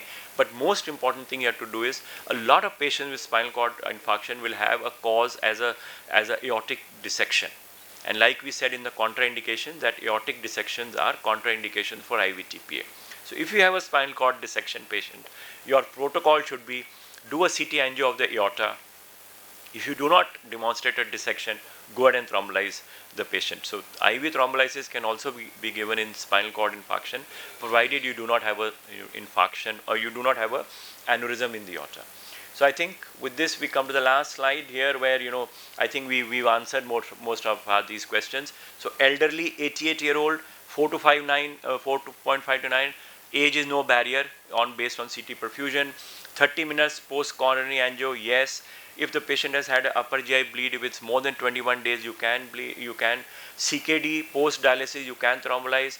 If you have bridging or non-bridging, we have discussed that bridging is the way to go forward. The major questions are, I think we've answered all of this. So pregnancy also, like we said, that you can go ahead and there's a 2B indication. With that, I think I thank all of you. And for the students who are here, I've just had this book published, and anybody who wants a PDF, it's like, for your exams. It has all your trick that your heads are going to ask you. They're going to ask you positioning, like this is just for the plantar. How do you, what should you use for plantar estimation? What position should you use? How, and then what are the other ways, of eliciting plantar? It's a full examination book. Then, all your hammers, they may ask you suddenly, which hammer are you carrying? It's a Queen Square or a Taylor or a, so all these questions, and it's all there. Anybody who wants the PDF, I'll be happy to share. And it's a full book now. It's actually, it has almost everything. And what I've done is a neuroanatomy followed by the clinical well. So if you are checking deep tendon reflexes, the first thing is what is a deep tendon reflex, what is a monosynaptic, what is a polysynaptic reflex, and then the reflexes. That's what you are asked. Superficial reflex, they'll ask you, is it a monosynaptic, polysynaptic? Tell me the pathway. So all that is there in the book, and I'll be happy to share the PDF. INTAS is actually giving the book to all the DM students. So anybody who wants, they can get the hard book as well. Thank you so much for a very patient hearing. I'll be happy to take questions here. INTAS will give you, sir. Thank you, sir, for an excellent talk and evidence-based therapy about stroke. And we'll discuss after all the talks are over. Then, sir, for the next talk, Dr. Mahapatra. Next talk? Dr. Arun Sheikh, neurosurgeon, and he has his fellowship. Yeah, am I audible? Yeah, the next speaker is Dr. Arun Shekhar. He's a neurosurgeon and he has a international training fellowship from Leeds. And his interest is basically DBS surgery, spine, as well as he is interested in also stroke and pediatric neurosurgery. He has an affiliation to a number of international bodies. So I ask Dr. Arun to start immediately without delay, as we are running short of time.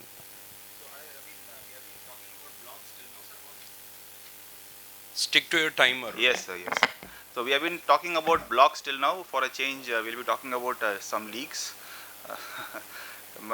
surgical management of ICH, and what are the recent updates we have about surgical management.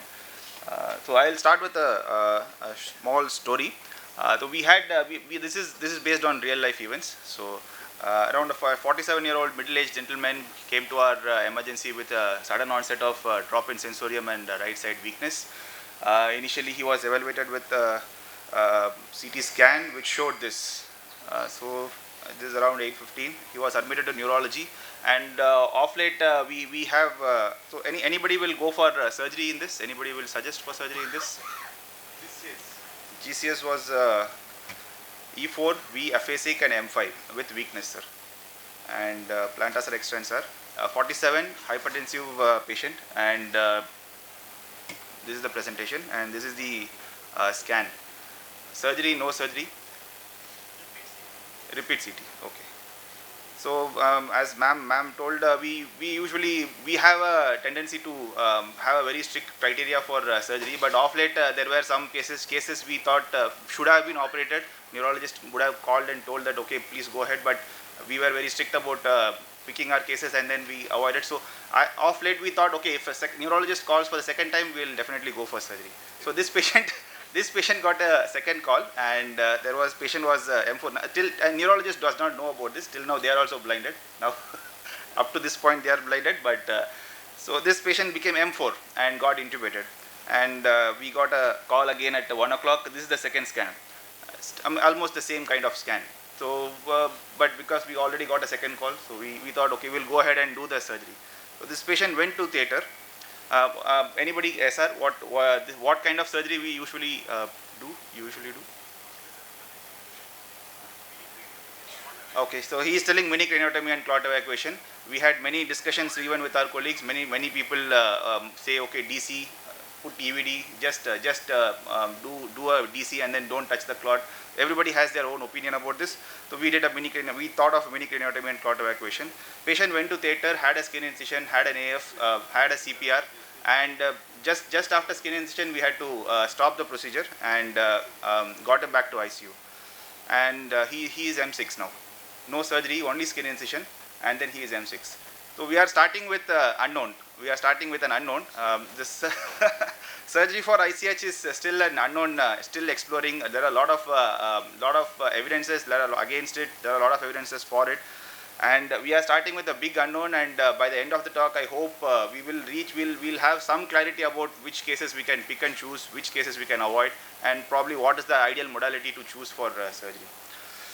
We all know that Charcot-Bouchard had identified chronic arterial hypertension as one of the most common pathology which causes arteriolopathy, Charcot-Bouchard aneurysms and bleeds. The aneurysms located especially in the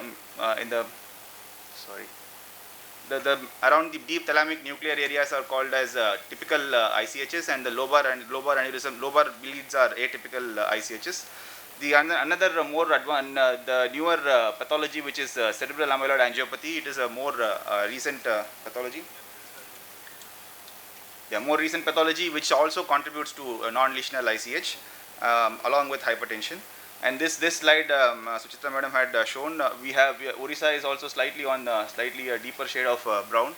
We have a lot more cases of ICH, but unfortunately all our evidences does not come from India. Most of it is from these blue and light blue areas where they see very less number of ICHs. So ICH is a varied, it presents in a varied spectrum. It can be small like this, it can be superficial, deep, massive, it can be a venous bleed, it can present with anything. So what exactly there is well-known evidence even from back from 77, 93, we have a clear-cut evidence that the size of volume of the bleed is the single most strongest as well as independent predictive factor for outcome. So patient with deep hemorrhages, 30 cc is the cutoff, and with superficial hemorrhages, 60 cc is the cutoff. So as neurosurgeons, our role comes at stabilizing, evacuating and protecting. Mostly this is where our role comes in. So let's see what evidence we have to have at each stage. So how do you stabilize? Eventually all bleeds, a significant number of bleeds expand. When you get a repeat scan at 6 hours, there are multiple signs, spot sign, satellite sign, swirl sign, lot of radiological signs are there. Many signs are there to predict. Mainly we have to block this leak basically. So what are the two modalities that we can do this? One is to control the BP, other one is to correct the coagulation parameters. So what does the evidence say about controlling BP? We have good studies called Interact studies, Interact 1 and 2 studies. They have taken this cutoff of less than 140 rapid reduction versus maintaining with guideline based therapy, and it is clear cut, and it's about 2,500 cases they have evaluated, and they have they have shown that there is no significant change in outcome as such, but there is this is basically outcome based study. So there was no significant change in outcome when you control this BP based on this. However, the volume is around 11 cc. Very hardly this volume does not come to neurosurgeon at all. Mostly it is not an operative volume. It is a very small volume ICH. And then if you see the results are non-significant as far as outcomes are concerned, functional outcomes are concerned. No change in volume, no neurological deterioration in the first 24 hours. Trend to become better at 90 days if you control intensively, but the median volume is very small. When you see the attack studies, I think the attack study was prematurely stopped because of complications, if I'm not wrong. Even that study also has a very small ICH volume, and they said that intensive reduction of blood pressure is harmful, and it does not make any significant contribution. So when you have this kind of study with ambiguous outcomes, you always pool data and then analyze. So based on this pool data, what we have, the current AHA guideline says that early and stable systolic blood pressure reduction is required. Optimal target is around 140, AHA guidelines say around 140. Safely you can reduce. Do not exceed more than 60 millimeter lowering within 1 hour, and keep variability low, less than 10 millimeter variation in the first 24 hours.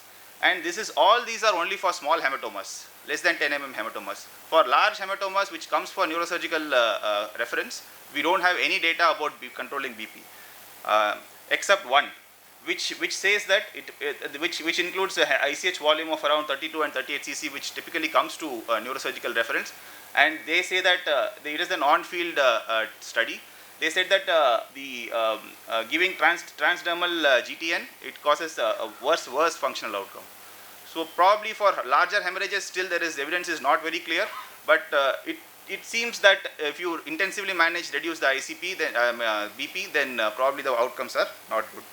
Second one is tranexamic acid. We use tranexamic acid in multiple places. Even for ICH, they have tried, and as expected, many of the studies, the outcome is not that great. Functional, when you take functional outcome, it is not that great.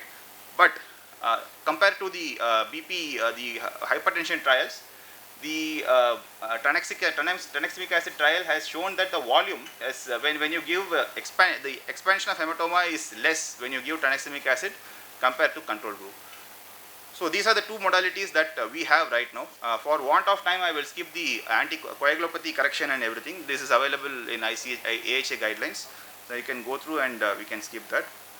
Let me go to next one. Next is evacuation.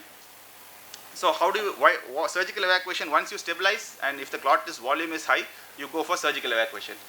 So there are multiple studies starting way back from 1989 to current studies that favors surgery. So based on this, and there is a recent meta-analysis, Dutch meta-analysis, which clearly shows that there is a significant risk reduction with surgery, whether it is open surgery or a minimally invasive surgery. However, the significant reduction is, the benefit was not consistent across studies, and this suggests that the results are not very reliable. So because of this, a group of surgical trials have come. One is the STITCH trial, followed by MISTY trial, followed by the CLEAR trials. So these trials have come one after another, the group of trials, and they try to explore this option of surgical intervention for ICH and see how exactly this surgical intervention helps. So that, I mean, I'm just giving a gist of it. All the trials have have shown does not favor surgery. But let's just go a little bit deeper into it. When you take this STITCH trial way back in 2005, when the STITCH trial was published, they literally had to color code both the lines to differentiate the outcomes. There is no difference in outcome between surgery and no surgery for ICH. But they have done a subgroup analysis which showed some favorable outcome in surgery when the hematoma is 1 centimeter or less from the cortical surface. And the other positive or kind of positive outcome is if you do surgery for a comatose patient, early surgery, then the outcome is not that great. So these are the two things that they have found out, and based on this they built upon the second trial, which is a STITCH 2 trial, which says, okay, let's not go for deeper hematomas, let's just take only the superficial hematomas and see what is the outcome. And so in Stitch 2 trial, they have taken around 250 patients in each arm, and again it is a very well designed trial. It is they have included all the variables possible. It is nicely conducted trial. Hematoma volumes are big. Both the arms are properly balanced, but still the outcome is not that great. Though there is only there is a non-significant difference in both the groups. So what they did is Dr. Mendelo, he had nicely created a prognostic group in both the Stitch 1 as well as Stitch 2 trial. The value of this trial, the beauty of this trial lies in how the planning happened just before the trial started. So Mendelo had kept a poor prognosis group in both Stitch 1 and Stitch 2 based on GCS and hematoma volume. And later on, once the trial got over, he did a subgroup analysis as well as meta-analysis and found that the poor prognosis group, which is basically GCS 9 to 12 group, larger hematoma, larger volume of hematoma as well as impaired consciousness, they have the surgery, they have a better outcome with surgery. So even though as such the trial does not give a clear-cut evidence that surgery is better, these are the parameters that were found out that okay, probably from here they give some evidences, like probably these things can be evaluated a little bit more to find whether whether surgery will help better or not. So next option is many people thought the outcomes of Stitch are not are not favorable, maybe because it is an invasive procedure. You do a craniotomy, you damage a lot of cortical structures, reach the hematoma and evacuate. Probably that's why the outcome are not favorable. Then so they decided, okay, but you cannot leave the hematoma. Hematoma, if you leave over a period of time, there is a perihematomal edema that develops that causes raised ICP, and that itself will cause damage. So what people decided is let's go for a minimally invasive option. Let's go for a minimally invasive option, and that is how MISTI trial came in. So MISTI trial, basically it is a minimally invasive surgery plus you give some leave a drain in situ and then give RTPA over a period of time. There is a protocol. So based on that, they saw that there is a good reduction in the over a period of time. There is a good reduction in the hematoma size, and there is reduction in so this MISTI trial, the outcome as such, again it is a nicely conducted trial, properly designed everything, but the outcome is not favoring towards surgery. However, there is a significant difference which is found statistically with mortality. So they said that probably mortality is better when you go for a minimally invasive procedure. Other things, after that subgroup analysis clearly mentioned that there is a significant difference if the post end of treatment volume, like you leave a drain, give RTPA and everything, and then towards the end of treatment, if you could achieve a volume of ICH volume of less than 15 ml, probably that is favors for a better outcome. So this 15 ml volume in subgroup analysis at the end of 1 year, they had a better outcome compared to this is one thing that had come out of the MISTI trial. So at the end of 1 year, 80% of so the outcome is not all bad. At one year end of 80% of all survivors were living at home or in active rehabilitation, and the prognosis for large ICHs are not as poor as it is suggested. And then the cutoff of less than 15 ml that came. So we got one more clue. So other than age, everything else, GCS, hematoma volume, the post treatment volume of less than 15 cc, probably that gives a better. So that is another thing, that even though it is a negative trial, even though it's not a negative, even though it's a neutral trial, the evidence that we got from it, it just gave us some clue that probably we should target this. So the outcomes from MISTI trial is you'll have to look for clot stability, correct the coagulopathies, secondary etiologies has to be, this is the protocol, secondary etiologies to be ruled out, safe use of RTPA. So the RTPA is around 1 milligram you have to give every 8 hourly for 9 consecutive doses, or till the hematoma volume becomes 15 ml. So this is the protocol they had used. Targeted positioning of EVD. So you leave a cannula exactly at the epicenter. So you use a stereotaxy or a navigation guidance to place the cannula exactly in the epicenter. And the target for the 70% reduction in volume, which is less than 50 ml, better MRS, functional outcome. And if the lowering of volume to less than 30 cc, like after surgery, if you can get the volume down to 50%, then there is a better survival. Mortality is reduced. So these are the answers that we got from MISTI trials. So excellently conducted study, but it is a neutral result, and so are all the other previous trials. So probably we are, so it is not just surgery, are we missing something else? So there is something called timing, patients, patient related factors, size, location, and the mindset of the, so timing, if you take into timing, all these studies have recruited these patients for surgery in a very wide range, starting from 1 day to almost 2.5 days after surgery. Whereas evidence says, like for example, if you take a tranexamic acid crash 3 trial, early onset of treatment has better outcome when it is mild to moderate. So it is obviously, like for ischemia you have a cutoff time for 4.5, less than 24 hours, but there is nothing like no studies which have targeted the hematoma in that way. So when in meta-analysis there is clear-cut evidence that less than 8 hours there is a better favorable outcome. And again, when in a more recent endoscopic study, more 2021 published study, early evacuation, hematoma evacuation, there is a better outcome. So less than 8 hours seems to be, timing-wise, early surgery seems to add a better outcome. Second is patient-related factors. Patients operated at a younger age, 50 to 70 years, they have a better outcome, and GCS of 9 to 12, they had a better outcome. But when you switch over and see that GCS of 3 to 8, there is no benefit of surgery. Anyone with ICH in a GCS of 3 to 8, there is no significant benefit of surgery. As well as the volume somewhere around 20 to 50 ml has benefit with surgery. Arun, you can wind up in 2 minutes. Yes, sir. Yes, sir. So again, there is a significant change in outcome when the size is taken into consideration. And then there is emergency craniotomy after. So most of these studies have taken up emergency patients who have deteriorated after surgery and then crossed over to the other trials, other sites, surgical sites. So hence the non-significant results observed in the Stitch and Misty trials are basically because the patients are all mixed completely, and there is no clear-cut criteria for choosing these surgical patients. I'll just skip. This is one very interesting study. So they have found that there is a predicted ICH score prediction as well as the outcome was significantly different with some intervention. So what was the intervention? Usually they keep the patient's DNR within the 48 hours if the patient has not improved.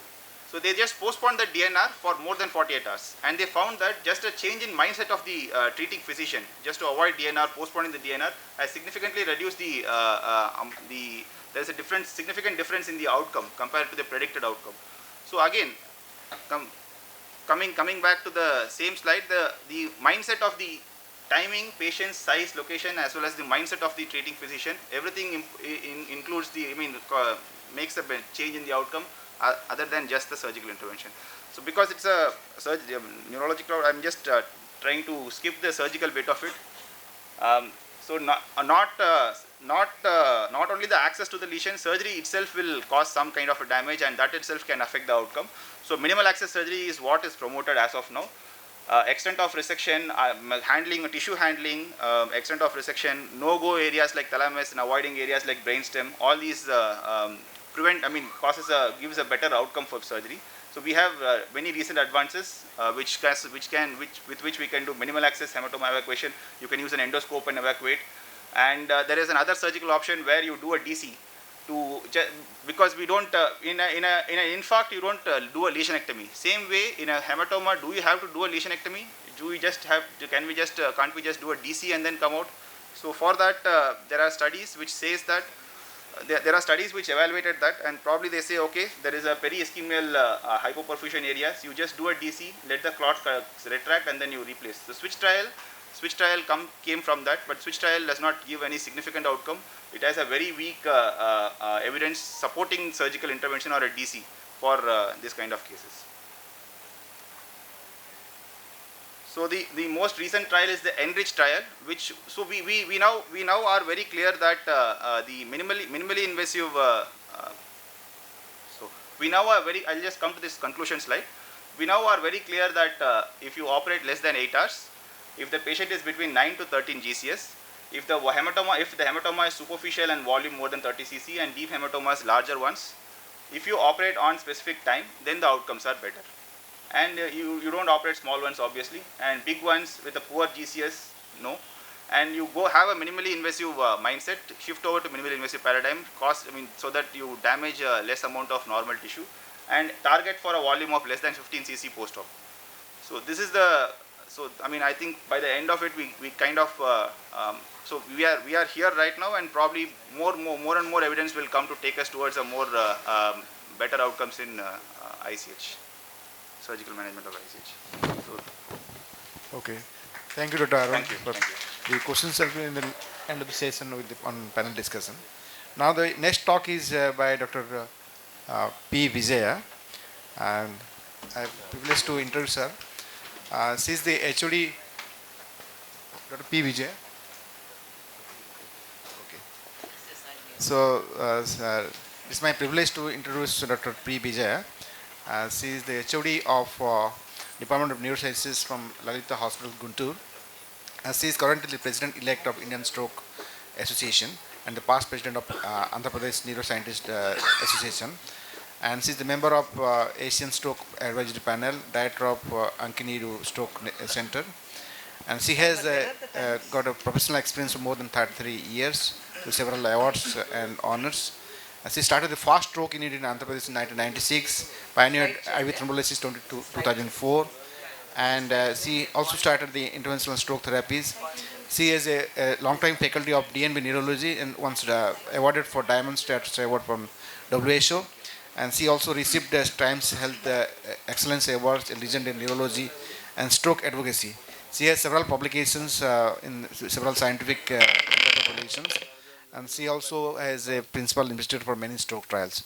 Over to you, madam, for your talk. Thank you. Thank you, sir. Respected chairpersons for that kind introduction, and I thank AIIMS Neurology Department, Madam Manaka, and the group for inviting me. Let's go to the study. Actually, my job is much easier now. My predecessors have covered most of the trials in ischemic as well as brilliantly covered ICH talk before me.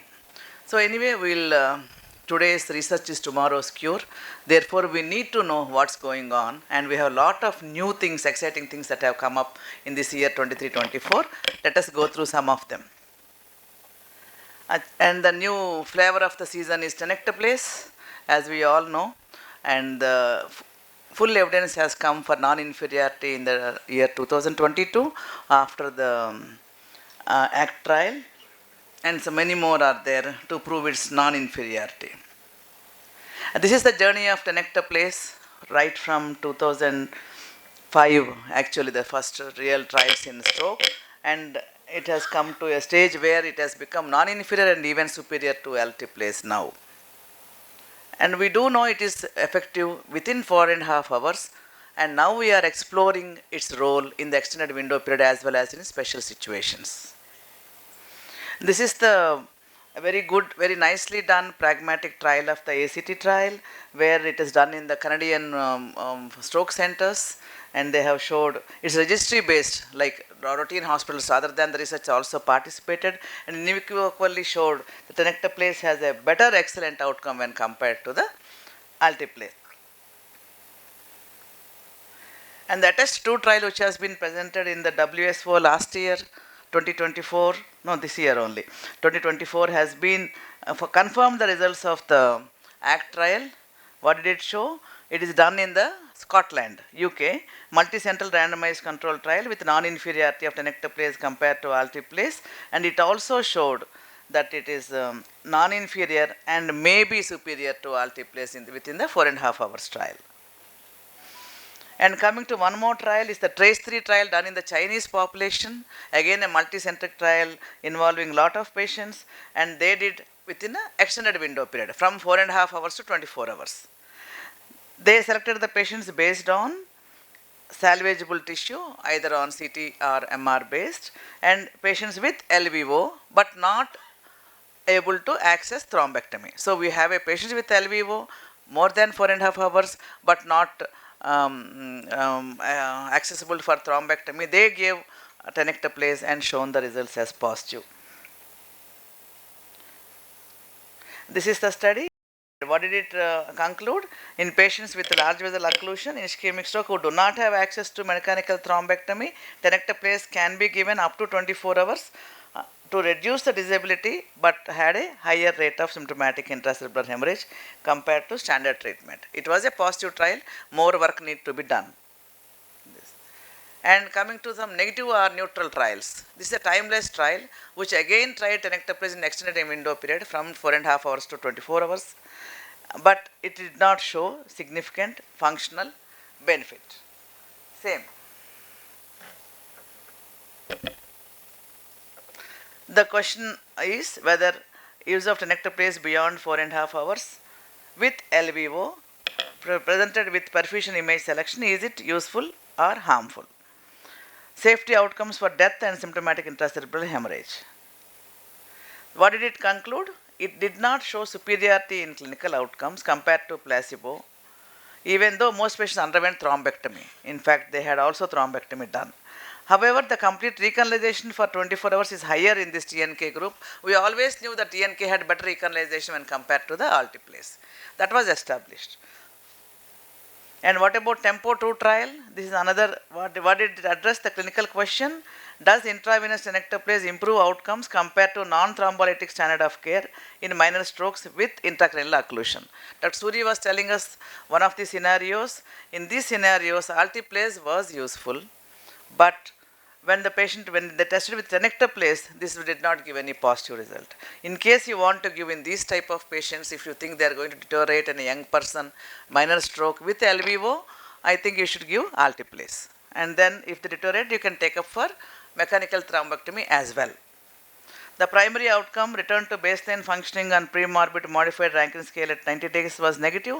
The safety outcomes were positive. Symptomatic intracranial hemorrhage and death were less. The same thing in the Tempo 2 trial, which was published.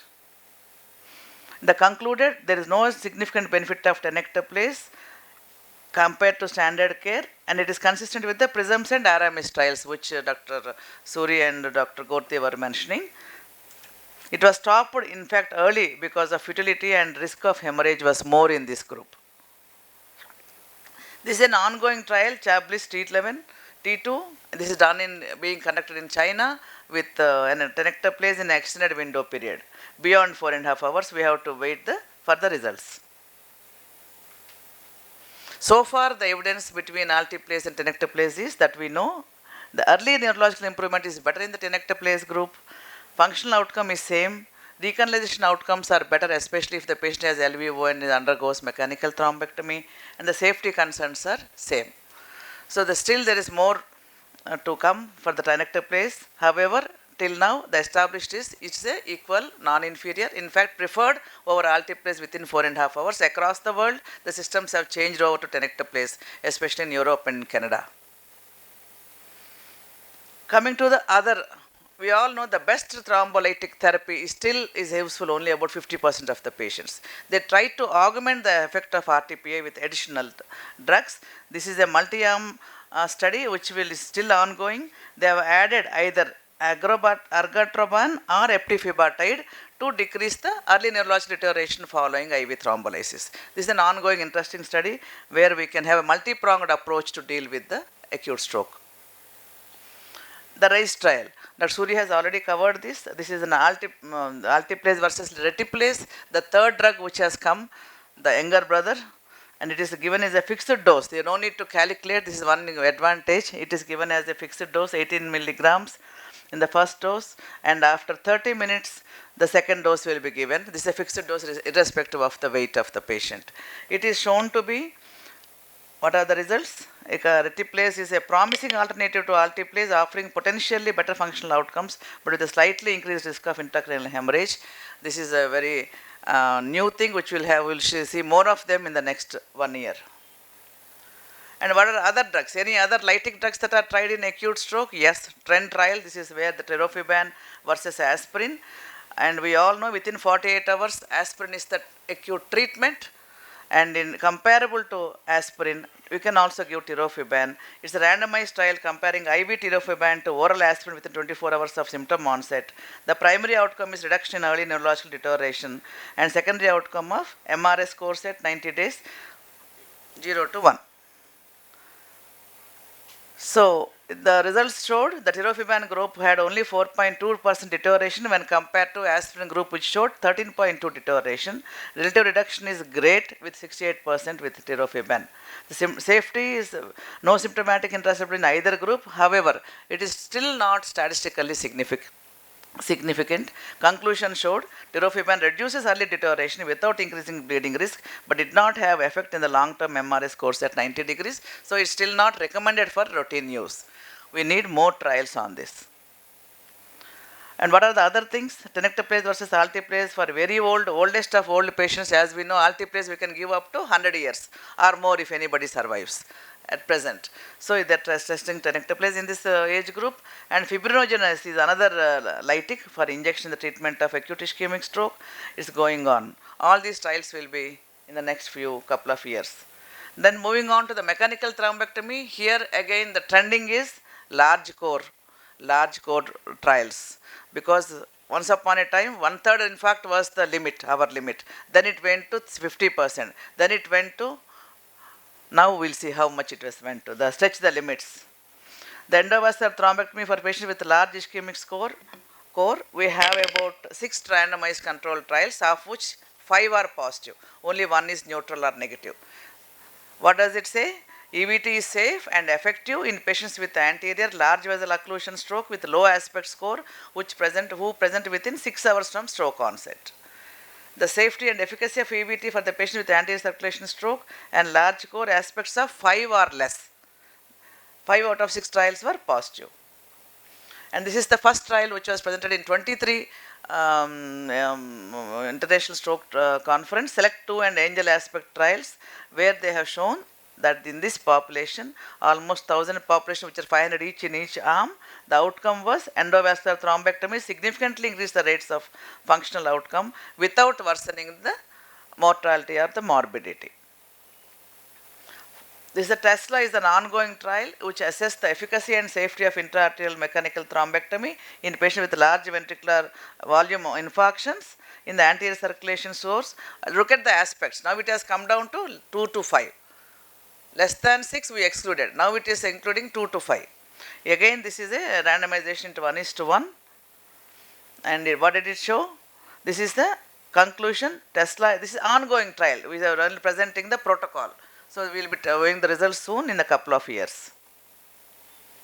Tension trial, the clinical question is, does endovascular thrombectomy improve outcomes and reduce mortality in patients with large infarcts identified by non-contrast CT?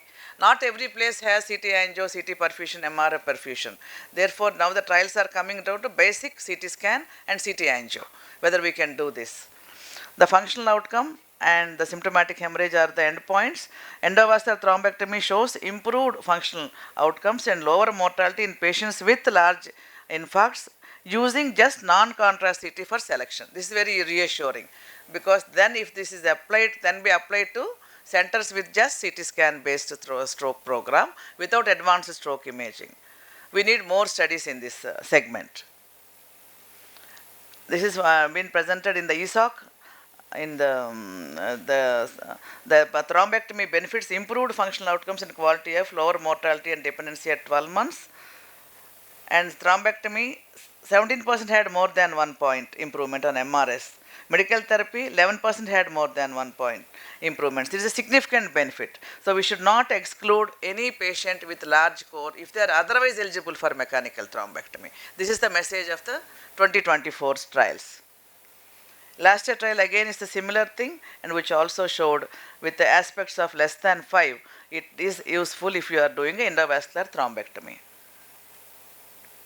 Then one more trial which is testing unrestricted infarct size. That means even aspect score 0 you can include. This is very intriguing, as I was mentioning to madam, our radiology madam, neuroradiology madam, how it is possible, whether it is because of the collaterals or what. If it is positive, we have to go and check what about the pathophysiology of the stroke, what is happening at the microcirculation level. And all the systemic review and meta-analysis did prove this point at this stage. This is the science of 24. We can take up all these patients irrespective of the aspect score.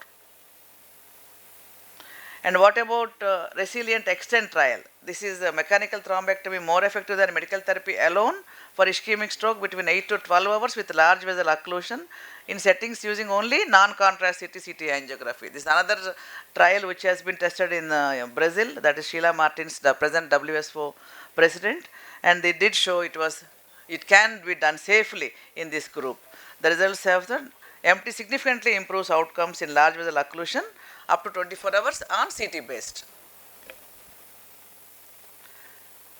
And this is another based on the technique of the mechanical thrombectomy, twin to win by Mark Raibo from Spain. A dual stent retrieval strategy demonstrates promise in this technology. Moving on to the stroke systems of care. From acute stroke to what are the things that can we do for the greater good. The Golden Bridge trial is from China. They tested neurologists plus AA versus neurologists alone to improving the stroke systems of care. The main problem is the window and the window period and the time frames that we can manage. If you have a machine intelligent robot by your side, whether it can give us a diagnosis, give us the guidance regarding management. They did find to be useful. Humans plus AI more effective than humans alone. And this Lancet paper has been shown by our predecessors. It showed improving, Kameshwar Prasad sir has shown this. So they had have a guidance for how to improve the stroke, to decrease the stroke burden and how to improve stroke care in the long term. Zodiac trial is simple trial coming down to basics. Whether you keeping zero head position is useful for the outcome. Yes, they found it useful because we know brain is on the top and heart is below. If you make them flat, the circulation will be better and the outcomes will be better in patients with mechanical thrombectomy. And what about ambulance delivered BP reduction in hyperacute stroke? Again, the present thing is to do everything in the ambulance. Don't wait till the patient comes to the hospital. Ambulance care, stroke ambulance and mobile stroke units are the present things. They tested this, this is Interact 4 actually, ambulance driven BP reduction. They tried to reduce BP in all the patients taken up from the home without diagnosing between ICH and ischemic stroke. But it is a negative trial. So don't try to reduce the BP before seeing the CT scan and diagnosing. If it was ICH, maybe it was useful. But if it is a undiagnosed stroke, don't decrease the BP. And ICH has been nicely covered brilliantly by Dr. Arun before me. And however, he has dealt mostly the negative trials. I'll give a glimpse of hope with the positive trials. The first positive trials came in 2023, the Interact 3 and Enrich trial, and Interact 4 has some message for us. This is the Interact 3. Interact 1 and 2, our center is also part of the trial. We did show there was a trend towards better outcome, but it was not statistically significant. But Interact 3, what did it do to get the positive result? It has a care bundle. It is not just one thing that is important for the outcome of patients, not your surgery, not your BP reduction, but it is a combined thing. It's a comprehensive care. Just like ischemic stroke patients, you have to treat the ICH patients in your stroke unit and to maintain it with a time-bound care within 4.5 hours of ICH. Again, you have to do certain things. What are those? BP management with a target of less than 140, glucose control, fever control, anticoagulation reversal, and all these things should be done as early as possible. Then they did show the implementation of this care bundle improves functional outcomes and should be adopted in hospitals for acute ICH. Enrich trial is the positive trial for the surgery. It is a clinical trial to demonstrate a functional benefit of early surgical clot evacuation. It is a strongly positive trial with 98.1% probability of success. However, the difference is they did not just any surgery but with a MIPS.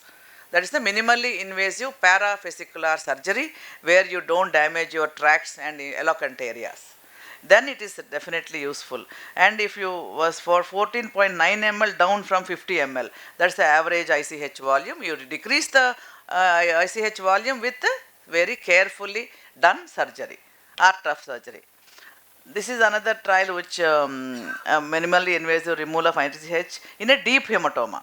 This is not very positive, but still it has a trend towards better outcome. We have to do more studies on the deep hematomas. If it was a superficial hematoma, it is useful.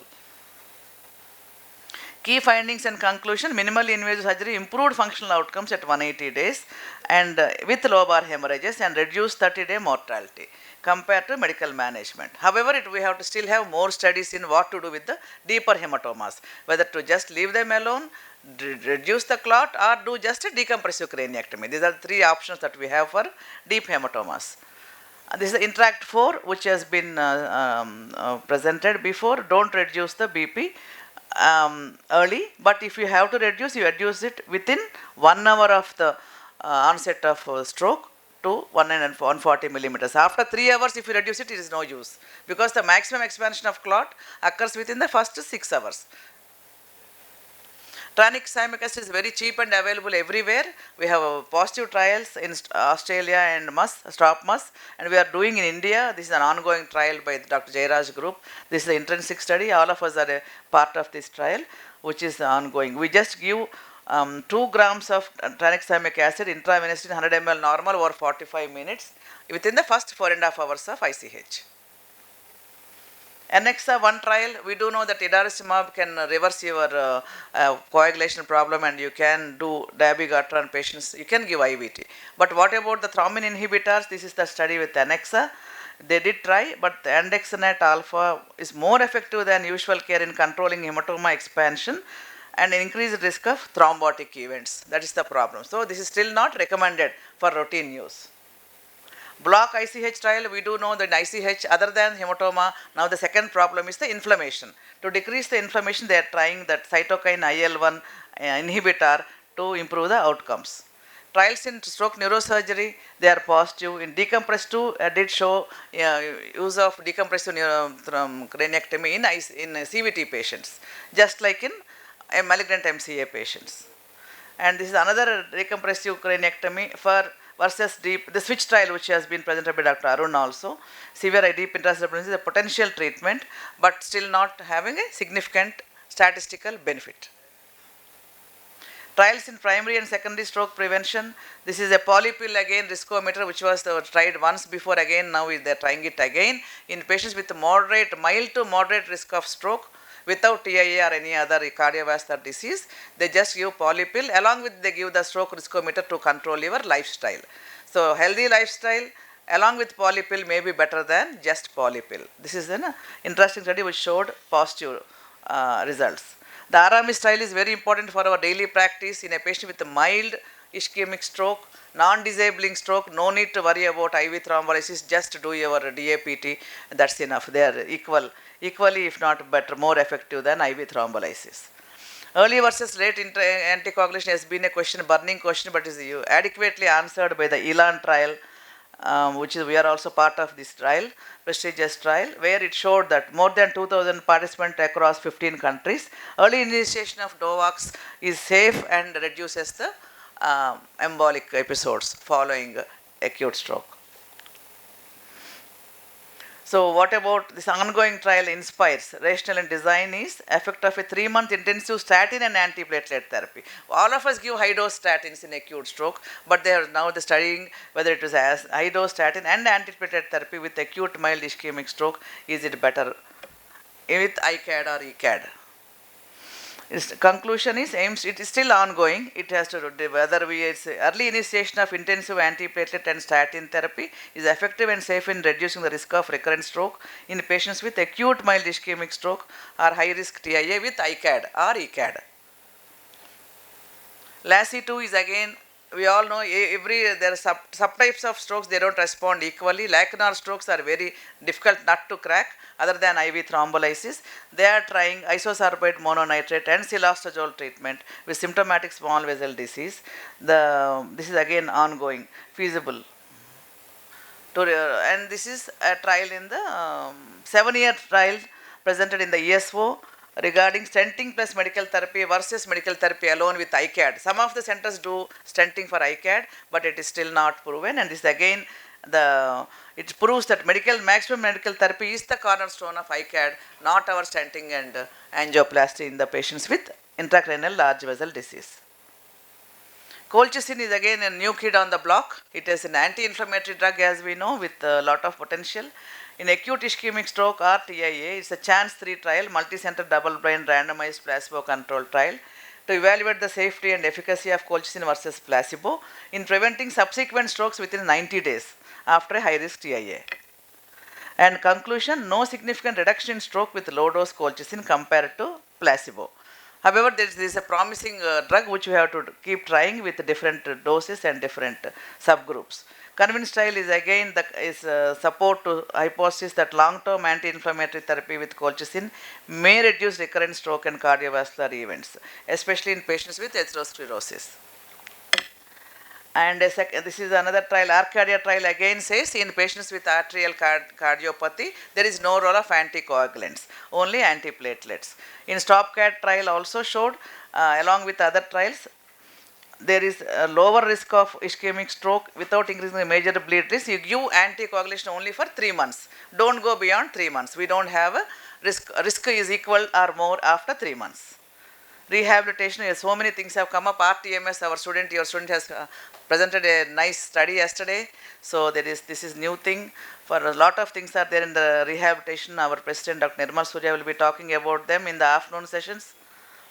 And neuroprotection trials, we did not leave that despite so many failed trials. This holy grail, we are still continuing with different molecules like uric acid. And embolization for subdural hematoma has been proven to be effective versus. And there are so many exciting things to be come up in the next couple of years. And always remember, stroke is the most exciting part of neurology. And I know many of you are interested. And thanks for giving me this opportunity. Thank you. Thank you, ma'am. Thank you, ma'am. So the next 2 talks will be after inauguration, next process to inauguration. Over to the organization.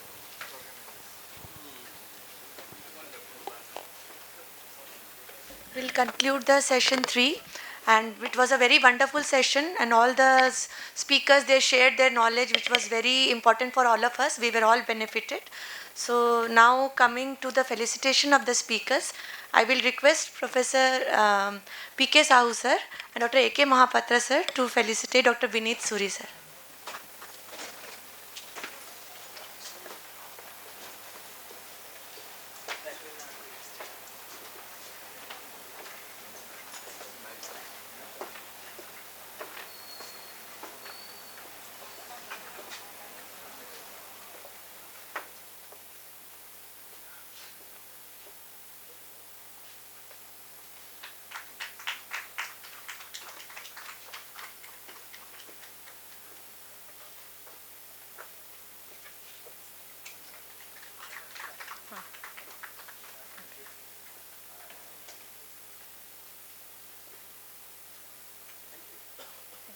Requesting Dr. Ashok Malik sir and Professor R.N. Sahu sir to felicitate Professor Vijaya madam.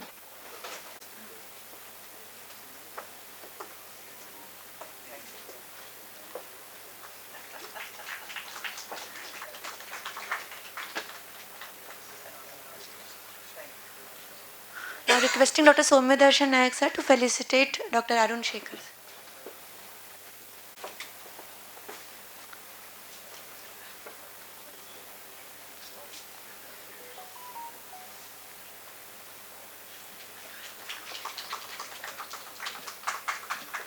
Now coming to thanking the chairperson sir, requesting Professor Vineet Suri sir to felicitate Mahapatra sir and Sahu sir.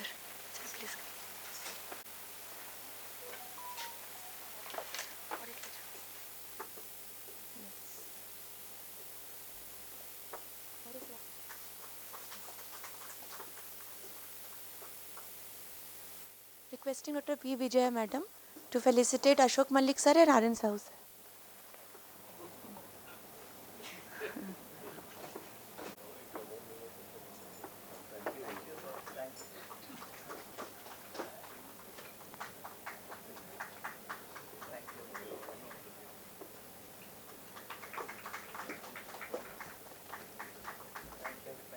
Requesting Dr. Arun Shekhar sir to felicitate Dr. Soumya Nayak sir.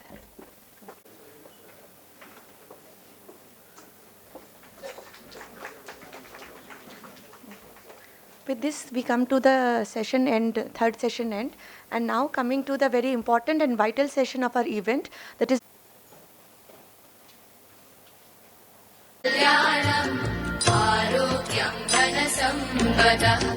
Shubham kurudvam kalyanam Arogyam dhana sampadah Shatru buddhi vinashaya Deepajyotir namostute Deepajyotir namostute Deepajyotir parabrahma Deepajyotir janardana Deepajyotir parabrahma Deepajyotir janardana Deepo hartu me papam Sandhya deepa namostute O deepa brahma rupasvam Jyotisham prabhuravyayah O deepa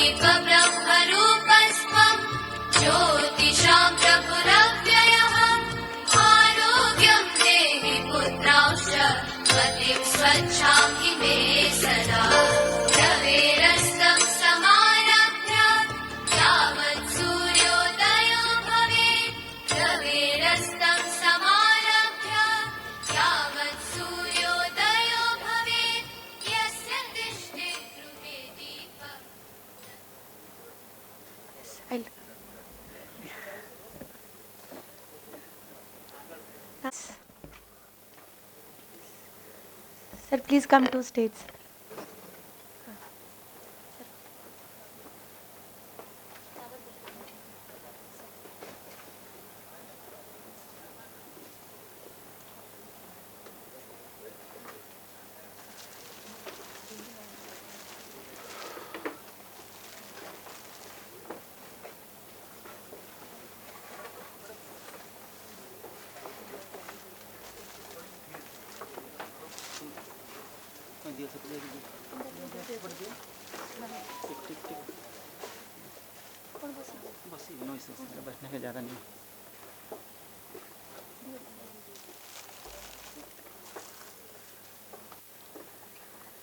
Now I request Iron Stroke Subsection Convener, Dr. S.P. Gorthi sir, to welcome the inaugural meet.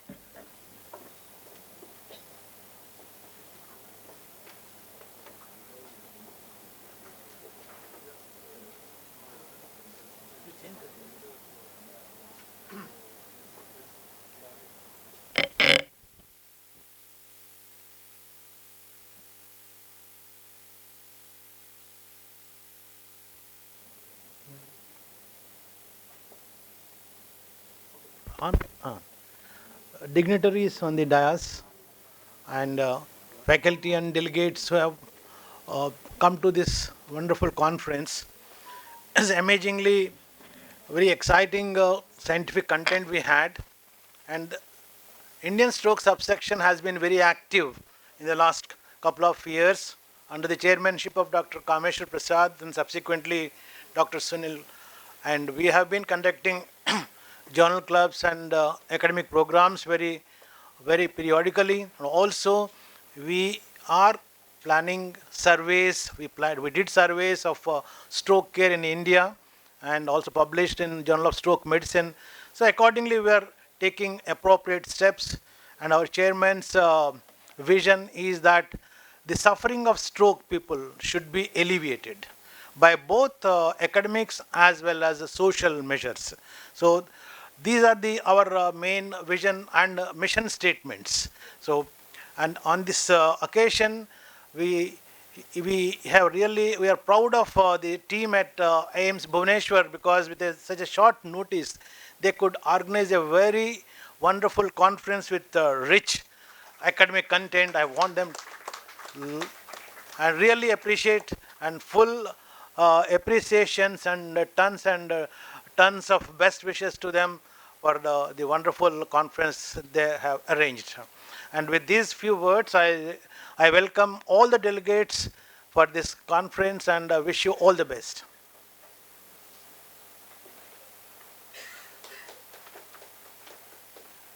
Thank you, sir. I'd like to call the organizing chairman of today's event, Professor Dr. S.K. Bhoi sir, to address the conference.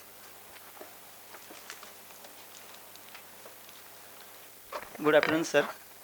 Respected Chief Guest, Professor Asutosh Biswas sir,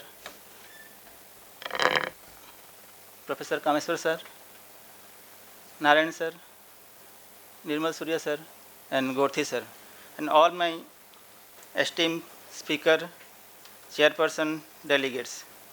So it gives us a great opportunity, pleasure and honor on behalf of the team to organize this conference within a short time. And the IN has given, you can do this within this short time. So with the help of our administrator, Director sir has allowed us to do this within this time. And he has greatly helped us to conclude this session within this 2 weeks time also. The aim was to deal with the strokes. And all we know, Odisha is the hub of stroke patient. And it is the leading cause of stroke. It is against the national average. So our data shows that we are beyond the national average. Suppose national average is this much, we are above that. So more number of cases are seen in this area, this zone. So we try to build up how this care can be taken care to the grassroots level, so the patient care can be improved in the stroke management. So we request all the hospitals, the government hospitals and the private player, so that they can take care of the stroke patient, because only AIIMS cannot take care of all the stroke patient of Odisha also. And we are managing the stroke patient from the neighboring states also. So with this, the title was a stroke, this theme was kept was specifically for the acute stroke care and the reality check. So what are the things we can do, what we are doing, and how to improve that with the help of this esteemed speaker. So I hope with this and confident that after this conference, the delegate can get some knowledge and they can practice this knowledge at their level, whatever the level is there. And our aim is to build at least a stroke care at every district level, so the patient cannot be referred all the patient, because the time is brain and time is very essential. Thank you. Thank you very much. Thank you, sir. Now I would request the stroke subsection chairman, Professor Dr. S.K. Narayan, sir, to give the keynote address.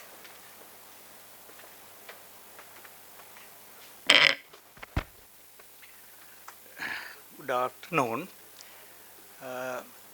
Respected Chief Guest of the occasion, Director, respected other dignitaries on the dais and off the dais, respected faculty and students and delegates. Let me start by once again, it's a repetition from what the convener already told about the wonderful, energetic team of the Department of Neurology at AIIMS Bhubaneswar, headed by Dr. Sanjeev and ably assisted by Dr. Menaka and Priyanka. A very young team with tremendous potential to reach great heights, which is obvious from the fact that within 2 months of the notification, they set up an excellent meeting, very rich in academic content, and they could get the best of speakers from all over India, who are all very focused in academics as well as teaching and stroke service all over the country.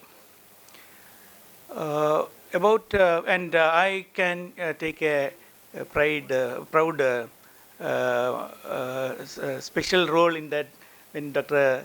Sanjeev was joining here, I was in the selection committee. So unlike many other faculty who join these institutions and leave after acquiring professor post to practice, etc., he has stood his ground, and I know how painful it is to start off a department.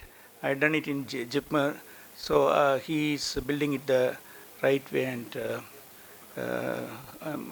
all my appreciations for that.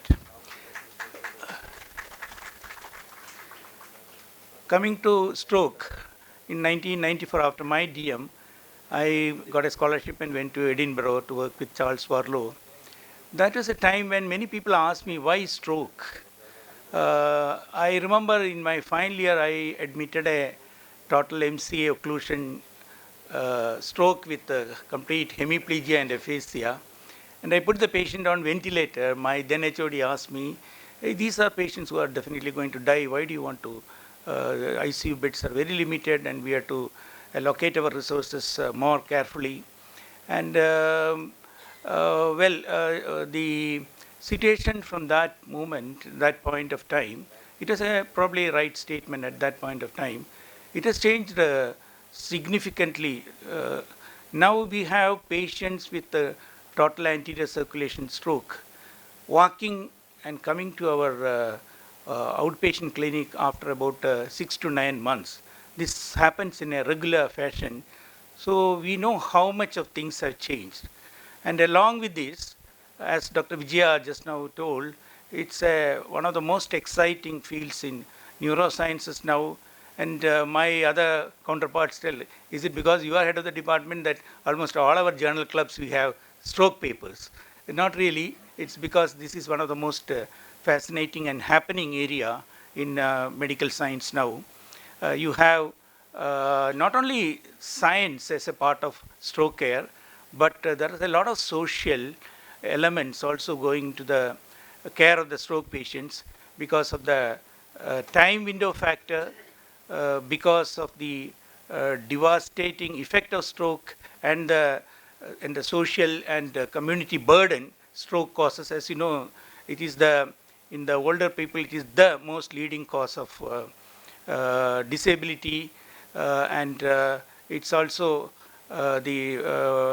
one of the second most common cause of death.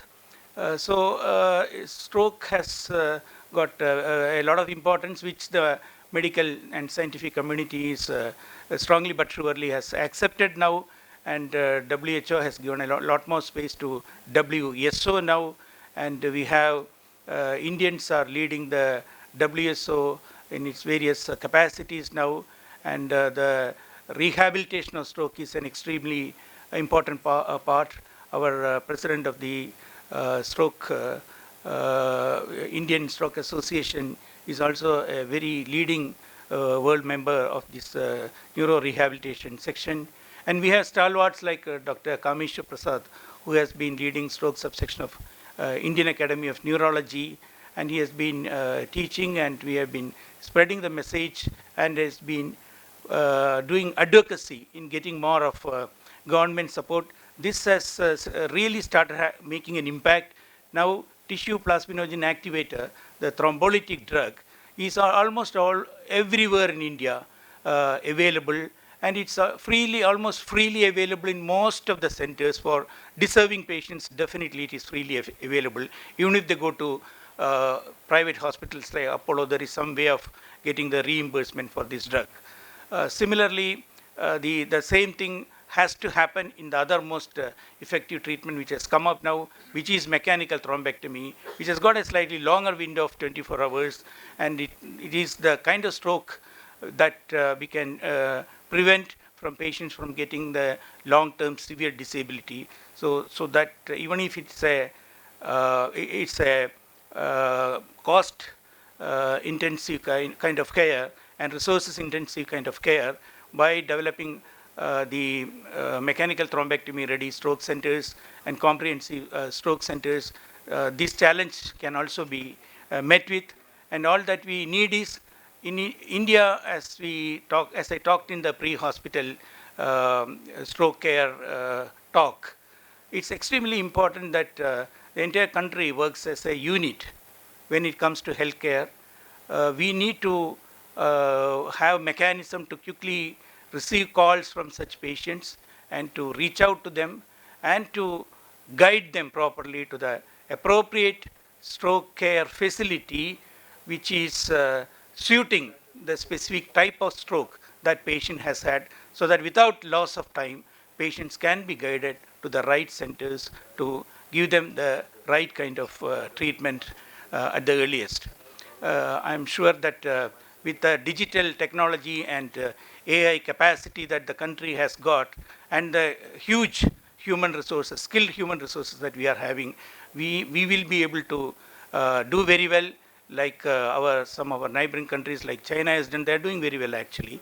So we can, in fact, with better software capacities, India could actually can certainly take a lead in this area, at least for all developing countries. And in fact, the world is looking forward to inputs from countries like India, how we tackle this. And with very bright young neurologists all over the country and good teachers in medical profession around, I'm sure that we are going to take that lead. And I thank you very much for this opportunity to speak to you on this. Thank you. Thank you, sir. Sir, thank you for endorsing upon us to host and organize the event at AIIMS Bhubaneswar. And sir happens to be my first mentor. I did my non-acad SRship in Neurology department at JIPMER after my MD medicine. Thank you, sir. Now I would call upon guest of honor, Dr. Kameshwar Prasad, sir, to give his keynote address.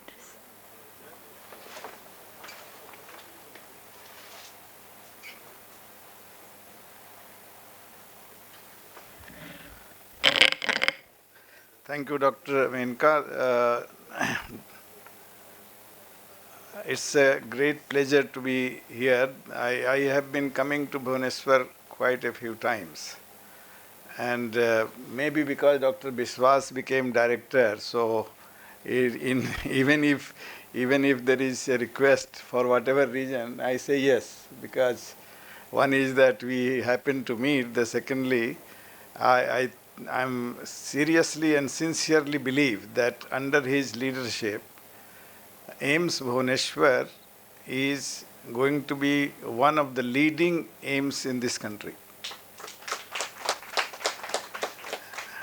And I have this confidence because Dr. Mahapatra, who was just before you, Dr. Mahapatra was there, right? So Dr. Mahapatra, who started this, he was the founding director, and I know all his strengths and weaknesses because we have been together for years. But all said and done, I'm sure he was the prime mover, already took AIIMS Bhubaneswar to a level that now Dr. Biswas has a relatively easy, go in getting it to a higher position. So when the idea came that AIIMS is organizing it, I was very happy, and I couldn't say no to coming. I could have also given a talk online, but it was difficult to say no. And one reason is because all three faculty members of neurology here, they have been either I have met them. Dr. Bhoi was in SGPGI. Whenever I go for as examiner, I will meet him. He will be my host. So I don't know how many times I met him there. Dr. Menka Jha, of course, I came to know. She did DM in JIPMER, and therefore Dr. Sunil is obviously her mentor, and Dr. Priyanka Samal was my student. So all of them naturally makes me feel at home, that it's like going home. And so are my many students who are in different parts of Odisha. So Dr. Mahapatra is there, Dr. Padhi is there, Dr. Sonamali Bagh is there, and I was surprised that Dr. Sonamali Bagh has retired. I thought he will still be director or something somewhere. And time is changing so fast.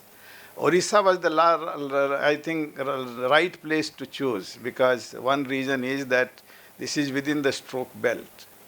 And this is the area where things have to be invested, things have to be done to prevent stroke, to cure, to rehabilitate, and to do everything possible. The reason is that all the money generally, certainly from center, used to go to only 3-4 places. It will go to Delhi, to Chennai, to Mumbai, to Bangalore, and so on. And I was vice chairman of one of the task force. I said, can we do a mapping of where is the money going for research, so Department of Biotechnology, they made a map on my insistence. This is what it was. Odisha, no money, no research, no fund.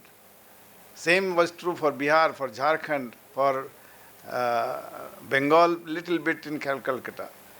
So we have to raise the standards of academics and promote research, get research fund, and raise not only the quality of science, but quality of medical care as well.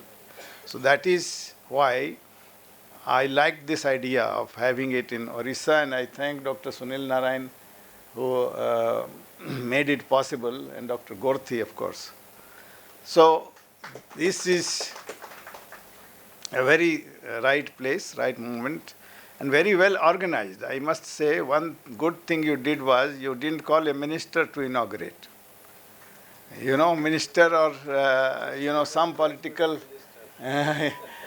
No, he's the right person to inaugurate. And I thought, they never asked me, but I thought they should ask director to inaugurate.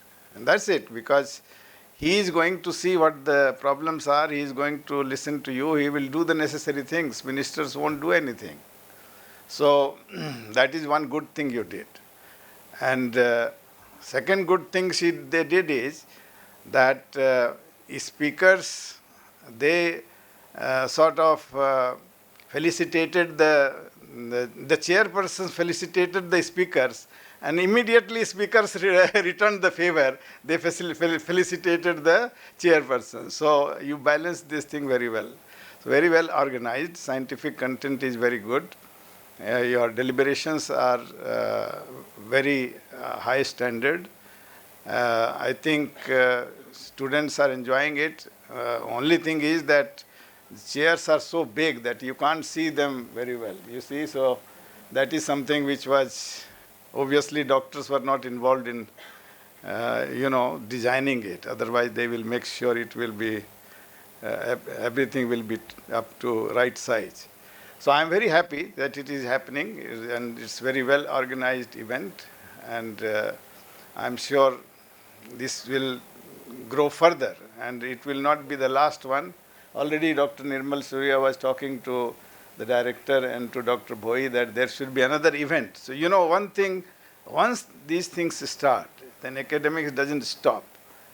I had always thought that, and my great friend Dr. Tiwari, Dr. Biswas, S.C. Tiwari, he told me, once you become professor, then forget about research, you give so much time on this. So I had thought when I become professor, I will leave it. No, it doesn't leave you, because it just grows on you, and you keep doing it, and then people will force you to do something more, and then do.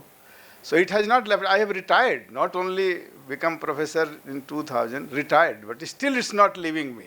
I went to private to do private practice. They made me dean research. So you can't stop. So I want that kind of momentum, like, the people who are here, they grow in a way that research will become part of their daily affairs. They can't leave it, and that is when the students get inspired, and they also do. The research is only to improve patient care. It's not only to do, win Nobel Prize or something. It is for improving patient care. When I was in class 10th, I think 1969, when my grandfather, now I can diagnose, he had a stroke, and he had probably large vessel occlusion, because he gradually deteriorated and, went into coma. And then, of course, there was no treatment. So much so that doctor came and said, no need to take him to hospital. So he stayed at home. And only treatment he advised that put some ice on ice bag and put it on the head. He said there is no point taking to hospital because there is no treatment. That was the state of affairs. So from that, we have come such a long way. And I'm happy that AIIMS is established in Odisha. It will take the whole academics as well as patient care to a very high standard. And this will be one step towards success of AIIMS Bhubaneswar. Thank you very much for inviting me. Thank you so much, sir, for consenting to grace this occasion in such a short notice and enlightening us with his profound knowledge. So thank you, sir. You have also selected me as faculty here. Okay. Now I would call upon our next guest of honor, Dr. Nirmal Surya, sir, to give his keynote address.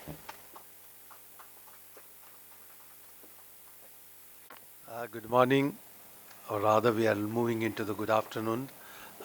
Dignitaries on dais, Professor Biswas, the director, Dr. Kameshwar Prasad, Sunil Narayan, Dr. Gorthi, Dr. Bhoi, the past president of Indian Stroke Association, Dr. Vineet Suri, and the president-elect, Dr. Vijaya, and my friend, Dr. Somaya. Ladies and gentlemen, and all those faculty who are from AIIMS Bhubaneswar. I'm here for the first time in this part of the world. When I was the president of Indian Academy of Neurology, I hoped to come to Bhubaneswar, but it never materialized. I told Somaya to organize a meeting, but I think he has been trying to call me for epilepsy, for stroke, but finally the day has come today that I have to come. And I tell you, this is the shortest notice I ever came for a conference so far. Menka has called, Dr. Gorthi met me at Hyderabad couple of last week at Stroke Summer School, and he said, we just discussed, I said, I have always been part of the stroke subsection because while I was the president of Indian Academy of Neurology, the most subsection became very active. And Dr. Kameshwar Prasad knows that we started with the one session for having come out with the various guidelines, and every subsection was actively involved. I think it did not go very further, but all 22 subsections became very active. And there are a couple of subsections which are very, very active, and one of them is stroke subsection. They have been doing a lot of activities every month, and that not for once, but it is continuously for past 2 years, which is, I think, thanks to all the three people who are sitting here. When I took over the Stroke Association of India as president, there were a lot of challenge. Though I was the first to thrombolize intra-arterially a patient in 1996, first ever in country, but I was not in an academic institute, so it did not go further. But since I have been in rehabilitation, and I was the one who has done the pioneer work in the neuro-rehabilitation, the stroke became one important thing. So I thought on how do we take care of stroke patient in this country. And we come out with a blueprint that let's not call it as a stroke, because people think heat stroke, stroke means what? They don't take it very seriously. In fact, heart attack, you say chest pain, any chest pain, they go to the hospital, they will insist to get a ECG done. And even if the doctor said get into the ICU, they will say no, in 1 second they will get admitted. But when it comes to the brain, they are not bothered. They think it may be blood pressure, it may be the sugar which has gone low, or yesterday they travel. So I thought let's do the change into this. Let's call it as a mission brain attack. So now we have started the session of mission brain attack, training the physician across the country, creating awareness among the society, and we started the first session at Varanasi on 12th of May. Now by these 4-5 months, we have already done at 7 places across the country. And the mission brain attack is what? It is a 3-arm. The first arm is primary prevention. That means you insist upon controlling the blood pressure, diabetes, obesity, smoking, alcohol, lipids. So that's part 1. The middle arm is thrombolysis or thrombectomy. That means acute management of stroke. And therefore you insist upon people to get aware about the golden hour, 4.5 hour, and go to the stroke ready hospital, get a CT scan done, which can tell you whether you are developing a stroke or not, and get the IV thrombolysis.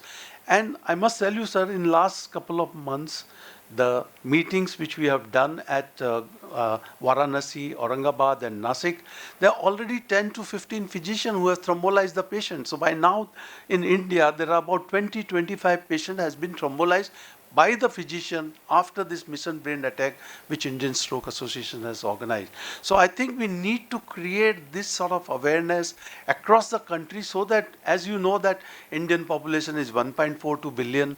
There are nearly 3,500 neurologists across the country. They cannot reach to all the stroke patients. Every 30 seconds there is a 1 stroke happening in India. 1 out of 4 population will get a stroke out of once in lifetime. So with this kind of statistics, we need to create physician to use. And luckily Tenecte's place is cheap and it is much more safer. And many physicians are already using it for the heart attack. So they are already using it. We just need to give them a confidence to use it in acute stroke. And so the second arm becomes the acute management. And we also need to give them a guideline that if a patient do not improve because of large vessel occlusion within 4.5 hours, then they need to go to the intervention neurologist so that mechanical thrombectomy can be done in selected patient within 8 to 10 hours. So that's very important to create an awareness that that is not enough. If thrombolysis has not helped, you still have a chance to get better. And the third arm is rehabilitation.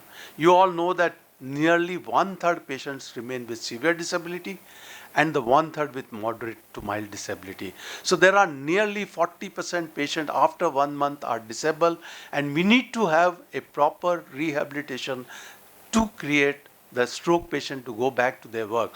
Unfortunately, the 90% neurologists in India are not sensitized with rehabilitation. They just leave it on physiotherapy.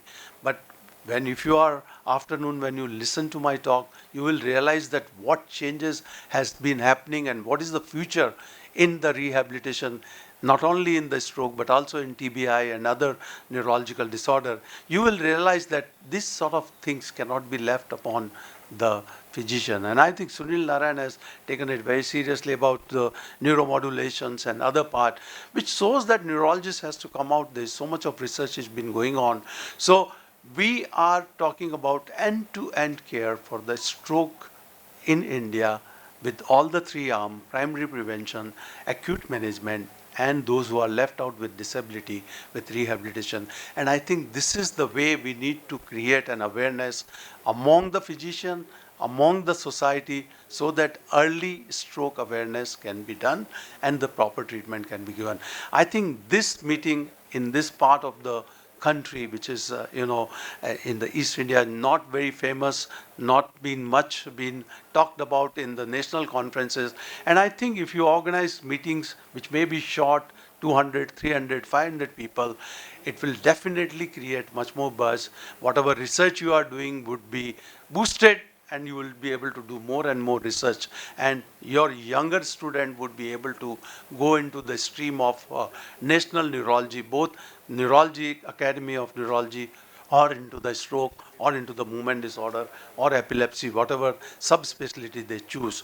So I believe that you should be trying to have a midterm meeting where you could do 400, 500 people from the northeast area, or regional meeting, which under the banner of both the Indian Academy of Neurology, and you should also try to get the annual conference of Indian Stroke Association in next couple of years. I'm sure Dr. Vijay is going to be the next president. There is always an opportunity to have it in the cities like this, because we need to improve the stroke care in this part of the world. I think with that note, I congratulate Menka. She has been after me for last 3-4 days, continuously been in touch with me on the WhatsApp, and insisting that everything is all right. Of course, Sankar Gorti has been instrument, and I'm extremely happy that maybe Lord Jagannath will bless me tomorrow, and that may be the reason that I have come to this place. He has chosen me to come here. I tell you that last 3 months, no Saturday, Sunday, I am in Mumbai, and next 3 months, no Saturday, Sunday, I am in Mumbai. So that's the situation I'm passing through just now. But this was the only weekend where I wanted to rest at home, but God decided that I should come here.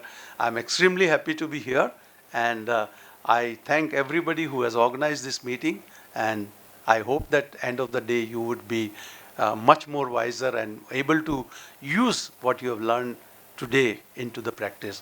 With that note, thank you very much. Thank you. Thank you very much, sir. Accept our wholehearted thanks for consenting to be part of this event in a really very short time, and sparing your valuable time for the people of Odisha from his busy schedule. And thank you so much, sir. So now I would like to invite our chief guest, Professor Ashutosh Biswas, sir, to give his address for the event.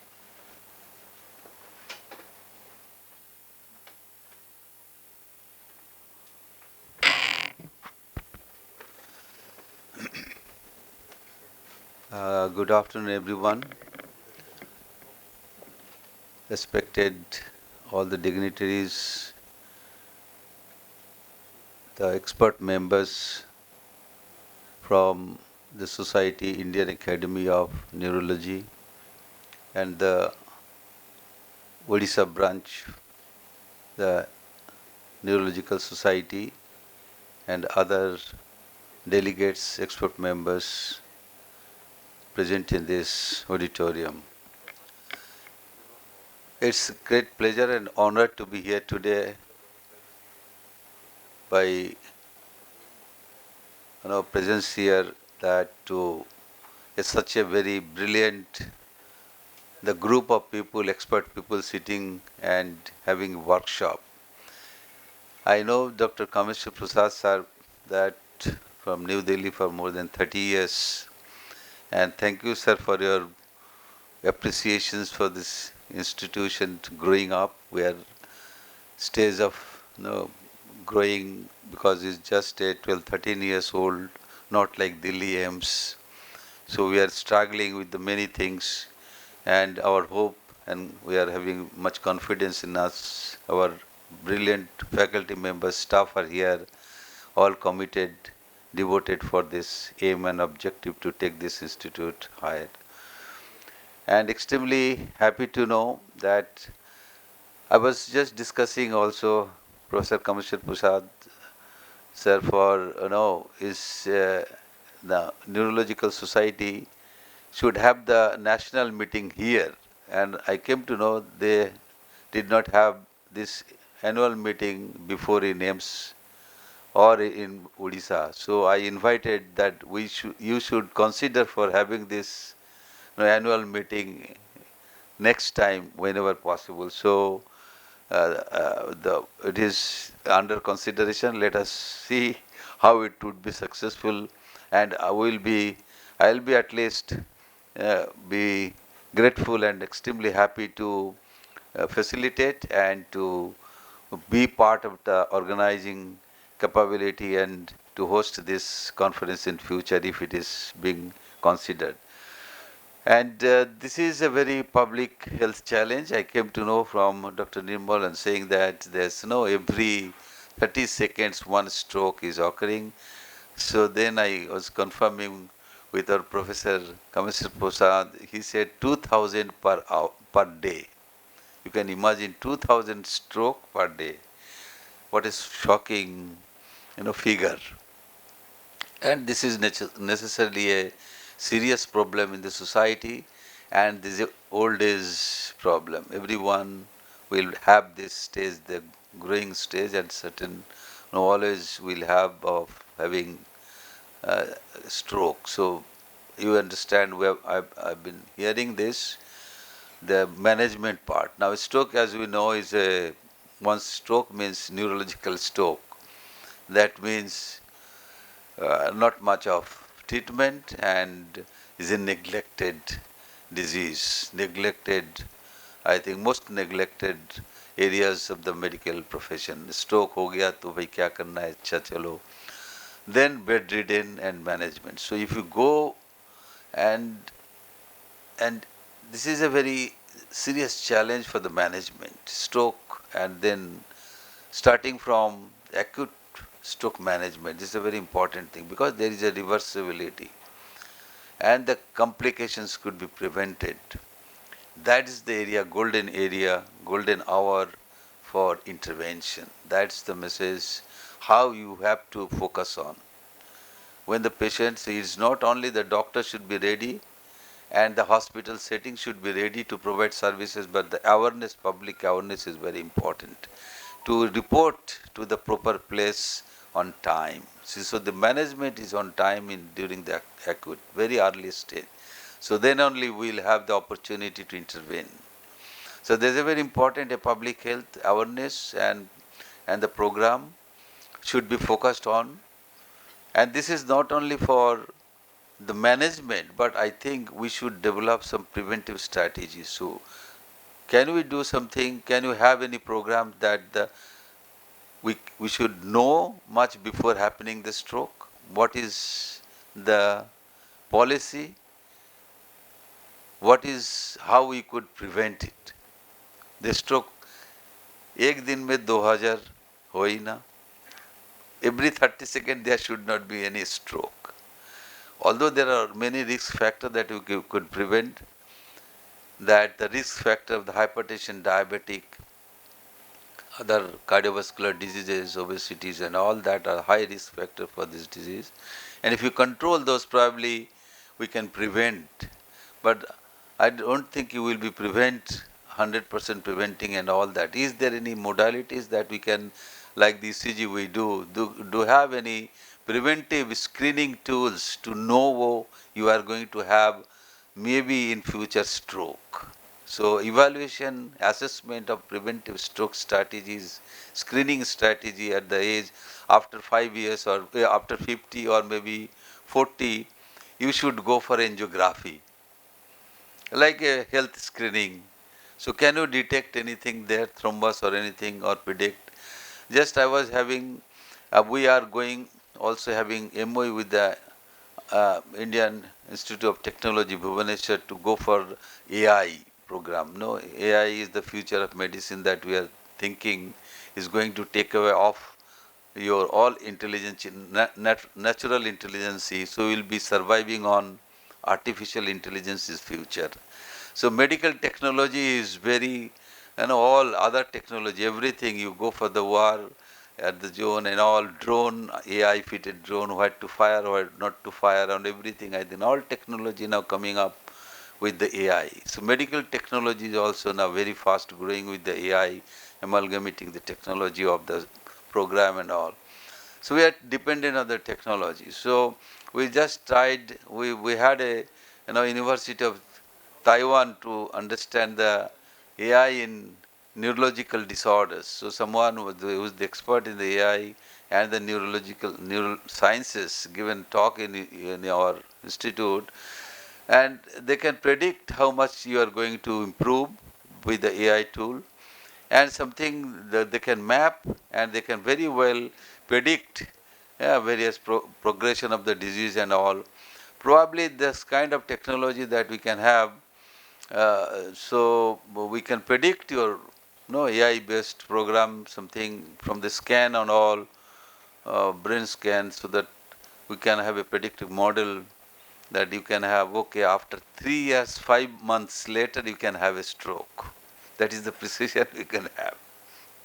I'm not sure, but yes, each and every domain are likely to have, like ECG, we have the AI model or ECG. From that, we can predict now when and how much your cardiovascular risk of having the stroke and ischemia.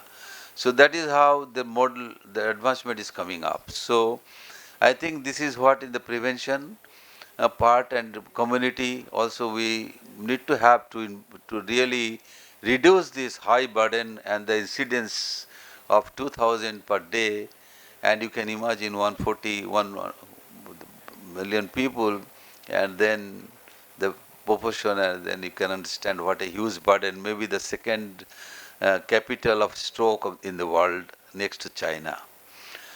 So, and then of course you all the experts sitting here to understand how to acutely and on time to intervene with the thrombolectomy, thrombolysis, and then intra-arterial intervention. The thrombolectomy is a very important, and skill development. You need to have a skill and the setup in an institution to go for thrombolectomy procedure intra-arterial, and then thrombolysis of course is in a setting you can know, but at the same time patient should report to you in the very early stage. So this is a one that and then post-stroke rehab management is a great challenge for us. Post-stroke rehab management, the patient, lot of complications, somebody has to be there all the time to take care of, and there are many to prevention of the bed sore, and there are a lot of other complications that are associated. So it's really very great challenge, and this all experts sitting in the neurosciences, physicians and surgeons sitting here to look into this a very difficult area and mostly neglected area and coming up. This is, I think, our maybe in the beginning 30-40 years we know, and now stroke management has changed, radical change has come up. So many ideas, many technology has come up to give this relief to this stroke patient, and relief to the society, and relief to the family members, all that coming up. So wish you all the best. Thank you very much, and it's a great pleasure to meet you all here.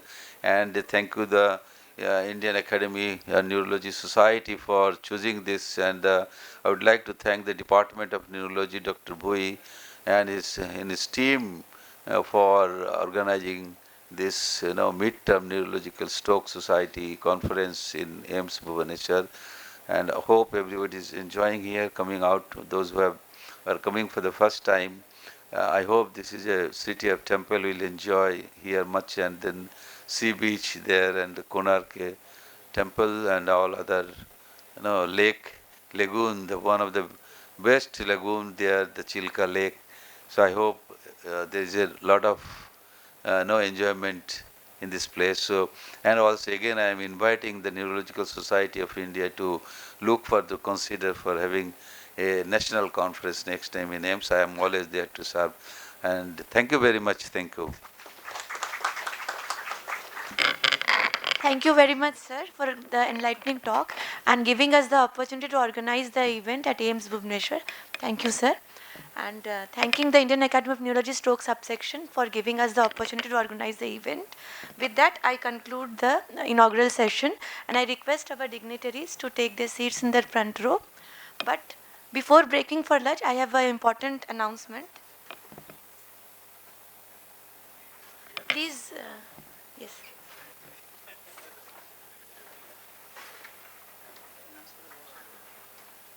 Requesting all the dignitaries and delegates to spare their 5 minutes. We are having a very important session of felicitating our beloved Professor R.N. Sahu sir, who is the senior most neurologist of Odisha, from behalf of the event. I invite Dr. Priyanka Samal to take over the felicitation session. Over to you, Priyanka. Thank you, ma'am. This is my privilege and that we are able to felicitate Professor Rabindranath Sahu sir. So Professor Dr. Rabindranath Sahu sir was born on 18th of November in 1941. His educational milestones include MBBS from SCV Medical College, Cuttack, MD Medicine from PW Medical College, Patna, DM Neurology from CMC Vellore, Madras University, Postdoctoral Fellowship in Neurology from Fujita Gakuen University, Japan in 1986, Commonwealth Fellowship in Neurology from UK, England in 1975. Dr. Sahu worked abroad as Registrar of Neurology at Southern General Hospital, UK, Glasgow, and as a visiting doctor at Stanford University, USA. In India, he worked as a Registrar in Neurology at CMC Hospital, Vellore. He played a pivotal role in shaping the academic and clinical landscape of neurology as teacher, mentor, professor in different esteemed medical colleges in India. He retired as a professor in neurology in 1992 and is continuing his service as a neurology specialist in Cuttack. His dedication to advancing neurological knowledge is evident in his multifaceted role, ranging from academia to clinical practice, making him a respected figure in the field. He is an active member of IMA, API State Branch, Neurological Society of India, Association of Neurosciences of Eastern India. He is the founder member and the first and the current president of Neurology Association of Odisha. His deep understanding of the subject, enthusiasm as teacher, is reflected in his numerous publications in medical journals, in medical books, books for the public, newspaper articles, etc. Notable are Handbook of Bedside Neurology, Neurology Emergency at Glance, Swasthya Sanjivani, Swasthya Samhita, Sishu Suraksha, Mo Jibanra, Adha Lekha, Pandulipi, and the list is very long. Every year he participates in national and international conferences and is highly revered amongst medical professionals for his knowledge and vast experience. He is also esteemed and loved among the public and regularly participates in various school programs, medical camps, public programs in person and on air in All India Radio, Doordarshan, etc. He holds regular medical camps in various parts of Odisha to impart public service to the needy and the sick. He has more than 100 articles published in daily newspapers and leading Odia journals. He has been awarded and honored for his exemplary career and achievements as a neurologist in literature and science for his impactful service to the community. A few amongst his awards are his Lifetime Achievement Award by the Neurological Society of Odisha, Cuttack Nrityotsava Award, Chalachitra Jagat Pratibha Award, Kuntal Kumar Sabat Chikitsa Award. The list is very long. And the Asimo Loka Award, the Dhanvantri Award by the Indian Science Congress Association, the Utkala Gaurava Award, the Snehi Gaurava Award by Snehi Samaj Bhubaneswar. The Neurology Association of Odisha is humbled and honored to extend felicitation for his dedicated years of service and for providing an example for the excellence to which we aspire. I request our chief guest, Professor Ashutosh Biswas sir, Professor Balakrishna Kumar sir, and Professor Sunil Narayan sir to please come onto the stage for the felicitation.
Thank you, sir. Before we break for lunch, we'll like to have one group photograph. Yeah. Here,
I welcome all the delegates and dignitaries for the session 4. We will be starting it soon. It is about the management of the, till now we have spoken about the acute stroke care, the interventions, triage and code stroke. But after the patient are admitted in the hospital, the major part, that role is there to management of the patients for the outcome. So our the session 4 is about management of acute stroke patients and outcome assessment. So I would like to invite our chairpersons. Dr. Kali Prasanna Swami sir. He is from SCB Medical College, Cuttack. Sir. Next, I would like to invite Dr. Lulup Sahu, Professor from AIIMS and Some Hospital. Dr. Shrikant Sahu, who is Professor in HOD Neurology, AIIMS and Some Hospital. Dr. Anupama Behra, she is Associate Professor Medicine from AIIMS Bhubaneswar. Please come. Now I would like to hand over to chairpersons to introduce the speakers.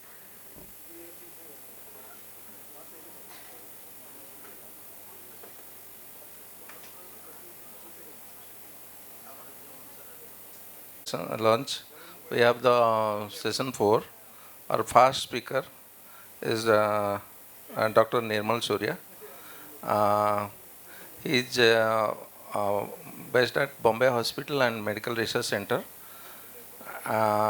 He is having many more experience of founder, trustee and chairman, Epilepsy Foundation of India, founder, president, IFNR, past president of Indian Academy of Neurology, and the president of Indian Stroke Association, Secretary General World Federation of Neuro Rehabilitation. So he has many awards and honors. So he will be talking about future of stroke rehabilitation. So over to Dr. Nirmal Surya, sir. Thank you very much. Can I have the pointer, please? Yeah, perfect. All right. So I have been advised to speak on the future in neuro rehabilitation. I really don't know the status of neuro rehabilitation in your center, but even whatever it is, you can think about that these are the things which are going to be in the future. I'm not going to talk about what is happening in stroke rehab, but stroke rehabilitation is a comprehensive program which is designated to help individual recover and the regain skill lost due to a stroke. And it involves various therapeutic approaches which include physical, occupational and the speech therapy aimed at improving the function and the quality of life. So what are the current state of stroke rehab? How do we do it now? So I do not know what is the status here, but we need to have multidisciplinary approach. That means it is not a domain of one person. You have multidisciplinary approach which include physio, OT, ST and the cognitive therapist to be part of it along with orthotic. There has to be a technological advancement because there are robotics, there are virtual reality, tele-rehabilitation, treadmill training. So these are some of the technology which are there which can enhance the recovery. And early intervention is what we require. So now there are trials like AVERT which says that early intervention, that means stroke rehabilitation start within 24 hours once the patient is neurologically stable, and that is very, very important. So what are the challenges we face in the stroke rehabilitation? First is we have limited access to the specialized neuro rehab services. We do not have centers in the rural area. The most of whatever the best center or whatever the availability, they are only in the cities, not in the rural area.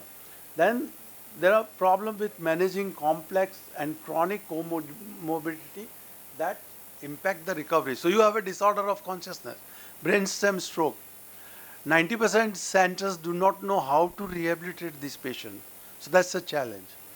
Your inconsistent insurance. So most of the patient has to pay from out of the pocket because insurance do not cover once 15 days or 30 days patient is discharged to the home. Then variability in the quality and availability of evidence-based practice. So various centers, if they are not the expert in dealing with the stroke rehab, there will be some people who will be just doing pulley and through. So there is no consistent line of therapy available to them, and difficulty in achieving the patient adherence because patient comes to you for 10 days for therapy, find no improvement, then they say, this is not helping. They go to the quack, they go to the massage, they go to the other therapy. So you cannot have the patient regularly. So that adherence is affected. Now, how does recovery happen and why do recovery happen? See, before we were not aware what is neuroplasticity, but in last couple of years things has changed. There is a synaptic plasticity. So there are the ways how the brain recovery happen after the damage into the brain, either through the angiogenesis or through the revascularization, which may happen because of physical therapy, pharmacological therapy. There are certain drugs which are shown to improve the recovery or networking in the brain. And the brain stimulation technique, I think only Sunil Narayan is here who is quite aware about the brain stimulation technique, like transcranial magnetic stimulation or transdirect cortical stimulation and optogenic targeting strategies. So these are some of the therapy which are there. There will be many more I will talk about. So what are the newer treatment approaches which are there? So they are basically working on functional modulation, that's the yellow color, or injury repair, that is the orange, and bypass the establishment. So this is the way where after the injury over a period of time the recovery occurs, and there are various methodology which are available, like modern rehabilitation is different than what it used to be before.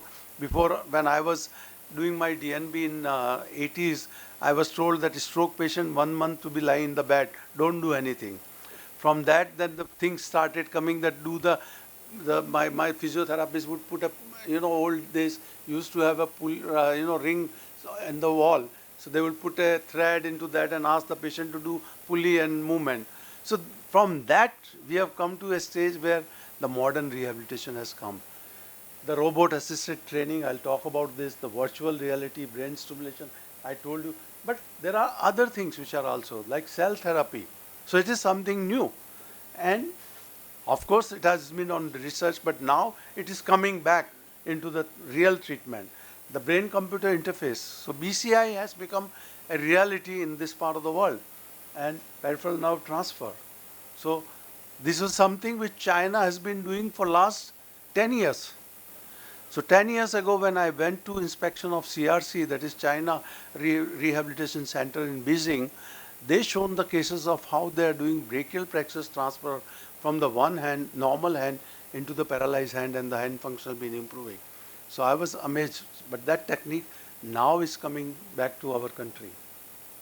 So various methods I have already mentioned again here, but there are some more like PRISM adaptation training, like constraint induced movement therapy, treadmill training, and these are the example of non-invasive therapy. So there are invasive therapy, there are non-invasive therapy. So rehabilitation in non-invasive therapy, there are so many of them are available. And if you see the response of patient to rehabilitation after the early stroke phase, is 75% showed an increase in manual daily activity. There is 75% improved motor control in the affected limb at 6 months, and 32% improve the social participation. So if a patient being given a proper therapy, 75% patients are supposed to get better. And what else you want? So further to look into the non-invasive therapy for stroke recovery, there are other things like, biofeedback, mental practice. So a simple thing, you ask the patient, you can't move the hand, but you move the hand in your brain. You do the activity as if you are moving, as if you are catching a glass. Your hand may not be moving, but you do that. And that stimulates the connection into the area which are dead around that. So this is mental practice or mental imagery. It's one of the methods which we don't do. Then there's a mirror therapy, particularly for hemi-neglect.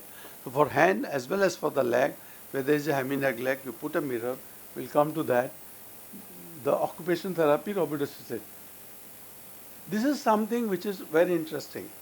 By arm therapy. That means most of the work we do is we use both our hands. Like you are doing driving. You're driving with both the hands. Similarly, there are many things you do. There may be dominance from one hand, but many things we are doing with both the hands. You do the buttoning, you use both the hands. You put the lace, you use the both hands. So what you are doing is there are already connections between both the brain there. So when you do the by hand therapy or the therapy where you are using both the hands together, you're creating new network. And these are some of the new things. And you could use also the virtual exercises to use both the hands, like driving, using the thumbs. And this causes a synaptic reconnection between the mirror neuron. In epilepsy, you activate the mirror neuron on other side to cause the epilepsy. We have been reading this for years. So we are now using these mirror neurons for the benefit of recovery of the motor function. These are some simple techniques which we must use. So the future of stroke rehabilitation, there are a lot of technological advancement I've mentioned here, and I'm going to talk about few of them. Music therapy is once again coming up, and we are at IFNR we just conducted a music therapy course at IFNR when Sunil has organized at JIPMER, and I have done a certified course with Canadian Academy of Neuromusical Therapy, where we have been training the people to take the music therapy for the motor recovery, cognitive recovery, speech recovery, and sensory recovery. So for all of them, there are different sets of therapy which can be played upon, and the patient who are not able to speak are able to speak well. So these are something which we need to learn. There are a lot of robotic exoskeletal and assistant devices which are available. They are very expensive. So what we are doing is we are trying to work out to develop low-cost equipments in India. So we are working with a couple of IITs in India to develop this at a very low cost. So exoskeleton to improve the mobility and strength. And these are designed to support and enhance the movement of individual with impairment of neurological region, and they perform the task that would otherwise would be difficult. So even a patient with complete paraplegia can be made to stand and walk on the locomotor. We'll talk about that. So this is the locomotor, which provides you support from the hip and from the upper shoulder, so that patient movement can be done by the machine. But as soon as the resistance it detects, the moment say you done 10 sessions, some power has come into the leg, the machine detects that patient is pushing passively, and they start assisting that, so that patient does his own movement along with the supported by the machine. So these are some of the new things which has been come up. This is rehab walk. This is more useful for people who are completely paraplegic, particularly spinal cord injury. And we have, again, this is an expensive model, but here when you have a paralysis and you put the re-walk, patient can walk. So we have developed in India one of the rehab walk, and which has been tried at AIIMS. We have been promoting that, though still it is a little bit expensive. We want to bring the cost down to further. So robotic therapy is a personalized therapy because it offers the a specific need of each patient. So you have robot for the shoulder, you have robot for the elbow, you have robot for the wrist, you have robot for the hand. Similarly, you have robot for the hip, knee or ankle depending on which joint you want to work on. They are data-driven feedback, so you get the data whether the patient is doing or the robot is doing. So you can decide depending on how the patient has been improving. And you can increase or decrease the therapy intensity because they are both assistive or they are repetitive. You can do the same manual many times depending on the patient response. Then you have virtual reality. This is a very, very interesting field.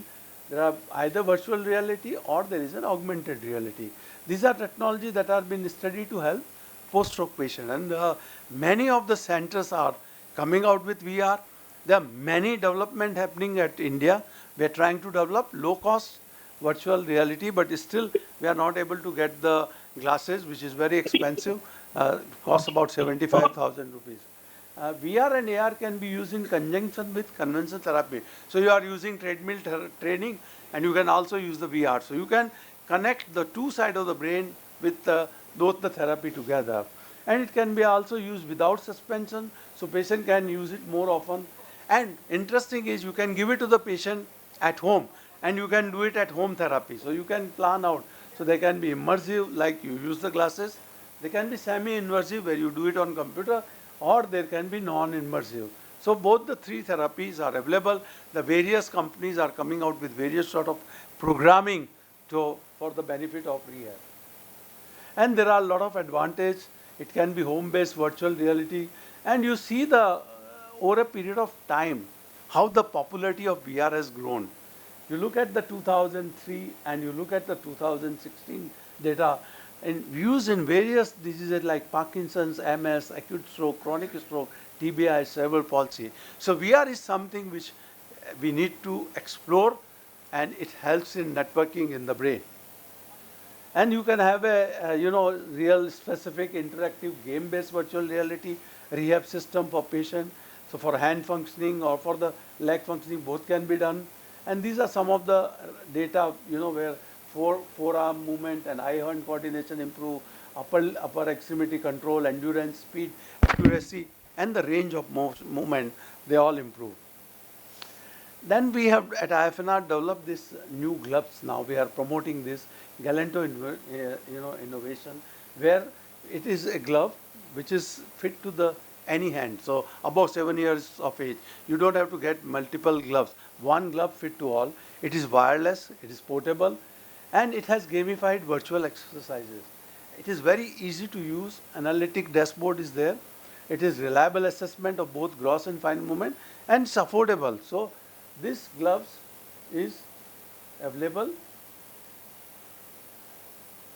It's very simple like that. Can be used in the hand, not very bulky.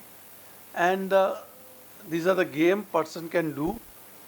And you get onto the data that how much patient has been doing and improvement. So we have done it in 10 patients with chronic stroke, more than 5 years of age, and 15 days therapy shown that they were far better in movement range, their spasticity has reduced, and they were able to do certain functions which were not been able to do before. So this is something which we have developed, and we have also added now FES along with this. So you can add the FES, and it helps improving the patient functioning because it gives a stimulation at the time when patient has to take action. So, and this glove is not very expensive, made in India completely, and less than about 2 lakh rupees this is available. And it gives you a very good data for hand functioning. Not only that, there are certain functioning which can also improve upon for the elbow and the shoulder. So you have sensor which can help, and the game which can also improve the functioning of both shoulder and hand. Then the brain-computer interference technology.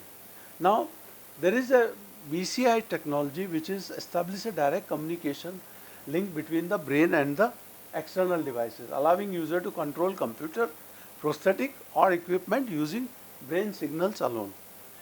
The type of BCI can be either they directly implanted into the brain with the technology, or non-invasive where you use the EEG machine, electrode to get the signals, or semi-invasive where you put it outside, just behind, under the skull, not into the brain.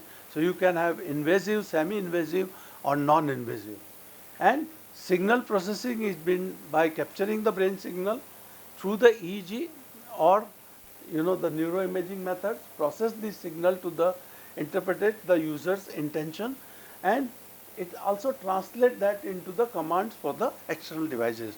So I'm into the Government of India's BCI committee, where we have been looking at the various BCI which have been brain computer interface machines which are formed in India to be checked for the standard, and we have been having an international collaboration with China, Korea, Australia.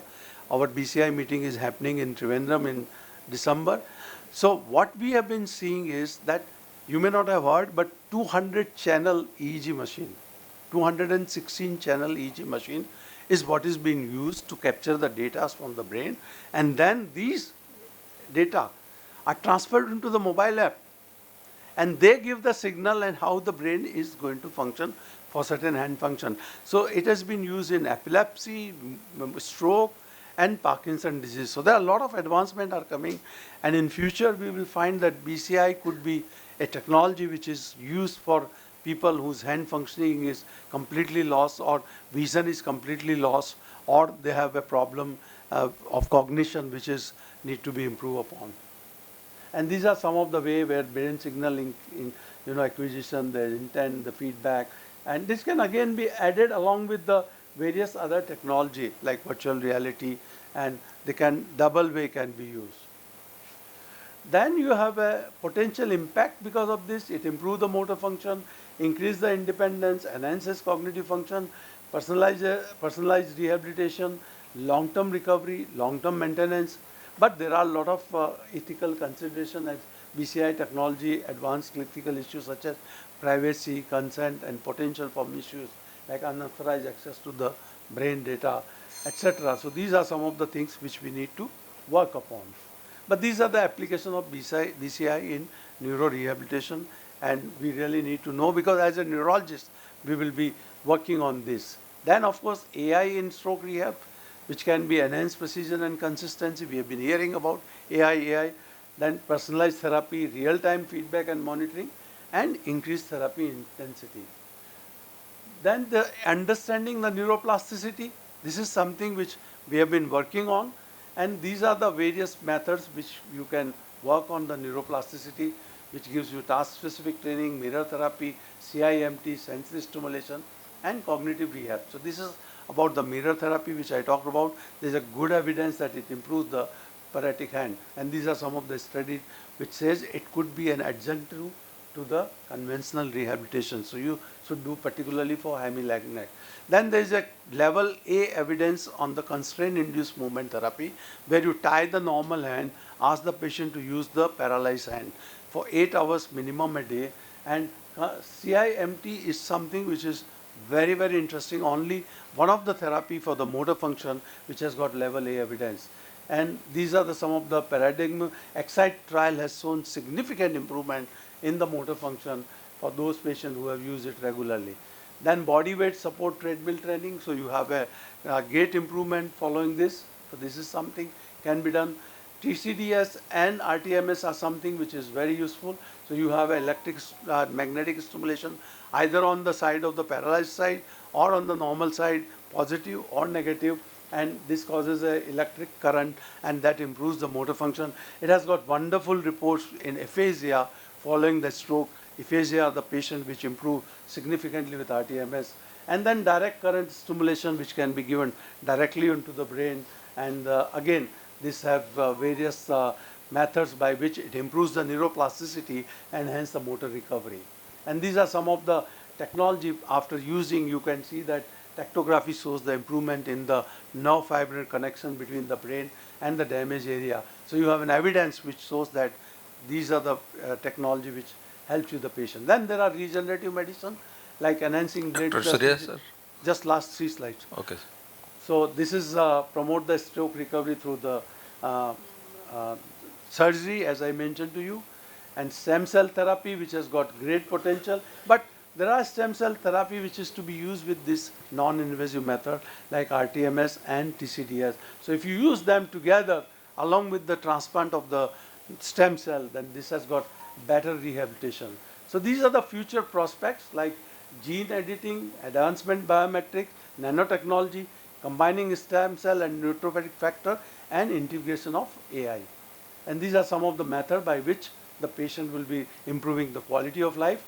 And these are the over global research. As I mentioned to you, the EEG data are recorded and then the signals are transmitted, and then these signals are being used to improve the brain function. And this is the example of that from the Japan. This is a robot exoskeletal gently guiding your paralyzed limb, seamlessly interpreting your brain signal and translating them into the precise movement, and that is the magic of MELS. So this is something which is available in Japan, and we really look into it, that how it can be useful for this.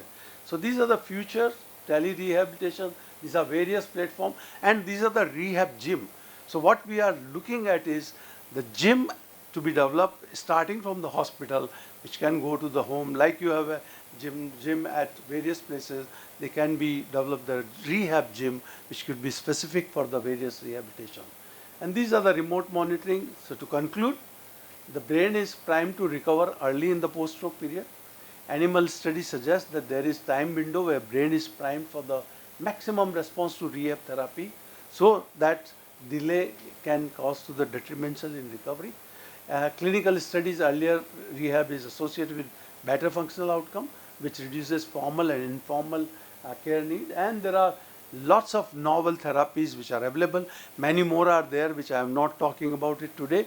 And with future research, their potential usefulness in the real world will emerge over time. And these are the technology which offers a great hope for the future. So we are looking forward to an era filled with exciting time for the neuro rehabilitation. So we are looking at exciting time. And this is a textbook which we wrote for the IFNR textbook of neuro rehab, which gives you a comprehensive about the neuro rehab in various neurological disorder, has got 50 chapters and could be available to you from in the market. So thank you very much. Thank you, Dr. Surya. It was really eye-opening for all of us, particularly in this part of India for rehabilitation. So thank you.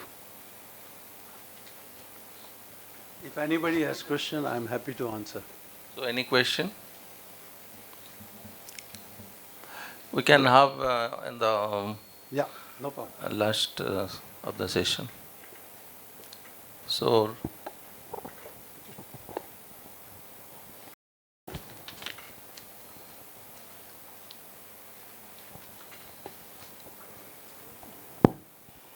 now we'll go on to the next speaker. The topic will be mechanical thrombectomy indications, its current challenges, and how to nationalize it, the steps. Will be spoken by Dr. Manoj Kumar Naik. He is an interventional neuropediatrician, neuroradiologist, pediatrician. Done is neuroradiology? Oh, he is a neuroradiologist. Okay. He has done his training in AIIMS neuroradiology, and is now an assistant professor in this prestigious institute. He's got lots of publications to his credit. He's got honours and gold medals, many gold medals in various phases of his career. And now I request him to deliver his speech. Good afternoon to everyone. Thank you, sir, for the kind introduction. Respected teachers and my dear colleagues, firstly, thank you to the organizing team for giving me the opportunity to present in this forum. Today, I am going to talk regarding the indications, current challenges of the mechanical thrombectomy, and how to nationalize the mechanical thrombectomy. First of all, previous speakers have already described what will happen when there will be a vessel occlusion in the intracranial circulation. When a large vessel gets occluded, then first there will be the penumbra. Subsequently, when the time will pass, the penumbra will progress into the core. And it's every minute of time there will be around 1.9 millions of neuronal loss can occur that will cause significant aging to the brain. And when a per stroke, around 36 of accelerated aging of the brain can occur. That's why time is always brain in previous concept. As we know, different type of stroke treatments are available, like directly go for the intra-arterial thrombolysis or the mechanical thrombectomy, or there may be augmentation of the collateral circulation, or there may be transvenous augmentation of the flow. Basics of the acute stroke imaging, which affects the parenchyma as well as the vessels. Parenchyma, we have to see the core and the penumbra, and for the pipes, we have to see the site of the occlusion, where there is large vessel occlusion or small vessel occlusion. For parenchyma imaging, we have to do the proper window setting to rule out the hemorrhage, and look for the infarcts, and to look for the dense vessel sign, and the Alberta City score, which stands for the aspect, and it is 10 points at the level of internal capsule, 4 points, and M1, M2, M3 will be there, M4, M5, and M6 will be there at the supraganglionic level. Out of 10, those the areas are involved will be deducted from the 10, and lesser is the score, the bigger will be the impact. The posterior circulation impact is little different, where the midbrain and pons will be considered 2 points each, bilateral thalami 1 point each, bilateral cerebellar parenchyma 1 point each, and bilateral occipital lobes 1 point each.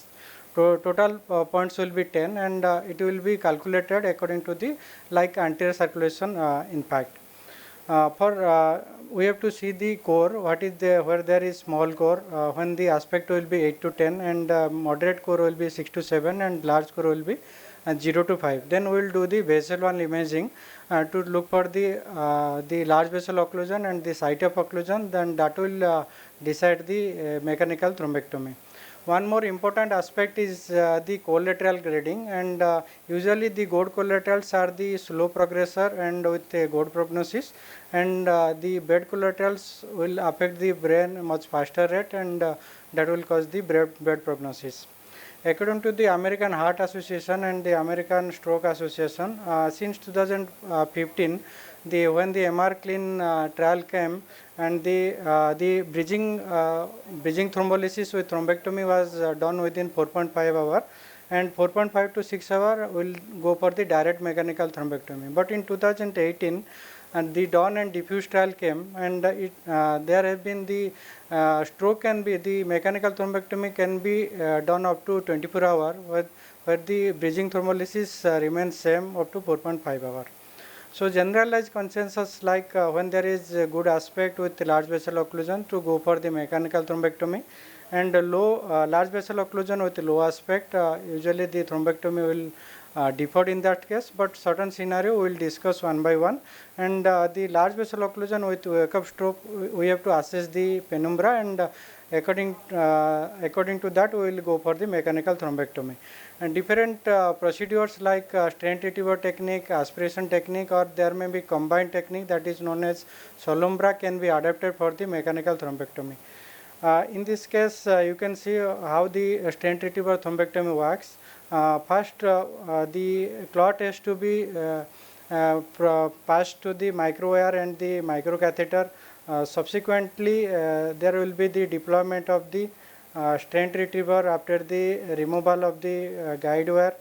Then we have to engage the clot with the stent retriever up to 4 to 5 minutes with proper engagement of the clot into the struts of the stent. After that only you can see the stent is going, and it will open distal to the clot, and it will engage the clot. Subsequently, the balloon guide catheter will be open, and that will cause the flow arrest in that particular segment.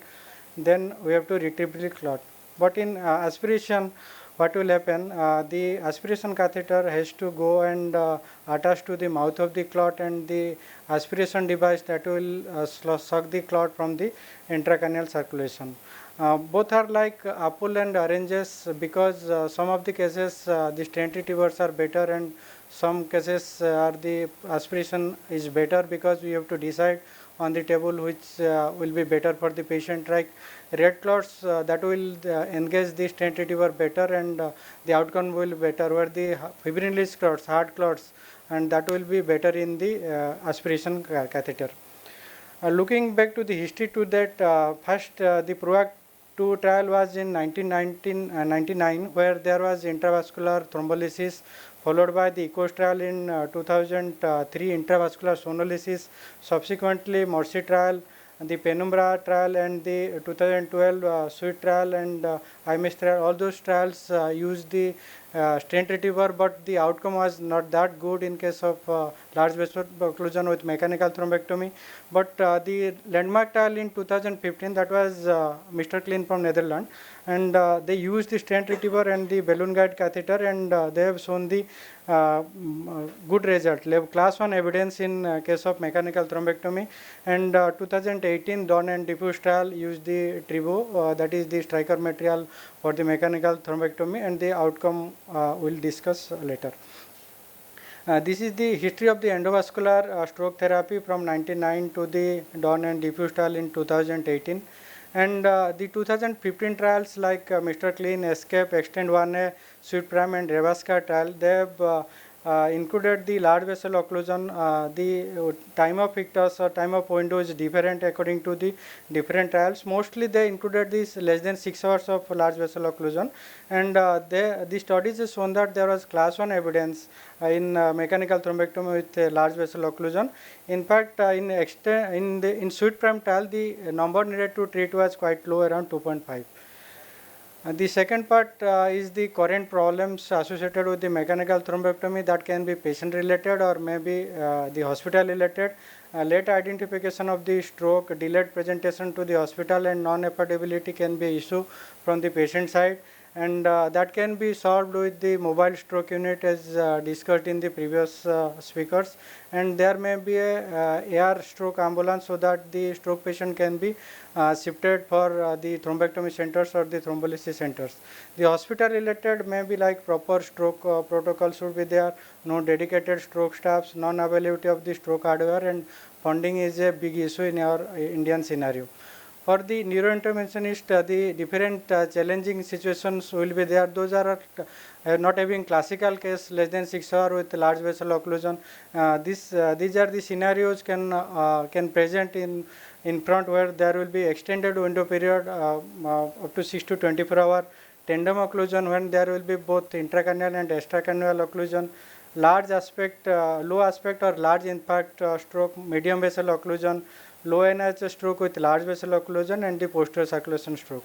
We will discuss one by one. First one is the extended stroke beyond 6 hours, 6 to 24 hours. This was the paper in NECM in 2018, Dawn trial, where they considered core and NIHS mismatch criteria was there, and the study has shown that those are having 6 to 24 hours with mechanical thrombectomy has significant good outcome compared to the best medical management. This is diffuse the same year only 2018, where there was core and ischemic tissue and penumbra tissue mismatch was there, and the mismatch if more than 1.8, the penumbra to the impact core is more than 1.8. Those are the patient candidate for the mechanical thrombectomy in 6 to 16 hours of period, and it has been shown that the mechanical thrombectomy has the advantage over the best medical management. In this case, we have our Singhovaya software where it can calculate the amount of penumbra and the amount of impact so that it can be considered for the mechanical thrombectomy in case of extended window period. Second one is tandem occlusion. Both intracranial and extracranial stenosis can occur. Actually, this situation is quite dicey because we have to open the vessel at the extracranial level, then we have to go whether to stent first or whether to only do the balloon angioplasty. Then we have to go for the mechanical thrombectomy in the distal circulation. Then next time onwards we will do the stenting. Because the issues will be there, and sometimes there may be, if you will stent in the acute setting, there will be intracranial bleed. Still controversies remain, and it has been shown that the first you will do the stenting, so the angioplasty, then we do the intracranial clot removal, then you do the stenting. That will actually perfuse the brain earlier. So better to go for the intracranial. First you will do the intracranial thrombectomy, then you will do the stenting. Next is the low aspect score. Previous speaker has shown the different trials like Rescue Japan, Chinese Angel Aspect, Select 2 trial, Tension, Lasted, Tesla and Hermes meta-analysis trial.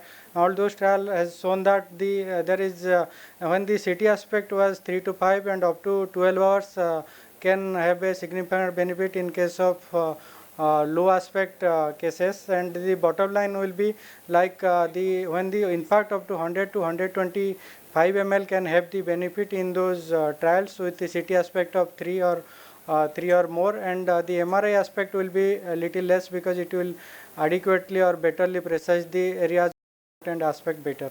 Though there was a little increase in symptomatic ICH in those large score trials. Then there is will be medium vessel occlusion. Medium vessel occlusion which stands for the M2, P2 and A2 segments beyond the large vessel occlusion, and those are actually more effective in intravenous thrombolysis.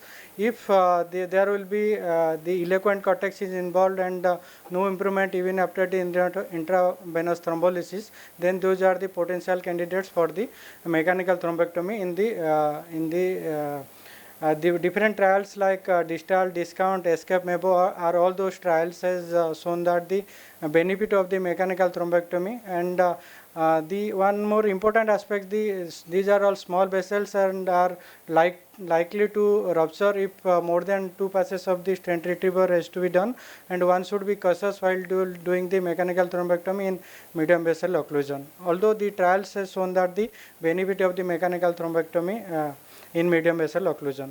Next one is the low NIH score with a large vessel occlusion. Those trials like Endolo trial and Moster trial has shown that the benefits of the mechanical thrombectomy is better compared to the best medical management even with low NIHs with large vessel occlusion, and it has been shown that if you delay the thrombectomy in those cases, then there will be the outcome will be poor compared to those patients who underwent mechanical thrombectomy at the time of presentation. Next one is the posterior circulation stroke. Because this thrombectomy can be done up to 24 hours, and this is attention trial which has shown that the up to 12 hour mechanical thrombectomy can be done in the basilar artery occlusion. It is shown to have good outcome compared to the best medical management, and this is the Bauke trial, basilar artery occlusion, Chinese endovascular, up to 24 hours. The thrombectomy can be done in according to these trials in the basilar artery occlusion. But in Raymond et al. 2014 showed a algorithm when there will be posterior circulation stroke, do the CT angio and assess the NIHs. If there is a large vessel occlusion with NIHs more than 10, then you go for the MRI. The areas of involvement you have to assess. If more than 50% of the pons and midbrain is affected or thalamus is affected or more than 20 cc of the cerebellum gets affected, then those are the candidates for the medical management. If it is not there, the impact load is quite less, then you can go for the mechanical thrombectomy. Then third part of our talk is how to nationalize.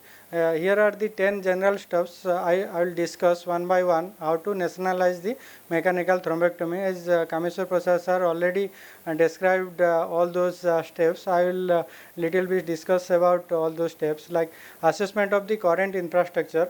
To evaluate the existing infrastructure and which places mechanical thrombectomy can be done, and to identify the gaps of the facility, technologies and trained personnel, to establish the clinical guidelines with the international standard and to implement on the nationwide, and to ensure the equipment availability, and we have to partnership with the different medical companies so that the equipment will be available at a cheaper cost and easier availability, so that the patients will be benefited, and training and education programs should be done both for staffs as well as the doctors, and it should be implemented in the MBBS curriculum so that they will aware about the different stroke patterns.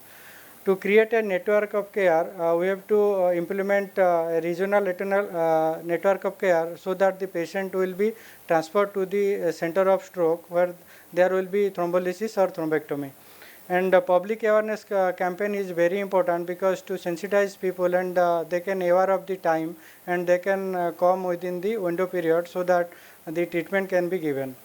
And funding and resources should be there from the both government and private organizations, so that the equipment and everything will be, facilities will be available, and to monitor outcomes and feedbacks should be there, so that the proper improving protocols, training and resource allocation should be there.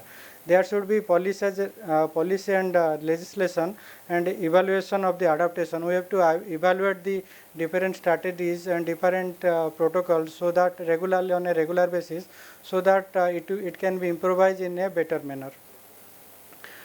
And we did some of our cases in our hospital. She is a 29-year-old female, known case of dilated cardiomyopathy. Dr. Bhubaneswar, you can hurry it up. Yes, sir. Only 2 minutes.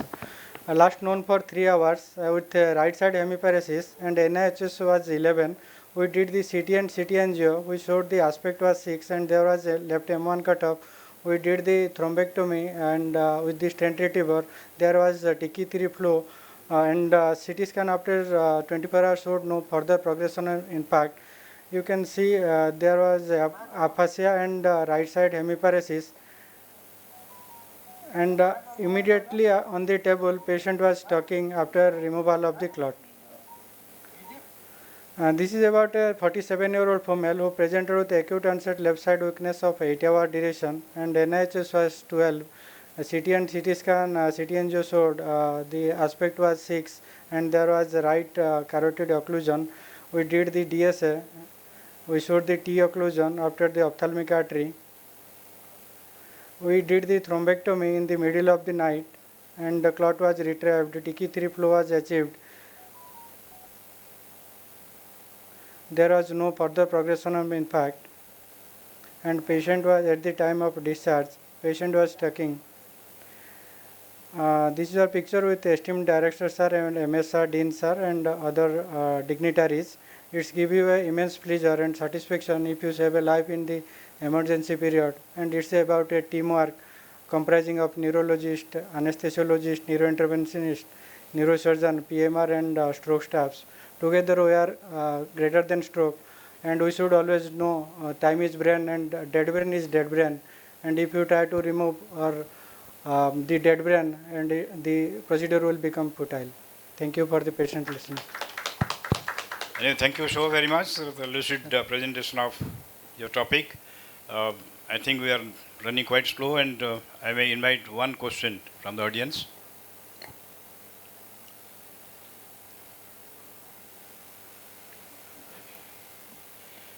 No? Thank you so very much. Thank you.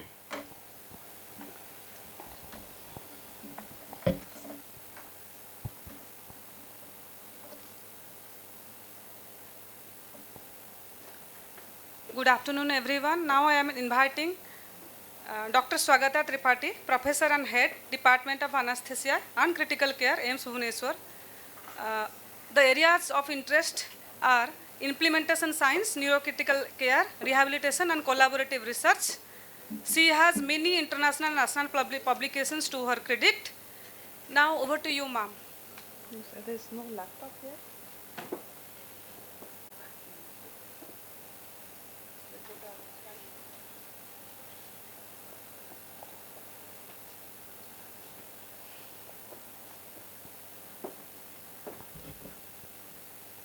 A very good afternoon to all of you, and I'm indeed very thankful to the Department of Neurology for inviting me. I've missed the first few talks because of engagements, and they must have been really good. I'm here today to speak about the neurocritical care management after stroke interventions. We have heard a lot of talks about stroke interventions, and before I joined AIIMS Bhubaneswar, I have seen a lot of them. Very correctly, like Dr. Kameshwar and others have said in the inauguration, this part of the country, we are so loaded with the burden of stroke and the fact that we are not yet equipped to meet them at full capacity, that very few of them actually end up in the ICU. But times are changing, and we're expecting to see more of them in the ICU. Till now, the world over, it is only the most serious of these patients who will come to the ICU, and the ones that are not so will go to the neurostroke units. This post-stroke ICU care, if the patients have come to the ICU, they will do so because they are at a risk of complications, which may be due to the neurologic problem they have had. So that could be because of the progressive ischemia, the vessel reocclusion following the thrombolysis, or the mechanical thrombectomy we just heard about, hemorrhagic conversions of the stroke, or malignant cerebral ischemia. Periodically, we'll have patients who will come to us after massive decompressive craniectomies from the neurosurgery suite, or after carotid endarterectomies. The complications we're expecting are not just neurological, but also there are complications due to prolonged ICU stay. The specific complications for stroke and stroke interventions we've heard about, but if the decompressive craniectomy procedures and endarterectomies come to us, there's also the added problem of having a wound hematoma, uncontrolled hypertension, the hyperperfusion syndrome, and seizures that can, of course, occur in all these patients. So in the next 10 minutes, we will cover what basic ICU management we're looking at when these patients come to a neuro ICU, and specific neuro monitoring techniques that are available to us. There are, of course, very high-end monitors that will probably be available at Addenbrooke's or other higher research centers, but we'll talk about the two that we probably use commonly in India and at AIIMS Bhubaneswar. Blood pressure monitoring is one very common indication. It's a common endpoint. Cerebral perfusion pressure is what will let the brain live. We just heard in the last talk that time is brain. And one of the main indications patients will come to the ICU will be for proper management of their blood pressures. We have the targets, we've been talking about them, I'll not repeat them. What happens in the ICU is that these patients who are at a higher risk for the penumbra to be dying are given a minute-to-minute continuous blood pressure invasive monitoring. So we have the invasive blood pressure monitor in the bottom left side of the screen. And how is this blood pressure monitored so closely and maintained in that strict level? This is the continuous infusion of the drugs that are going on by the syringe pumps. And we know the brain-heart axis. So if the brain is at stress, the heart comes at stress. Whether we should give more fluids to get the blood pressure up or refrain from fluids in our ICUs. Even we are looking at the lungs, and we are looking at the filling through repeated bedside transthoracic echo. So we want to see whether the fluids and the vasopressors we are giving are causing the fluid to enter into the lungs, or is the IVC collapsing and can we go give more fluids? So it's fluids plus vasopressors which will make sure that the blood pressures stay in the range that we want it to.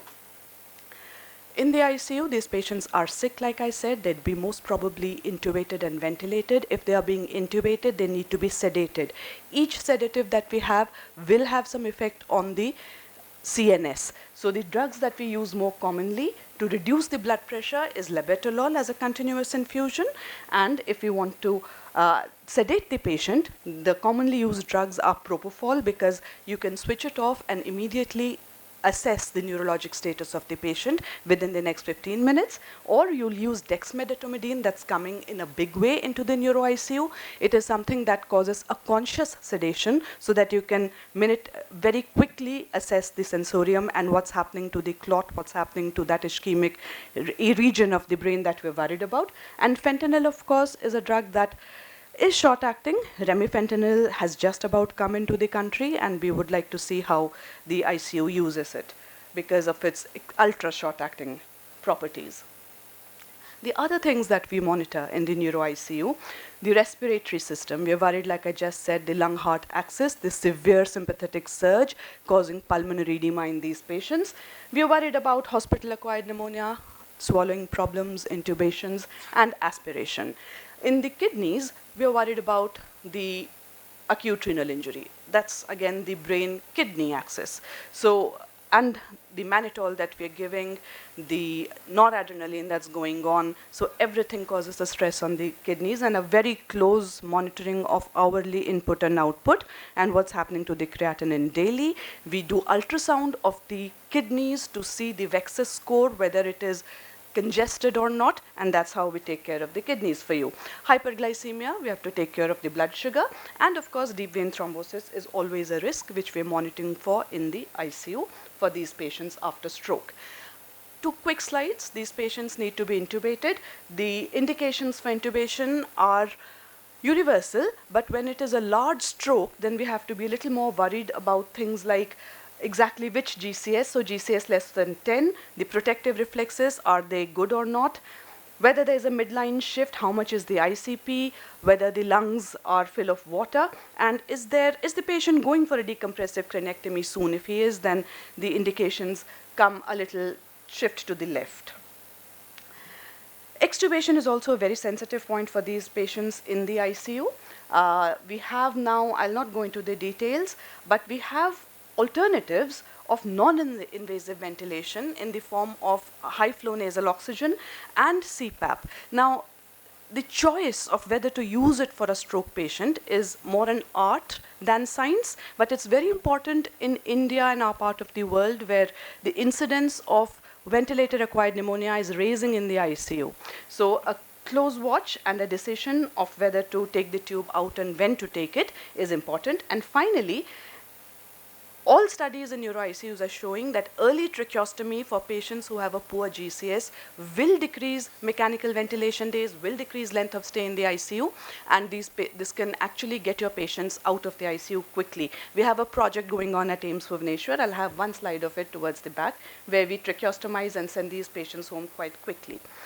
We'll now talk about the other neuro-specific monitoring that can be done in the ICU for these patients. Disclaimer is that these are very patient specific. One size does not fit all, and it will depend, it's almost a targeted intervention for the patient. You have to choose which kind of monitoring will be good for which kind of a patient. We must have heard this again and again. The whole idea is to prevent secondary injury to the brain because of all these mechanisms of pathology that are going on at the macro and the molecular levels in the body. The modalities that we have to do a neuromonitoring are to measure the perfusion pressure. So if we know what is the ICP, we know what is the MAP, we can find out at what pressures the brain is being perfused. To find out how the blood is flowing inside the brain, the volume and the velocity, we have the transcranial Doppler. Using the NIRS or the near infrared spectrometry, we can find out what is the oxygen that is being delivered to a particular part of the brain tissue. The EEG we have heard about, and pupillometer will tell us about the CNS function, and the reactivity index is a nucleid on the block that tells us about autoregulation. However, I will not be talking about this because this is more important in global brain injuries, most researched in traumatic brain injury, and that's not our topic today. Like I said, these are the monitors that will directly, some of them go into the brain and some stay outside. So invasive or non-invasive modalities are both available to us. ICP that can be measured invasively and non-invasively will give you a number, it will give you a waveform, and it will give you a change over time. What is important to realize is that the threshold 22 or above, if it is global, then and it is affecting the perfusion, the viable tissue will die. So it is very important that we have some idea of what's happening inside the brain. If it is invasive, a probe inside the ventricles, a probe inside the brain tissue, or non-invasive as an ultrasound optic nerve sheath diameter. Whatever it is, if it is a bad brain, we need to have some idea of what's happening to the pressures inside it. The cerebral perfusion pressure I spoke about, so I will not dwell on it anymore, but it's important that as the ICP increases, unless the MAP is being increased, in a brain that has a good autoregulation, the cerebral perfusion pressure will fall and the brain tissue will get ischemic. Blood flow monitoring, it is possible to have CT, MR perfusion, which will give you a qualitative idea, or you have PET, SPECT, and xenon CT, which is quantitative. However, these are one-time measures. They are not amenable to continuous bedside monitoring, which is necessary in the neuro ICU. So what alternative we have for near real-time monitoring is the transcranial Doppler. We use this in our ICU. Again, more so for traumatic brain injury, but its utility in post-stroke intervention patients is increasing by the day. So the places where it can be used in stroke patients is to detect the side or the degree of the stenosis or occlusion. So the transcranial Doppler is just an ultrasound. You put it here. The best window is the temporal window. It will tell you the velocity of the blood flowing in the large vessels of the brain, so the circle of Willis. You can insonate the different vessels. It tells you the velocity. The velocity is a surrogate for the volume of the blood flowing through this. So you can, if the just after the stenosis, the velocity is expected to be very high. So you can detect the side or degree of the stenosis. If you have recanalized, you will be able to find out the degree of recanalization, or if a reocclusion is there, you can assess that. In some cases, like sickle cell disease strokes, transcranial Doppler is becoming a big modality in helping you assess and even predict when the stroke is going to happen. Right to left shunts you will be able to detect. You detect microemboli, vasospasm after subarachnoid hemorrhage, and you can use it with the duplex carotid to diagnose subclavian steal syndrome. So this is how it will look like. For example, in the right MCA, here the velocity, which you would expect to be around 60 centimeters per second, but in the same patient, same time, same brain, on the left side, the velocity is 180. So this could either be overperfusion, hyperperfusion, or a stenosis. There are ways to find that out outside the scope of this talk, but this is how we use it. The benefits, like I just said, we have it, not very difficult. We do it bedside, not very difficult, and it is non-invasive. Problems, user to user, there may be a difference, but if one person is doing it again and again, it's doable and it is helpful. We will move on. This was a little bit about how it can help us with carotid endarterectomy, being a neuroanesthetist as well. This is something we look forward to, using it for this. So you can find out when the surgeon is cross-clamping, whether the perfusion to the other side of the brain is good, whether he will end up with a stroke or not. And in the ICU, after the stroke intervention, you'll find out if there is a hyperemic phenomenon, again by finding out the velocity and the volume of the brain, real time, and it is repeatable.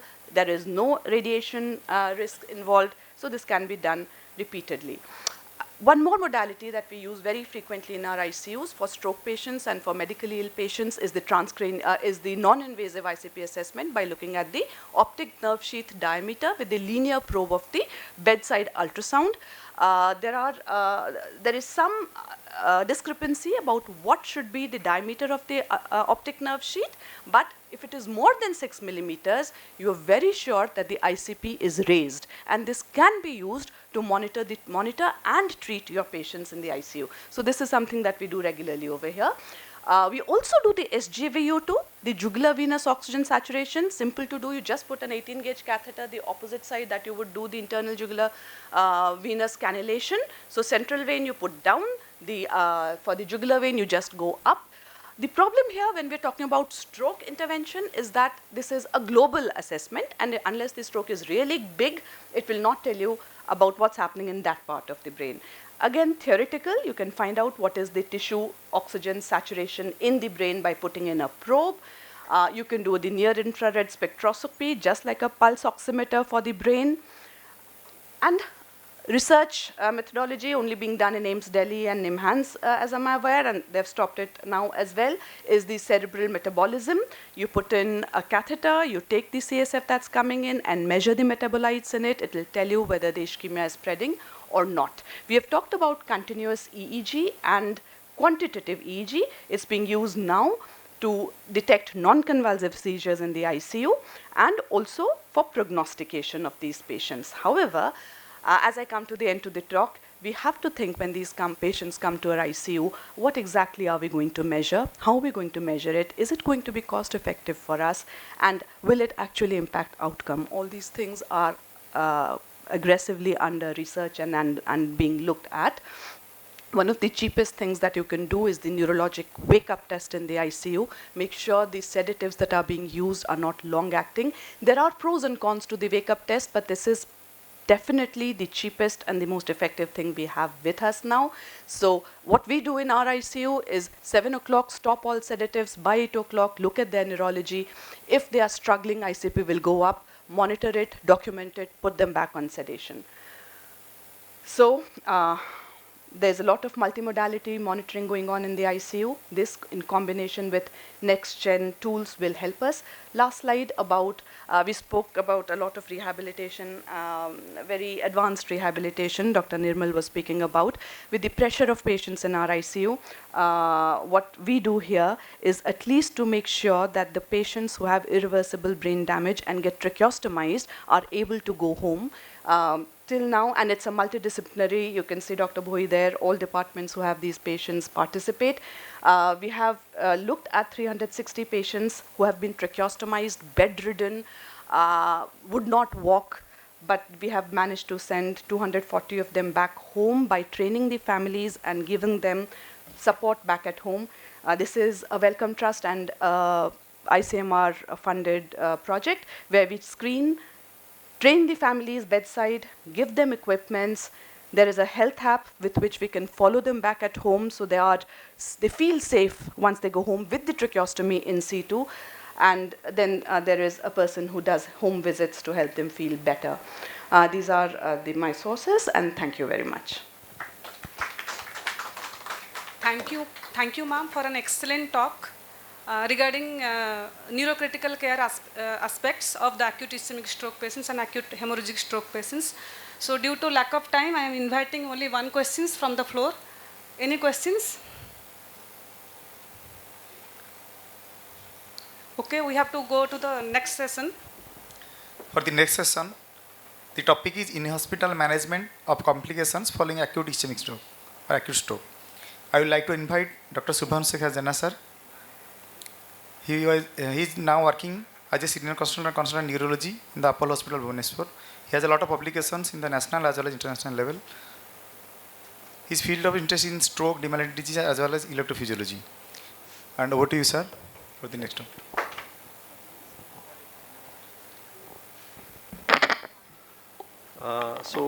Good afternoon to all. Respected chairperson and my dear colleagues. At the outset, I most thankful to AIIMS subsection of the stroke subsections and AIIMS neurology team to give me this opportunity to speak before this august audience. So my talk is a little bit simpler. It is a stroke is a susceptible to a lot of complications. As you are listening from the morning, like a lot of patients like undergoing intravenous thrombolysis, intra-arterial thrombolysis, many ICU related the complications. Subsequently, patient goes to the ward and to the rehab center. And we have to know what are the complications, both the medical complications and also the neurological complications, and how to deal with the complication.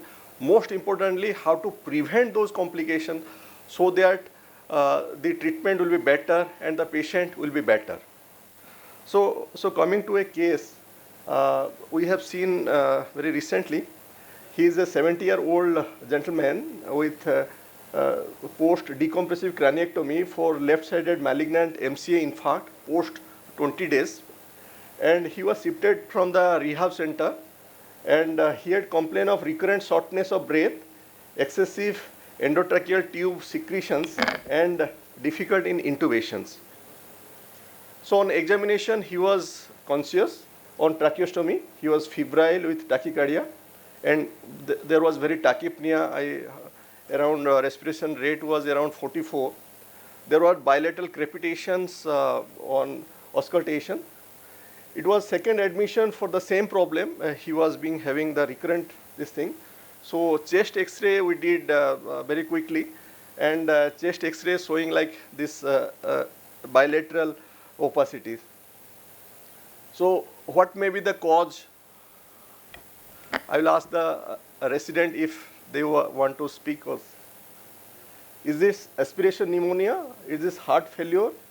This is pulmonary thromboembolism, or it is bronchitis? So these are some very the common complication in the rehab setup of what the patient usually come up.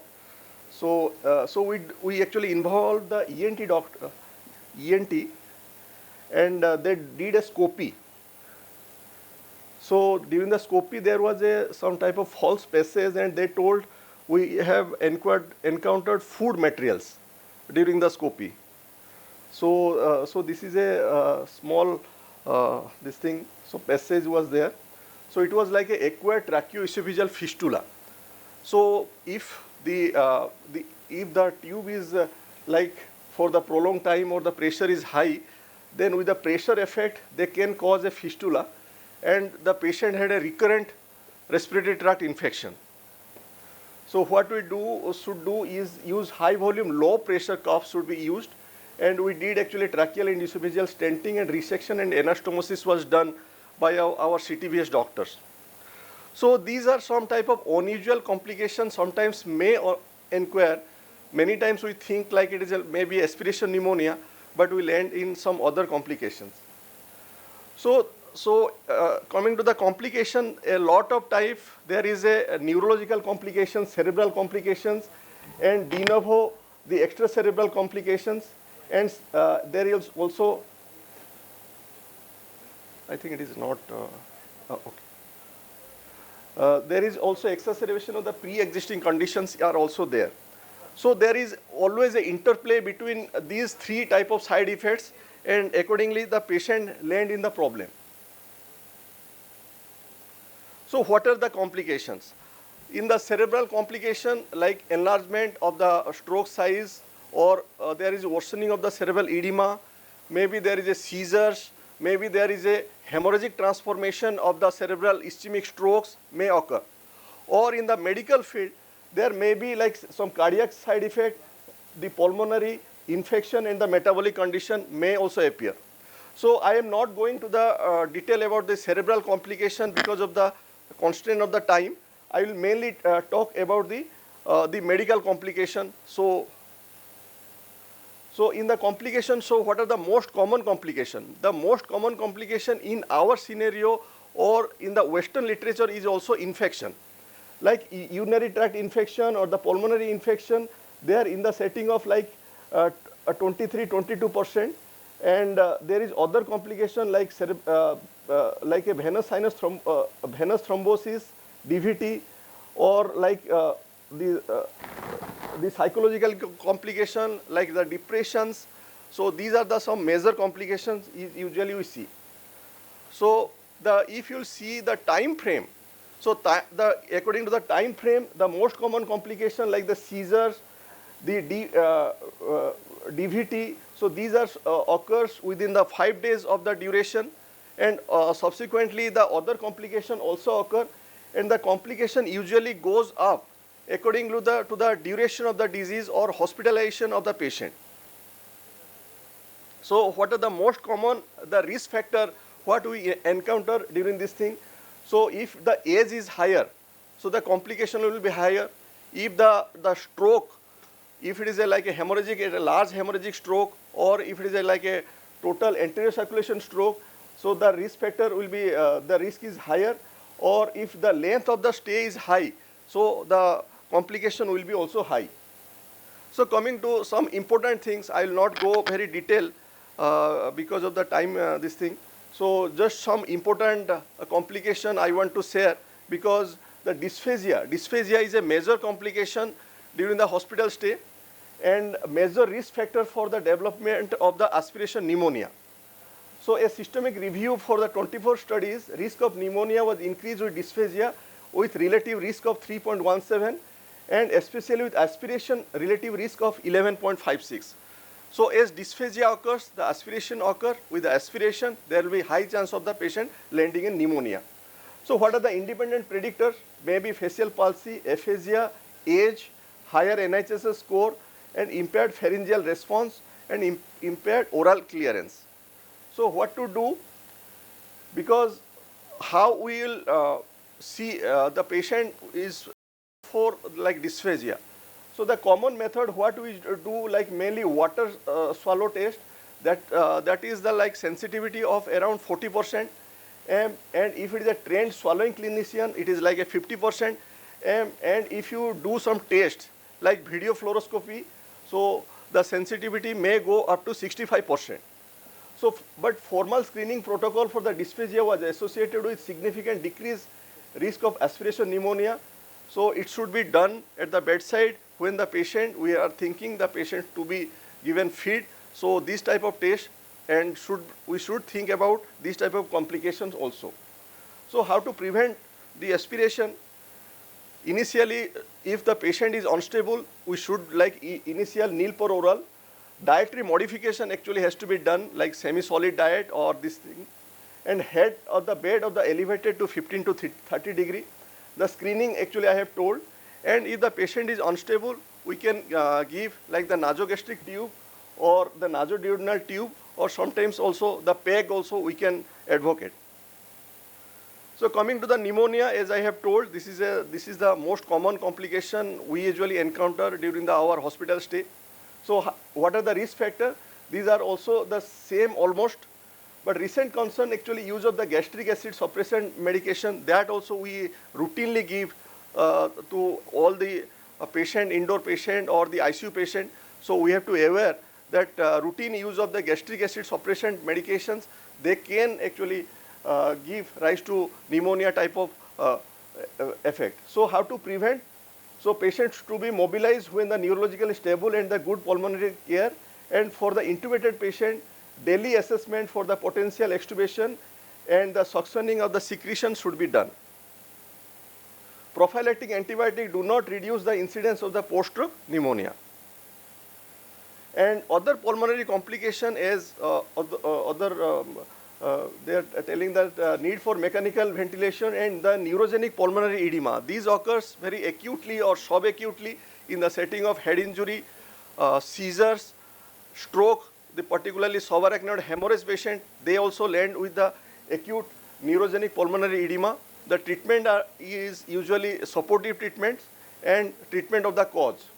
And abnormal respiratory pattern also seen in the like the kind stroke type of breathing, the Byrd's breathing. So these are breathing pattern can also seen in case of the the complications. So another very important complication is like venous thromboembolism. So venous thromboembolism is usually seen in the early part of the hospital stay. So prevalence is around 1 to 10% and DVT can develop as early as second day of the hospital stay. So what are the risk factors? The risk factor is mostly like the old age, large stroke, if the patient has previously diagnosed as a cancer, or if the patient has been previously having a thromboembolic episode, or if the patient having like history of thrombophilic disorder. So these are the patient having the high risk of developing like DVTs.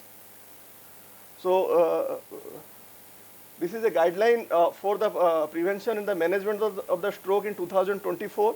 This is the national the guideline. There actually in the detail it was been mentioned about the DVT prophylaxis and the DVT treatment. That actually I will tell what are the common measure we can do, like routine physiotherapy, yearly mobilization.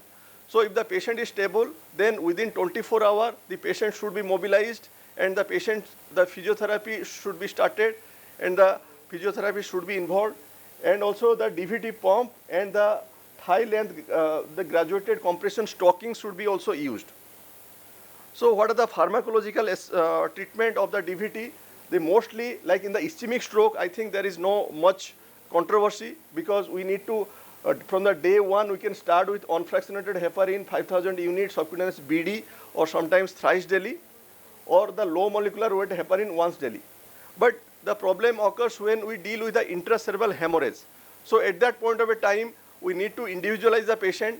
Sometimes from the day one or the day two, we need to hydrate the patient. There should be DVT pump, yearly mobilization, and the hydration should be done. From the day 2 to 4, then we can give the anticoagulation. But if we will see, there is no actually hematoma expansion. If there is a hematoma expansion seen in serial CT scan, so we should not give anticoagulation at that point of a time. We can defer a little bit more. So ischemic stroke guideline from the different guidelines, they actually propose about the DVT prophylaxis, how to do. So in the Canadian guidelines, they are telling unfractionated heparin for the patient with a renal failure. Okay, so in the British guideline and the US guideline, almost the same thing. And in the Italian guideline, the low molecular weight heparin to be preferred over the unfractionated heparin. I think these I will skip. So which pharmacological prophylaxis is better? They have been given the study of unfractionated heparin and the enoxaparin. So they have seen like enoxaparin actually having like the less DVT chance and also less the intracranial hemorrhages. So these are some studies. And coming to the other complication like urinary tract infection, these are also very, the complications we can see, because indwelling urinary catheter should be avoided as long as the possible, and use of external catheter systems we can also use. So the most other complication like the cardiac complication, most commonly we see like concomitant myocardial infarction and cardiac arrhythmia and neurogenic cardiac injury. So neurogenic cardiac injury like some type regional left ventricular wall muscle abnormality can be seen without actually any histo or any like myocardial infarction. So we can see like a Tokosubu type of cardiomyopathy, that is transient apical left ventricular dysfunction. So these are also described in setting of the stroke. So I think I'll just skip about this is the most important thing about the depression. The many time in our follow-up or in the round, we usually do not ask about the whether you are having depression or something like that. So the prevalence is very high at around 29%, and the predictor of this thing is that actually cognitive impairment, the commonly associated with the left hemispheric strokes and with lesion of the left anterior brain. And many times if there is a left pica infarct, then the patient may have an acute psychosis. So these type of awareness should be there in our routine round. So concluding, the medical complications are very common and following acute stroke and are associated with prolonged length of stay and increased cost. So I have described the various like complication like dysphagia and DVT and the cardiac complications. These are actually we have to like think about whether the patient had a risk factor and whether this patient is developing any side effect or any effect type of thing. So and the management of the stroke sequelae to optimize recovery and the prevention of the post-stroke complication and to prevention of the stroke recurrence should be the goal. Thank you, sir. Thank you, sir. Thank you for lucid presentation of different complications. What we come across in our hospital setup. Any questions from the audience? Or? Undoubtedly, it is a very outspoken and very brilliant speech. I am a conservative type of neurologist. I have seen more than few thousand cases of acute stroke, chronic cases, rehabilitation, all the things. Not done a single intervention in my cases. I have been learning for last, I think, maybe since 86 or something like that. I have been in this chakkar. Stroke care, coronary care unit, stroke care unit, and all the interventional techniques, all the advancements, and now we are getting into all the, I don't know in future what Professor Gorthi has told with help of AI, what we are going to get. I think we will expect a lot of positive things. But what is the main important thing, and all you brilliant speakers, you have already noted, is that whatever you do, lot of still obstacles there, whatever you do, we cannot forget the ABC of the stroke care. That what, of course, Sudhanshu has told so nicely. I will tell from my experience, it is basically for the residents, few very simple things what I have discovered in my life. One is circadian rhythm, role of circadian rhythm in stroke care. This paper, of course, I had spoken on this topic in the first IAN in Ranchi, way back in 90s. After that, of course, I think there was one research candidate and research student, and well, I don't think we give much importance to it. Most of the people who are there in the ICU, we have seen in a particular protocol, 30% of the people, they die in the morning hours, around 4 to 7 to 8 p.m. That is number one, subject for you to discuss. Then secondly is very simple thing I have seen. Patient is all right in ICU. We have shifted him to normal ward, and there for some reason or other, the patient takes out the catheter or does something nonsense like that. Then suddenly the BP shoots up. Suddenly the BP shoots up, then the other morning patient is found dead in the bed. Again hypertension, reactive hypertension.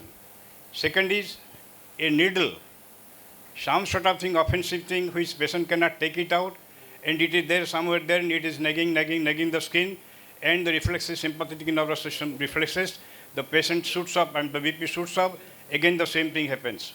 Two, if inadvertently or knowingly we have taken the thing, we must monitor whether the patient is developing retention of the urine or not. Secondly, if there are some noxious things around to stimulate the skin, the two. I think then another thing what you have nicely told about the endotracheal intubation, and Madam Swagat is also there, of course she is an expert in it. So I have seen one case in the very premier institute, patient has developed because of the rupture of the trachea, and patient had been having all the bloating of the things, surgical emphysema. Patient died. These are only three things that I thought, because we are having the residents, they must know nitty-gritties of the patient care. Very small things that takes you a long way to save a patient. Thank you very much. Thank you, sir. So now we are moving to the last talk of the.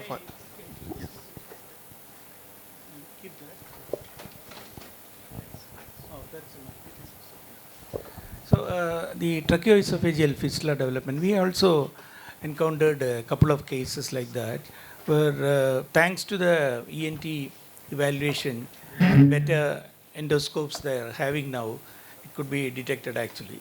So is it primarily the esophagus getting injured, and then secondly the trachea getting also eroded in, or is it the other way around? How do you know? Because many a time they are on both the tubes. So we have a combo tube also. We got Indian patent also for that, which has got both a tracheal as well as esophageal, and taking care of all these things. But how frequently do you see this complications? Because we are there, they were there earlier also, and we were missing because we didn't have such sophisticated endoscopes and frequency of looking into it. That is my feeling. Do you see this more frequently also, or this was an isolated case?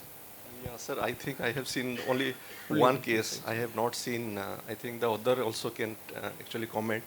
Yeah. But this patient had, the ENT doctor are telling where is the bulb was there. So at the adjacent to that bulb, actually this fistula has developed. So it may be due to the pressure effect, this thing.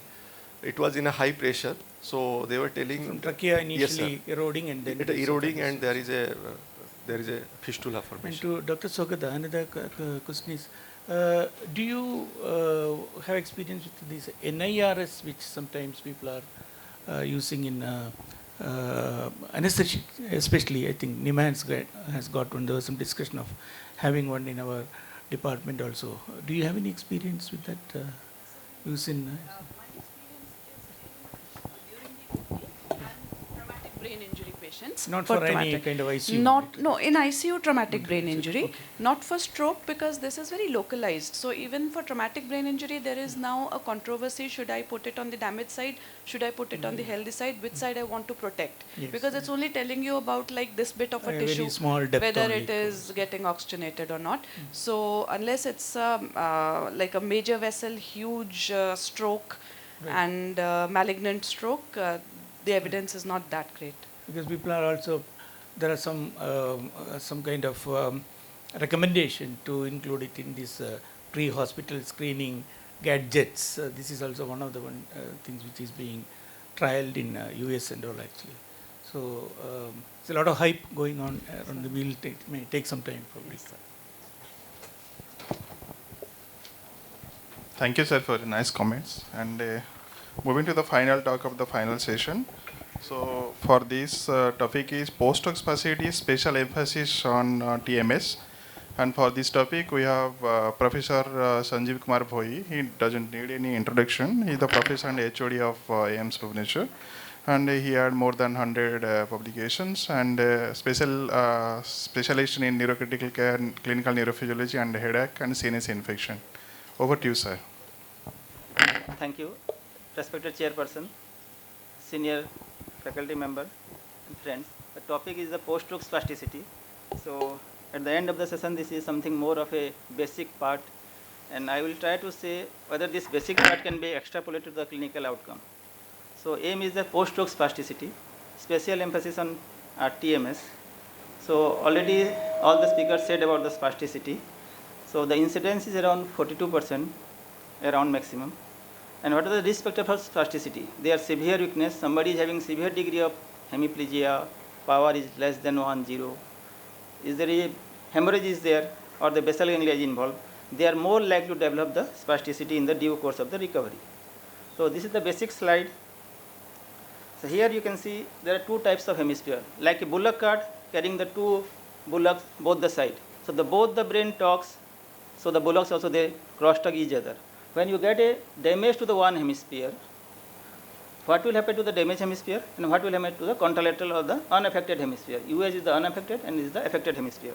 The thing is that in the damaged hemisphere, there is a contralateral hemiplegia will be there. The power is diminished. Everybody knows that is a clinical science. But the electrophysical science and the biochemical science says that there is a inhibition. So this crosstalk between the normal hemisphere and the damaged hemisphere is totally cut off. What happened? Normally the one hemisphere crosstalk with the other hemisphere, so there is a synchronosis there.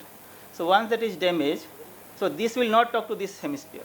So normally they inhibit one. Suppose in childhood we have a mirror movement. Somebody picks with the right hand, automatically the left hand goes. But as the patient develops, there is myelination and the neural circuit is totally established. This mirror movement is abolished unless there is a pathological cause. So what happens? This will inhibit this one, unnecessary movement. But once the stroke has developed, there is no inhibition from the damaged side to the normal side. Secondly, the normal hemisphere, they will be more exaggerated. So they will have inhibition to this area. So whatever is there that is more inhibited, further reinforced by the normal hemisphere. So how to know whether the stroke will have a good prognosis or a bad prognosis? If there is you are getting a motor threshold. So simply if a patient is having mild degree of weakness, the chance of motor recovery is better. So as that is we have tracked with the electrophysiology by the motor threshold. If there is no motor threshold, the MEP is not recorded, no motor movement by stimulating the brain, then the patient has less likely to recover. So this diagram, this is the latest article. So there is a balance between the two model, the bimodal balance recovery model. So what happened? There is an area called the structural reserve, that is the corticospinal tract reserve. And the second area is the interhemispheric balancing, the cross-talking between the two hemispheres. So somebody is having this red area, a high probability that they have a good outcome. If they are in the blue zone, less better or there is poor outcome. So the maximum outcome is there is a structural integrity is maintained. That means the motor part is there stimulated, or clinically you are getting some degree of motor movement. Second is the interhemispheric balance is not exaggerated. Then there is a good recovery. So we'll see how it is calculated. So out of these three slides, the theme is that interhemispheric inhibition between the homonymous and the primary motor cortex is there in normal healthy person. In healthy brain, there is a mirror movement is suppressed. The balance between the bilateral M1, that is the motor cortex, in stroke is disturbed. In stroke, what will get? Decreased excitability of the lesional hemisphere. The lesion side hemisphere is not excitable, so there is no motor movement. The interhemispheric inhibition for the ipsilateral M1, that is the same side, is contralateral M1. There is a bicancellation in this, and there is a takeover by the contralateral hemisphere, and that will inhibit the ipsilateral hemisphere.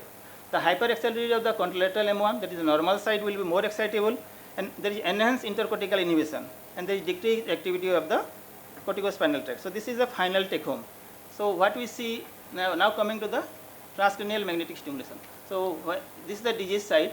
In the disease side, if you give a high stimulation, that is the more than 3 Hz, or the anodal TDCS, the transcranial direct current, intermittent theta burst, or the paired associated stimulation, that is the TMS followed by the peripheral stimulation, they have better prognosis. So this is already established. And on the other side, the normal hemisphere, what to do? Can we stimulate the normal hemisphere? Yes. How to stimulate? You have to give a low frequency stimulation that is less than 1 Hz, cathodal TDCS, continuous theta burst, or the paired stimulation less than 10 milliseconds. So if you change the parameter to the normal side, they are effective. And you have to change this high parameter to the affected side, they are effective.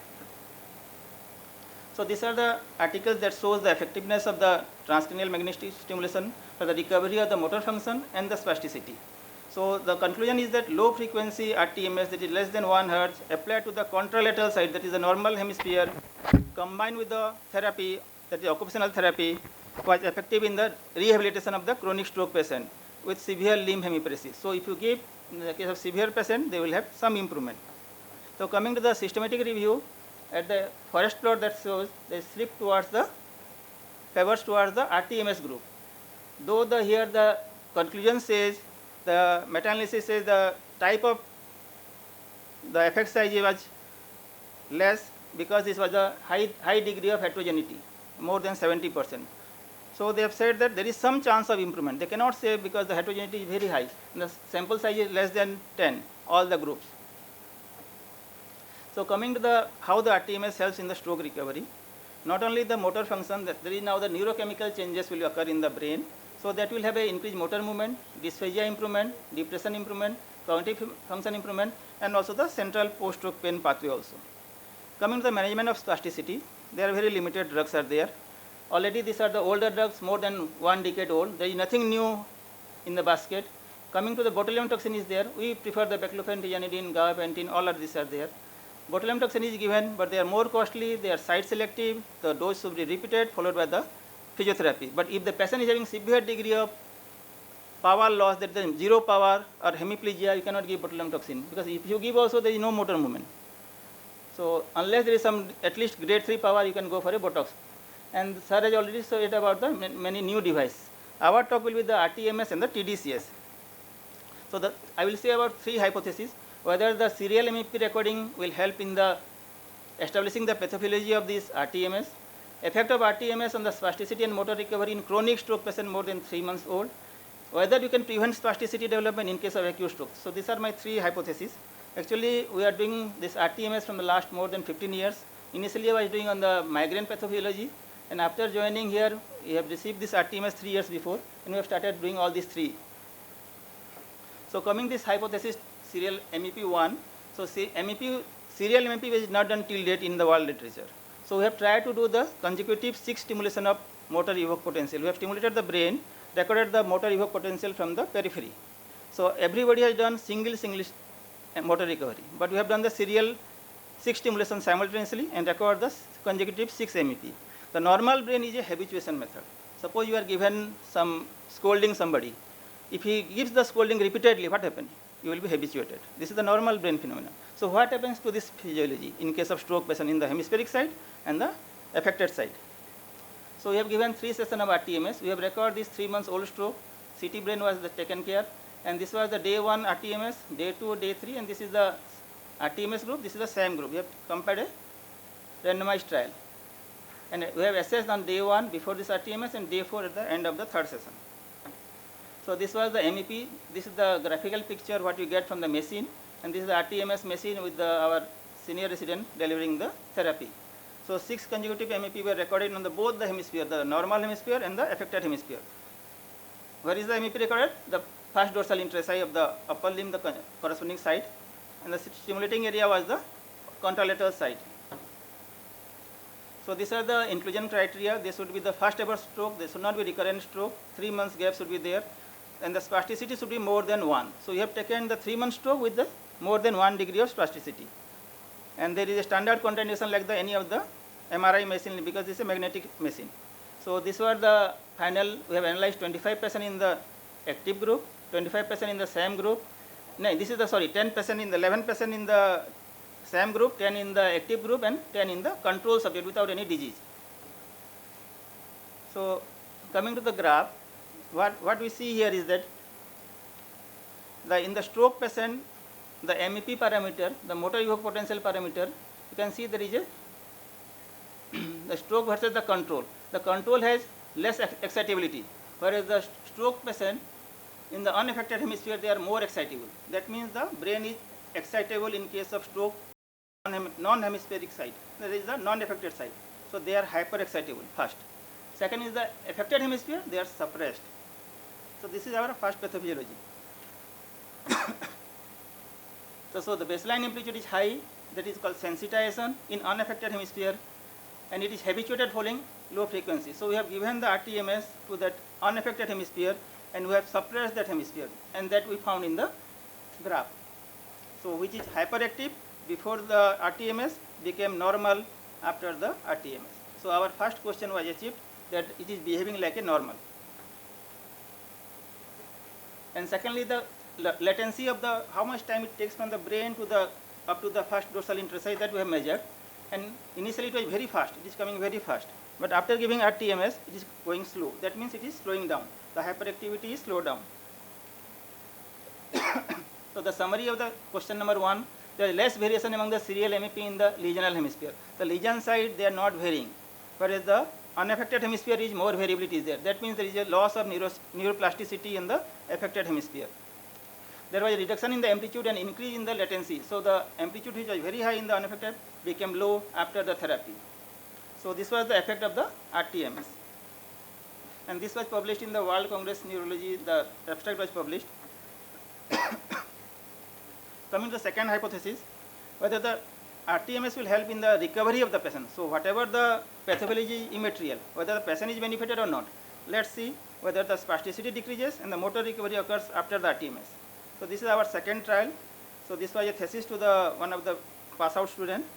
So it's also a stroke patient, more than 3 months old, and we have measured the modified Escort score, and 25% in the each group, standard arm, the RTMS arm 25 and the control arm is the 25.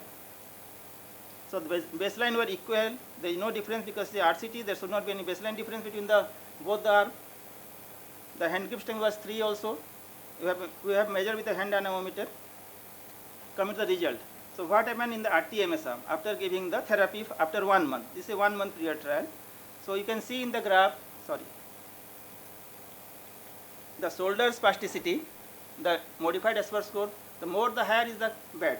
So from around 2 it becomes around 1 in the shoulder. So also in the other area, elbow, wrist and finger on the affected side of the limb, where is the paralytic side. So all the parameters were statistically significant. What happens in the same stimulation? Whether you are achieving same thing, whether it's a placebo effect? No. In the same stimulation, whatever the before and after stimulation, there are no significant difference.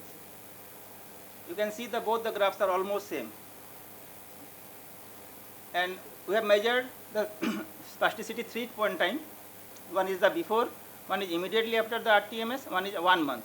So you can see that a decline in the spasticity from the baseline immediately after the RTMS. Gradually they are picking up after 1 month. That means that there is some effect doesn't last long. So around 1 month there is showing there is a less effect to the degree of improvement in the spasticity. So if you compare the SAM versus the RTMS, there is significant difference at the level of the wrist. Shoulder you are not getting, elbow not getting, fingers not getting, but at wrist we are seeing that the SAM group have more spasticity as compared to the active arm.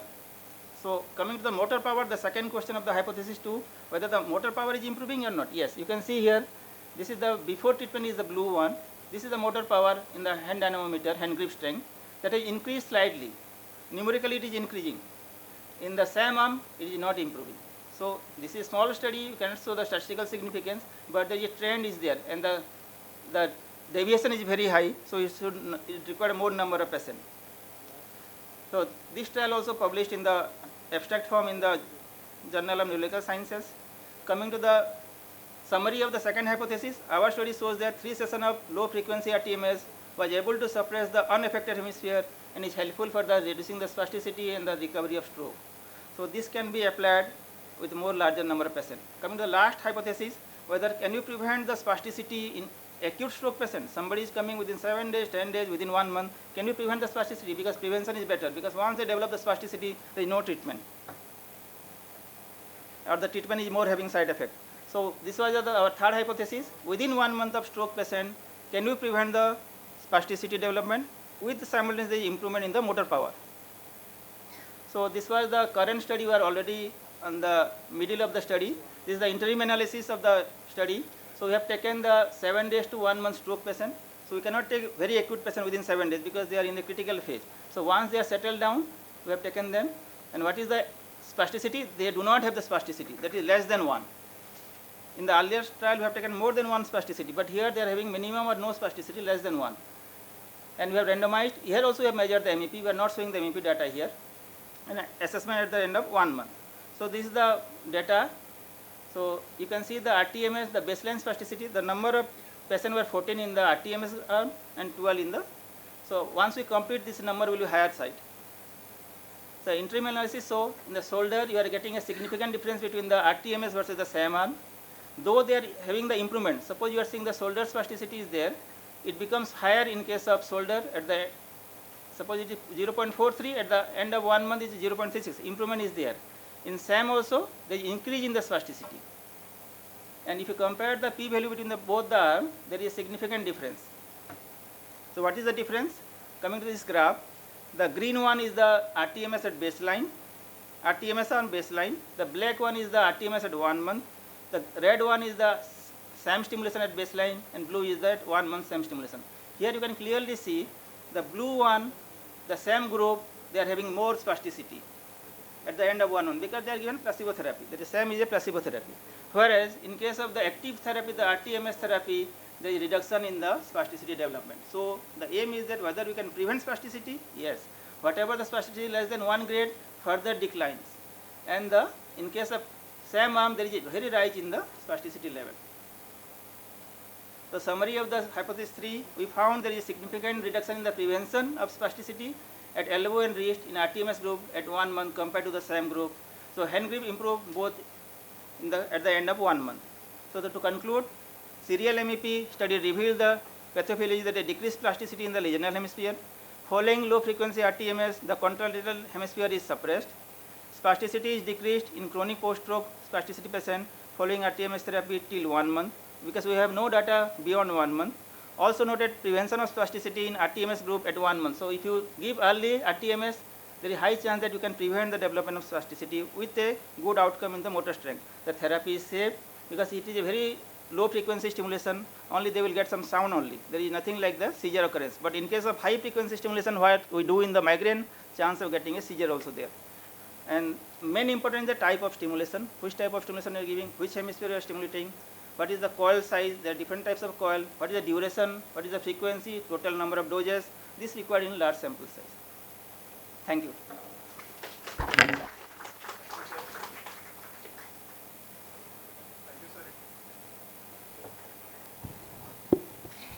Thank you, sir. It is really excellent talk regarding the TMS and the stimulus in the hot topic in neurology.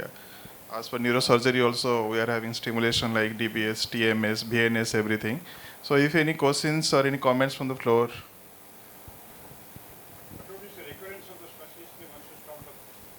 Yes, sir. Sir, our study is for up to 1 month. This is a randomized trial. So at the initial 1 week, they have good response, sir. But as the time passes, at the end of 1 week, there is development of again spasticity. So, okay, sir, I am telling that this is the out of this trial. When the patient comes after 3 months or 6 months, they have the development of spasticity is there, but not as compared to the SAM group. So it required that means it required a more number of sessions of stimulation recurrently. Yes, sir.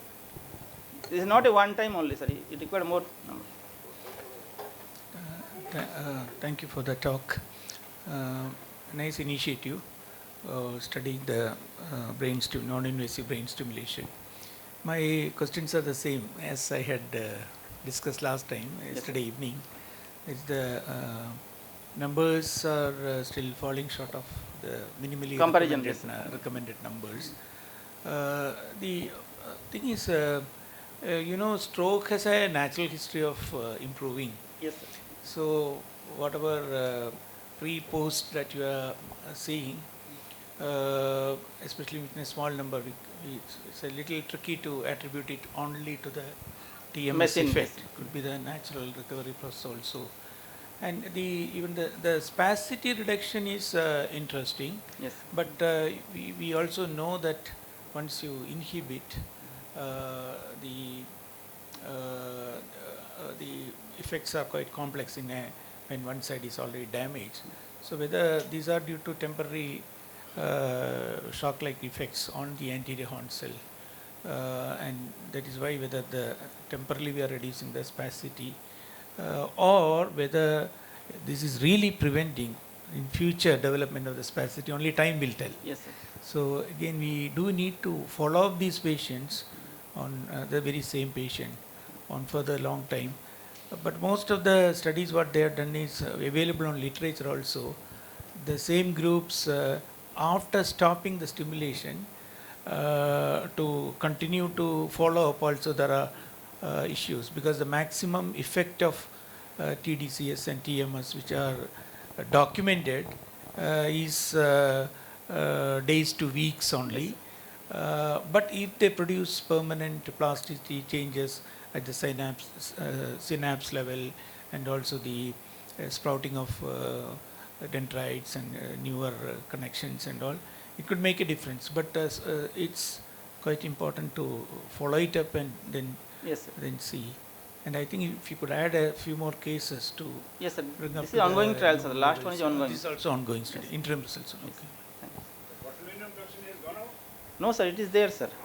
So, because Botox you have to apply in the selected patient, the cost is very high. Suppose a hemiparetic site require more than 300 units. So, we apply also Botox, sir. That has to be very targeted. Targeted, the muscle specific. Sir. Thank you, sir. Thank you, sir. So we are now concluding the session.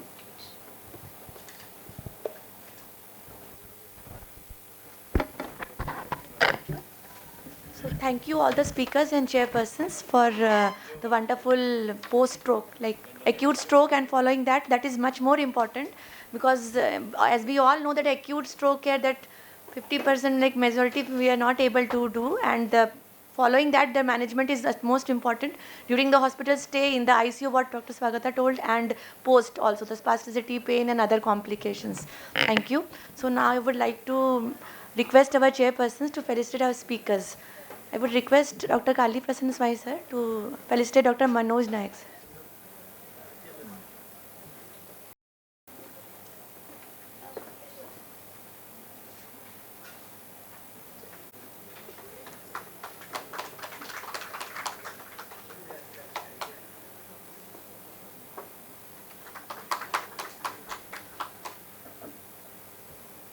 Requesting Dr. Anupam.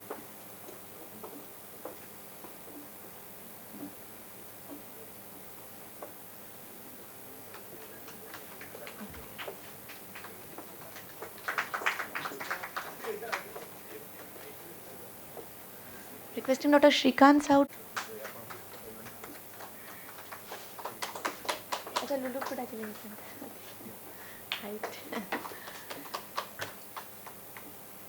Requesting Dr. Lulu to felicitate Dr. Sanjeev Bhoi sir.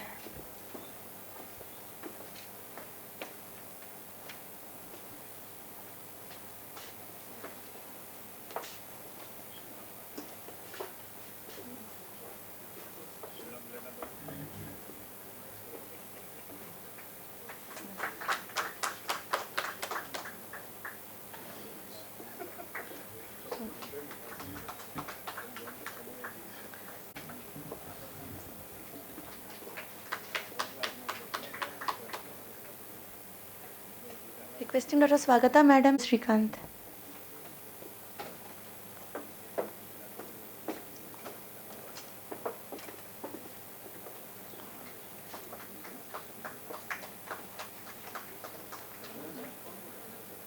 Requesting Dr. Manoj Nayak to felicitate Dr. Lulu.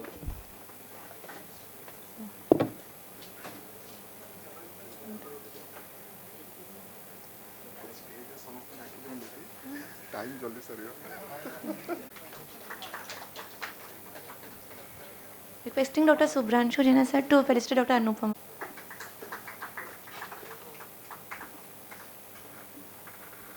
Thank you. With now the most awaited thing, there is a panel discussion. So in that we would be inviting our panelist, Dr. Sunil Narayan sir, Professor and HOD Jipmar Puducherry, and he is the subsection IN stroke chairman. And Dr. S.P. Gorthi, who is the convener of the stroke subsection IN. And Professor Sanjeev Kumar Bhoi sir, HOD Neurology AIIMS Bhubaneswar. And,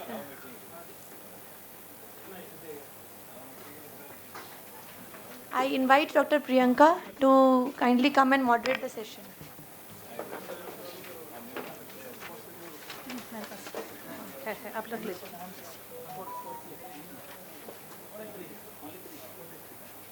Hello.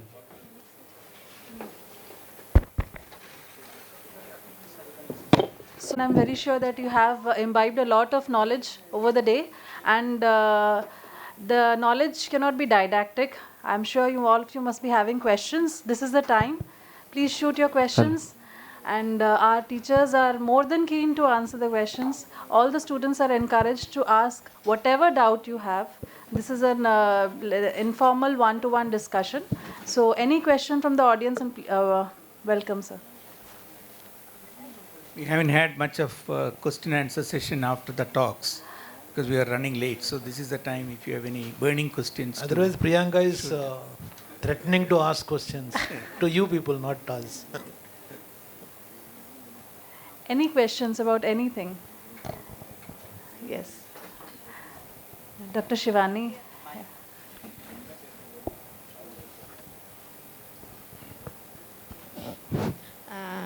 Hello, sir. This is Dr. Shivani. Vineet Suri sir really gave a good talk on that IV thrombolysis, the new things. What I am more interested in knowing, IV thrombolysis and malignancies. As he said, major contraindications were GI malignancies, intraaxial CNS tumors, whereas extraaxial tumors were not a contraindication. What I have encountered is most of the cancer patients, for example, oromaxillary surgeries, oral cancers, these patients have seen more going into strokes. So can thrombolysis be done? The issues are they undergo major surgeries. So in 3 months within time, and I don't know what is the pathophysiology, but most of the strokes in malignancy, we get a call for thrombolysis is after these oromaxillary surgeries, these oral cancer surgeries. Second thing I would like to ask is ovarian malignancies. These ovarian malignancies have a more propensity, they have a coagulopathy, they are on warfarins. They develop strokes. In those patients, as they are about to undergo a major surgery, or how to manage these two spectrums, whereas we have in malignancy and IV thrombolysis, we know clear cut these are definite contraindications. But in practical situations, these are the things. So, sir, from experts, I would like to understand. Dr. Shivani, can you please introduce yourself first? We all would like to know. Everybody would like to know. I know you. Sir? Which department? Sir, I am Dr. Shivani. I have done my MBBS MD from MKCG Medical College, Berhampur. I am a neurologist. I did my DM Neurology from BHU. And I did my postdoctoral fellowship in epilepsy from KEM and movement disorder from NIMHANS. So staying put in Mumbai, actually I get, because my husband is an oncologist, so most of the calls for this stroke is regarding malignancy. And I really don't get definitive guidelines as for thrombolysis. I think most of these things are dependent on the life expectancy following the cancer. And if you think that thrombolytic therapy is 100% guarantees of something is wrong. So we don't have to give thrombolytic therapy unless it is really warranted and the stroke happened, the malignancy happened some years back and then quiescent state. Like suppose carcinoma ovarian, life expectancy 1 year with mets in lung and mets here and there. There is no requirement of doing any thrombolytic therapy there. So that's what I practice. I consult the oncologist. You have given the chemotherapy, you have given the radiotherapy. What is the life expectancy? Is it more than 5 years, 2 years, 3 years? What is the quality of life right present he is having? Is he bed bound? Is he going to improve with thrombolytic therapy? Is he going back to normalcy, pre-morbid condition? So many factors will factor into the decision making. I would more or less agree with the same ideas, but there are also a few other things also I would like to say. The treatment of many of the malignancies have significantly improved these days, and ovarian carcinomas are living for 5 years and even beyond. So many of them go into remission with needing some relapses, again they go into remission. That's the sort of picture we see in many of the genitourinary tumors, especially in women. And also, so in such situation, if their quality of life is otherwise maintained, and if they are post chemotherapy or scenario where platelets are low, if there is or coagulation parameters are abnormal, if there is no such situation, if the coagulation profile is otherwise the normal limits, I wouldn't hesitate to give thrombolysis in such patients, because once if they develop one further stroke, it immediately depresses them much more, the relatives much more, what we have done all these for. So I think they are entitled to have a treatment for stroke as long as they are in remission and fairly they are not in a descending course where the malignancy treatment has been withdrawn and they've already gone into a end stage palliative care. That's a different scenario. But if they are not gone into a palliative care stage alone, then I would treat them. Then we have actually thrombolized many intracranial neoplasms as presenting as stroke mimics, and they found that there have not been significant catastrophic events. People have actually primary tumors have been thrombolized without bleeding, and if you know there is already a tumor, or if there is a secondary with melanoma, choriocarcinoma, which are more of bleeding tendency, there we might hesitate. But again, if it's a it all depends upon the life expectancy, what stage of the cancer treatment they are, and if there is otherwise a good quality of life patient is having, then just because they have had a disease like that doesn't bar them from thrombolysis. That's my view on that. Extramural, extraaxial you are saying. Extraaxials are usually they don't bleed that much. They cause CSF blockage of CSF pathways. So you can, but if they are intraaxials, most of them they bleed. They may be in a different stages of necrotic tissue and they may bleed. The vascularity of the tumor is very high. Try to avoid giving thrombolytic therapy. And the guidelines say you have to balance it. There is no clear-cut guidelines to go ahead with the thrombolysis. So you have to case by case you have to judge, depending on the stage of the tumor, what is the remission rate, whether tumor is well controlled, you can go. And how do you know whether that is the stroke is not due to a tumor embolism? That is also because if the tumor in the advanced stage, the Karnapsi score is very high, then you have to stop there. Yes. Sir, the thing is that once a cancer patient, always a cancer patient. Even if they have diabetic, hypertensive, other comorbidities, once they have been operated, even if they are maintained, once they develop an focal deficit, they land in the same oncology institute. Then they start evaluating and they start calling the neurologist because they understand it is something neurological. There the dilemma arises, whether to thrombolize 3 months back. Surgery 3 months before, thrombolyze. Yes, sir. That is what it's. There are certain such and in when I go outside to do those things, patient with multiple comorbidities, malignancy, usually, sir, we get inhibited in thrombolizing the patient. So that is what the dilemma is. That is changed now. And also you asked one more question about the oral anticoagulation status. Yes, sir. That we use the same 1.7 cutoff. Yes, sir. The INR is within the less than 1.7. Yes. Thank you, sir. Thank you. So what I am coming back to the same point again to thought provoking. What is the effectiveness of thrombolytic therapy? Right? Is it 100% recovery? If it is not, you weigh pros and cons. What am I going to improve here in this case? Right? And it's not sine qua non ki dena hi hai. Right? It's a overall What is an NNT? NNT is about 12, 15. That means their levels are not improving at all. So you have to think so many factors. Patient also into confidence, get the consent, etc. Always talk to the patient also, Yes, not sir. just to the relatives alone. Sir, actually the people are very aware. They say if you are not only modality of treatment for stroke is a thrombolysis. They are not going into NNT. So even not doing also is Better the explanation of NNTs yeah. you have to tell. Yes, sir. The NNT you have to tell 1 hour, within 1 hour you came, it is NNT is 5. If it is 2 hours you came, it is 12. You came at 3 hours, it is so much, 17. Sir. So it's up to you. You want to accept that risk, you take. Yes, sir. Thank you, sir. Thank you. Thank you, Dr. Shivani, for that thought-provoking question. Any further questions? I have a question to Professor Sunil Dhanan, sir. Sir, what are the for people like us who are in tertiary care institutes or in AIIMS? So we know the magnanimity of the problem of stroke, 1 in every 4 patients. So it is clear that only neurologists managing stroke is not the way forward. We have to have more people on our team. So what are the various steps that can be taken to empower district headquarter hospitals for taking up acute stroke care? This is something which the policy matter.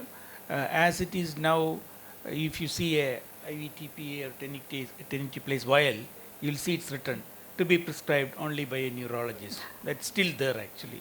But this will soon change, and that is what Dr. Nirmal was also telling, that neurologists alone cannot take care of all the stroke patients everywhere, and you can provide stroke therapy advice, or you can give other kind of remote guidance, but the neurologist has to be the team leader as it is now.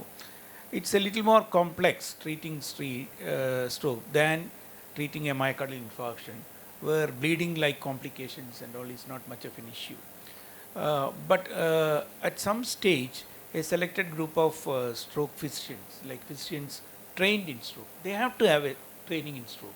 Otherwise, not everybody will have the courage or can be encouraged to do the team leadership of the thrombolysis. Because even after thrombolysis, there are issues.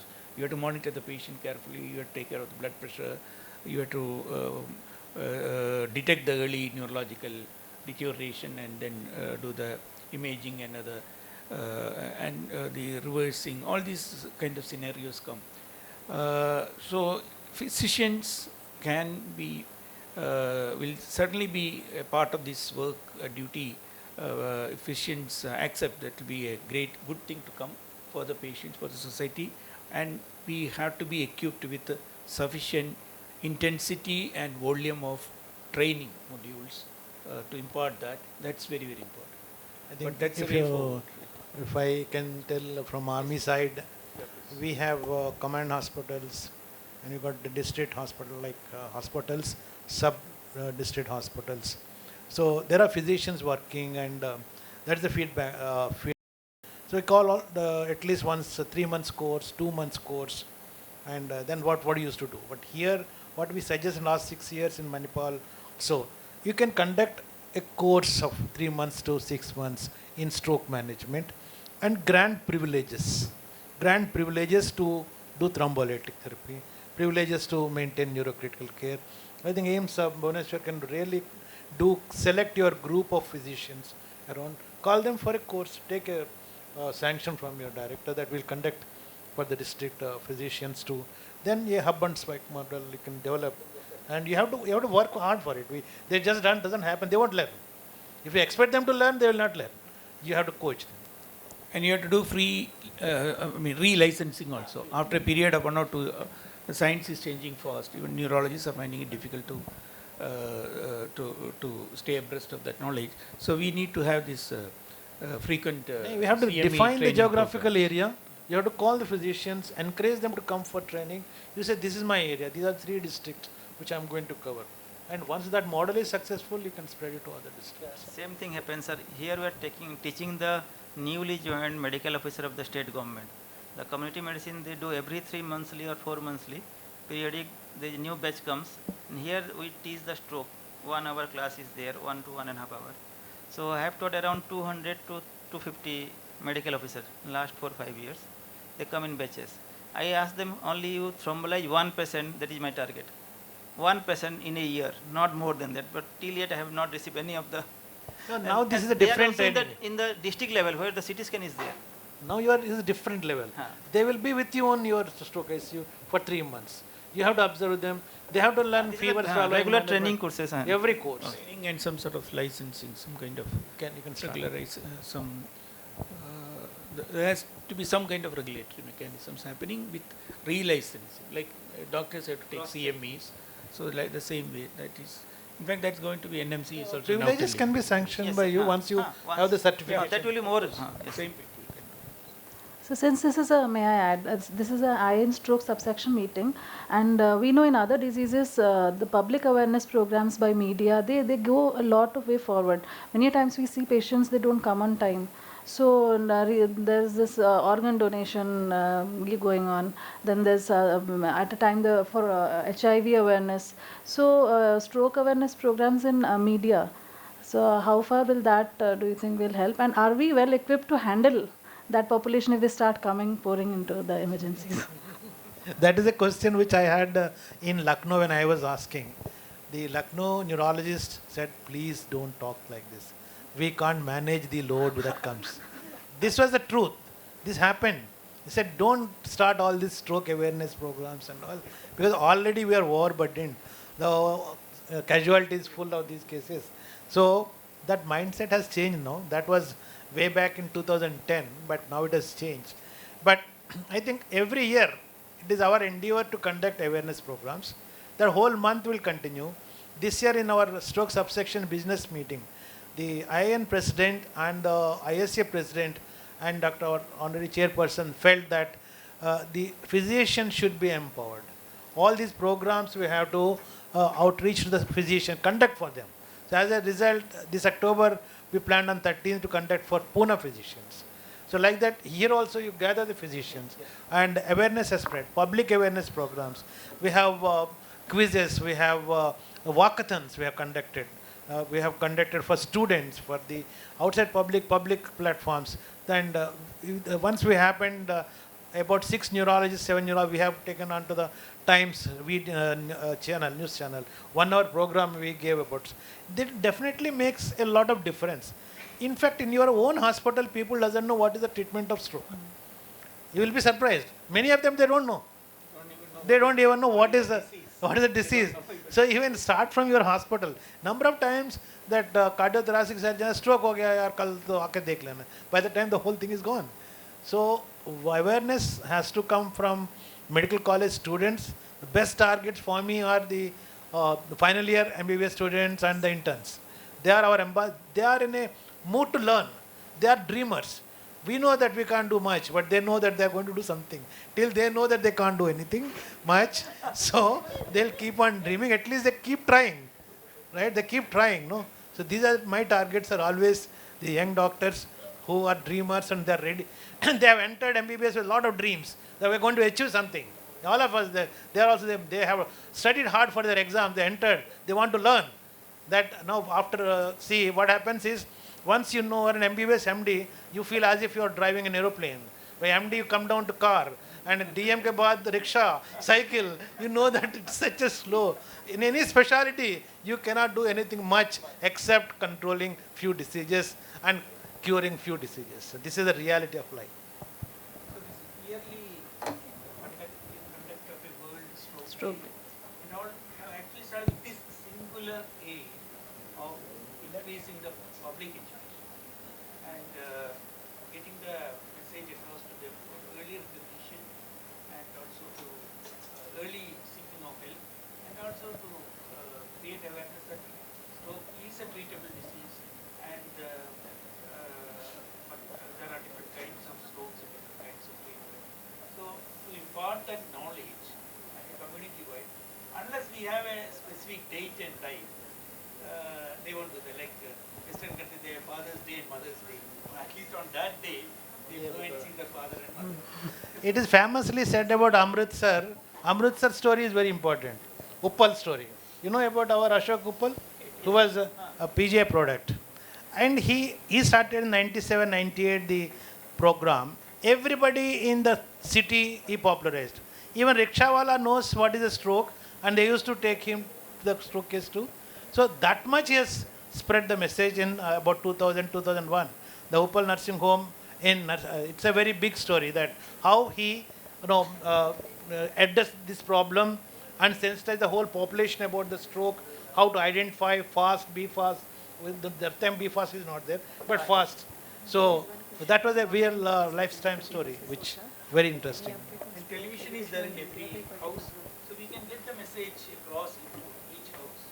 Not with difficult. We can do that at least for that whole month. There should be multiple programs, different people of the department should speak in different languages, which is 11 geography areas, local TVs. Television is one of the best media. And also in cinema, movie theaters also, interval and other times spreading, and also the All India Radio as a regular in between the break between the programs, no?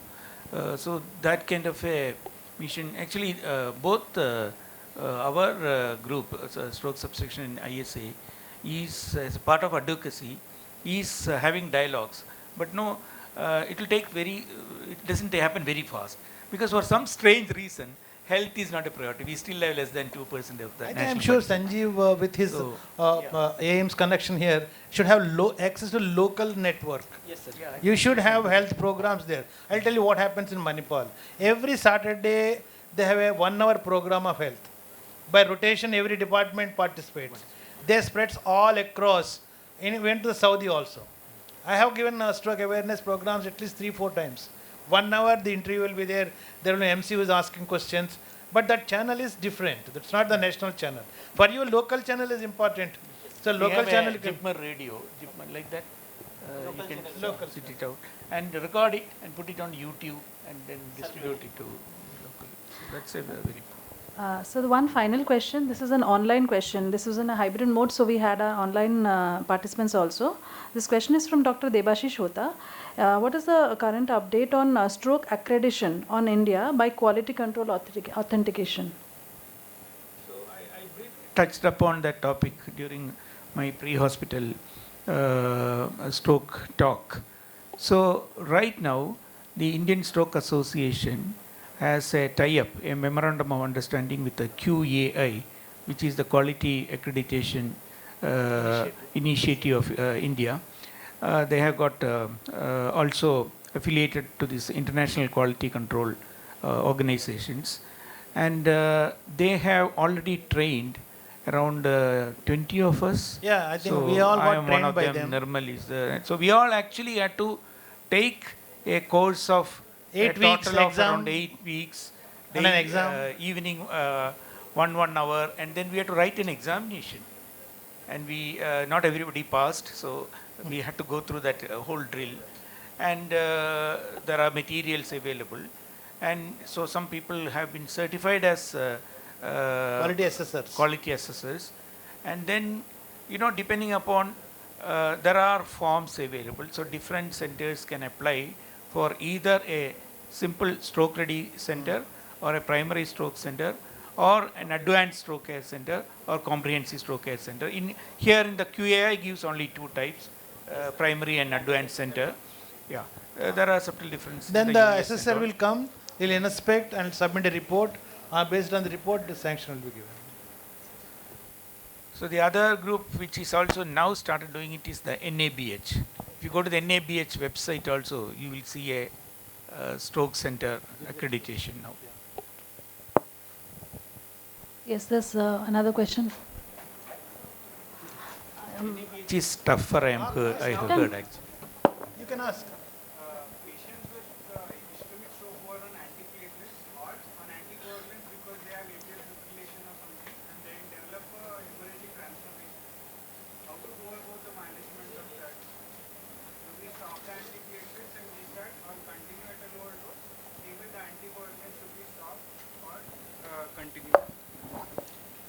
If you go to the best way, because there are for each of these situations depending upon what is the kind of dosage, whether the patient has had an earlier stroke or there are clear, very clear guidelines, AHA, ASA guidelines, and this is freely available on the net. So even if you are not a member of American Heart Association, American Stroke Association, Stroke Journal, these particular guideline articles are kept available for common man. So as a medical person, if you look at it up, it's given. Each of these questions are answered very precisely because there are multiple scenarios possible. DAP, single antiplatelet, DAPT, and whether it is clopidogrel or ticagrelor or for cardiac is also there. There are many scenarios, and people who are on DVT prophylaxis. You diagnose whether it is parenchymal hemorrhage type, right? Type 1 symptomatic early neurological deterioration based on NHS stroke scale. And if you think that it's more than 4 fall or 2 fall, you decide whether to continue or stop. So the parenchymal hemorrhage classification, as Dr. Sunil is saying, is available. You can say, well, only petechiae are available, some confluent things are there, or the large more millimeters, so the classification is there.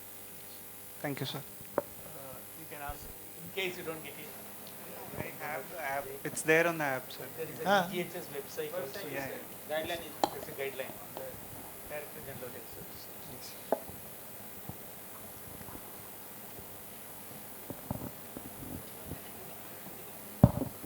Hello.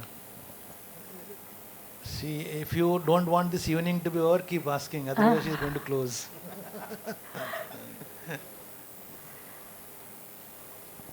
I think we come to the end of this discussion.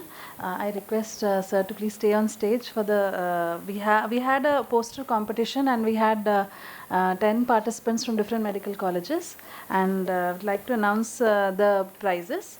So the third prize goes to Dr. Debidatta Dash.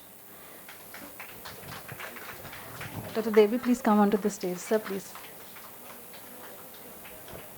Say the title of the paper also, it will be nice. Sir, second year, sir. Sir, I am Dr. Devidatta Das. I am doing my residency in Neurology in AIIMS and some hospital, second year resident.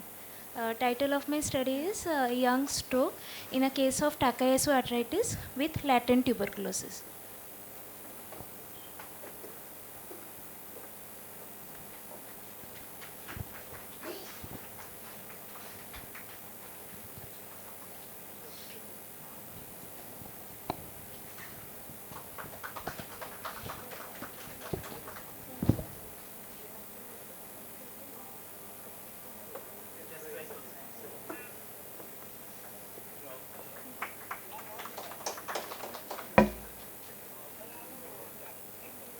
The second prize goes to Dr. Sachidananda Swami.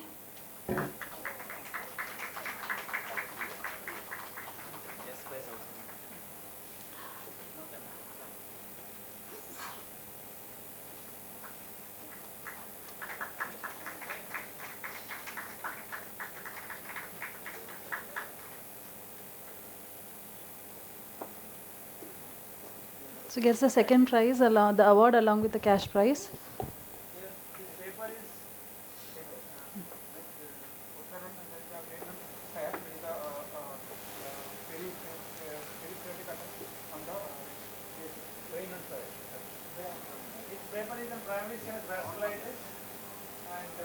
He has done an excellent job and he demonstrated all the science and the CSF findings. Thank you.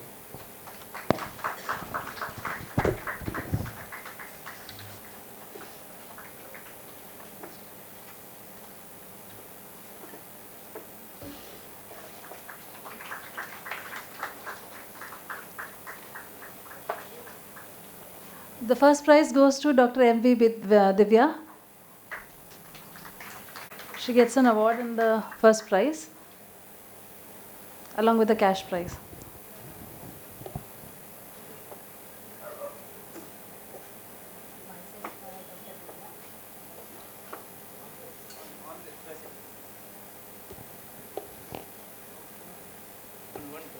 Hello. Myself Dr. Divya, second year resident DM Neurology in AIIMS Bhubaneswar. My topic is role of RTMS in post-op pain in preventing the pain in acute stroke patients. I like to. Yesterday's paper only. I wanted to compliment all the participants. They have presented excellent cases. But you know, you can't give prizes to everybody. And give all the participants a lot of claps, please.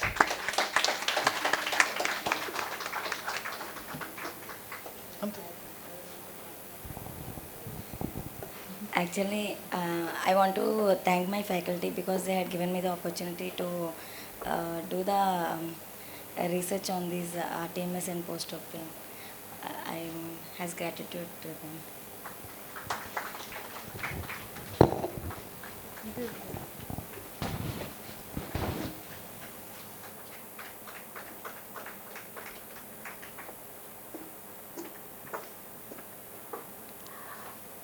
Before we conclude the session, I would like to. Next year, for the stroke subsection, we are also planning to have a few more interesting prizes. So one of the prizes will be for we have monthly journal clubs. The stroke is a very happening place. A lot of nice articles are coming up every month. And we have an extensive discussion, usually experts from like Dr. Prasad and other people in statistics experts, they will also be joining. And this has become very popular now. So whoever is making the best presentation, there will be some prizes next year. And we also plan to have one more prize for the best research papers published in stroke from India. So that is also going to be another paper. So we will have more prizes, and so I want you all to become very even more actively involved in the stroke subsection. You know, you can be associate members of IAN, and during that time itself, I think you are entitled to join as associate subsection members also. So please do join. I'm sure from here, with such a lot of active work, all of you must join. And I really congratulate your entire team. We listen to the radiologists, the surgeons, the anesthesia. So this is the happening place. It's a real gold mine. So wish you all the very best in the stroke. So, before sir leaving, sir, I would like to request Dr. Menka Jha to please come onto the stage. She has been the energetic drive behind it all, and I think a big shout out to Dr. Menka for being the energetic self and the inspirational person that she is. Right from the word go, she has been going on and on, giving Duracell battery a run for the life.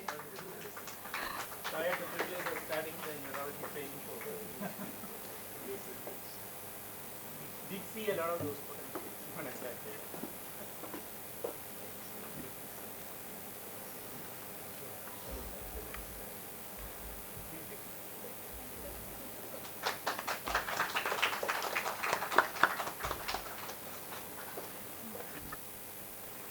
I think we must all give a standing ovation to the entire Department of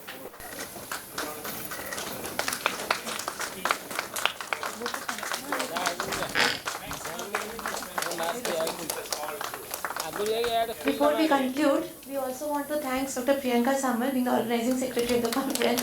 She also receives a lot of applause. On and off for so many days. Okay, come.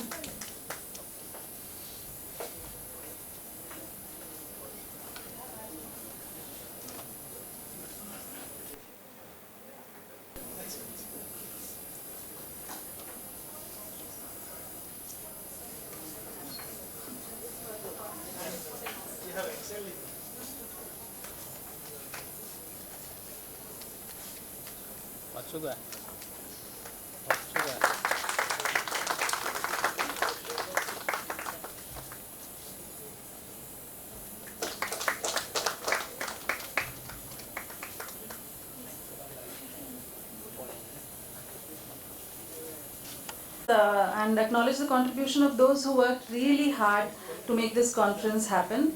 At the outset, I extend Sastanga Pranam to the Almighty for this day. We thank the IN stroke subsection, especially Professor Sunil Narayan sir, Professor Gorthi sir, for giving us the opportunity to organize and host this event. We extend our gratitude to the director and the administration of AIIMS Bhubaneswar for giving us a green flag for this conference and for his cooperation. We are grateful to the Neurology Association of Odisha for supporting and promoting this event, and this conference was held under the aegis of Neurology Association of Odisha, without which it would not have been possible for us. We are obliged to our esteemed speakers from across the country, online and offline. On a short notice, they accepted the invite, and they were kind enough to enlighten us with their knowledge and experience.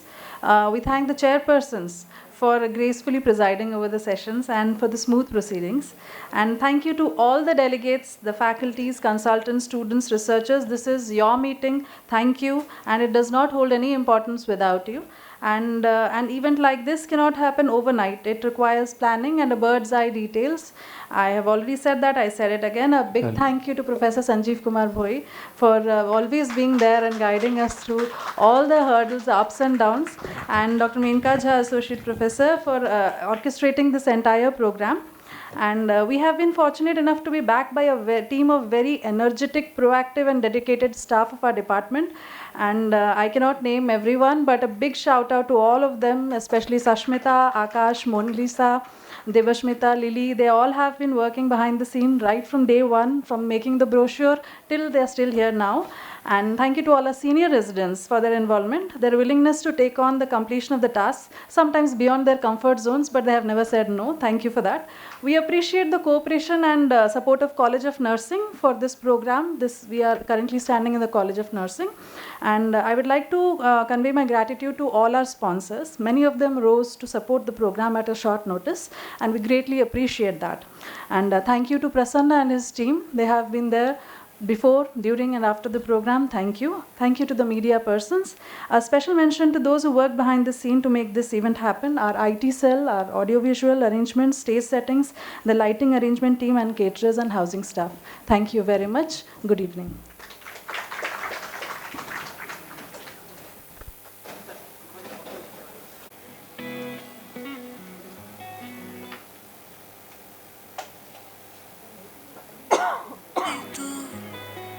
बस गया दिल में कैसे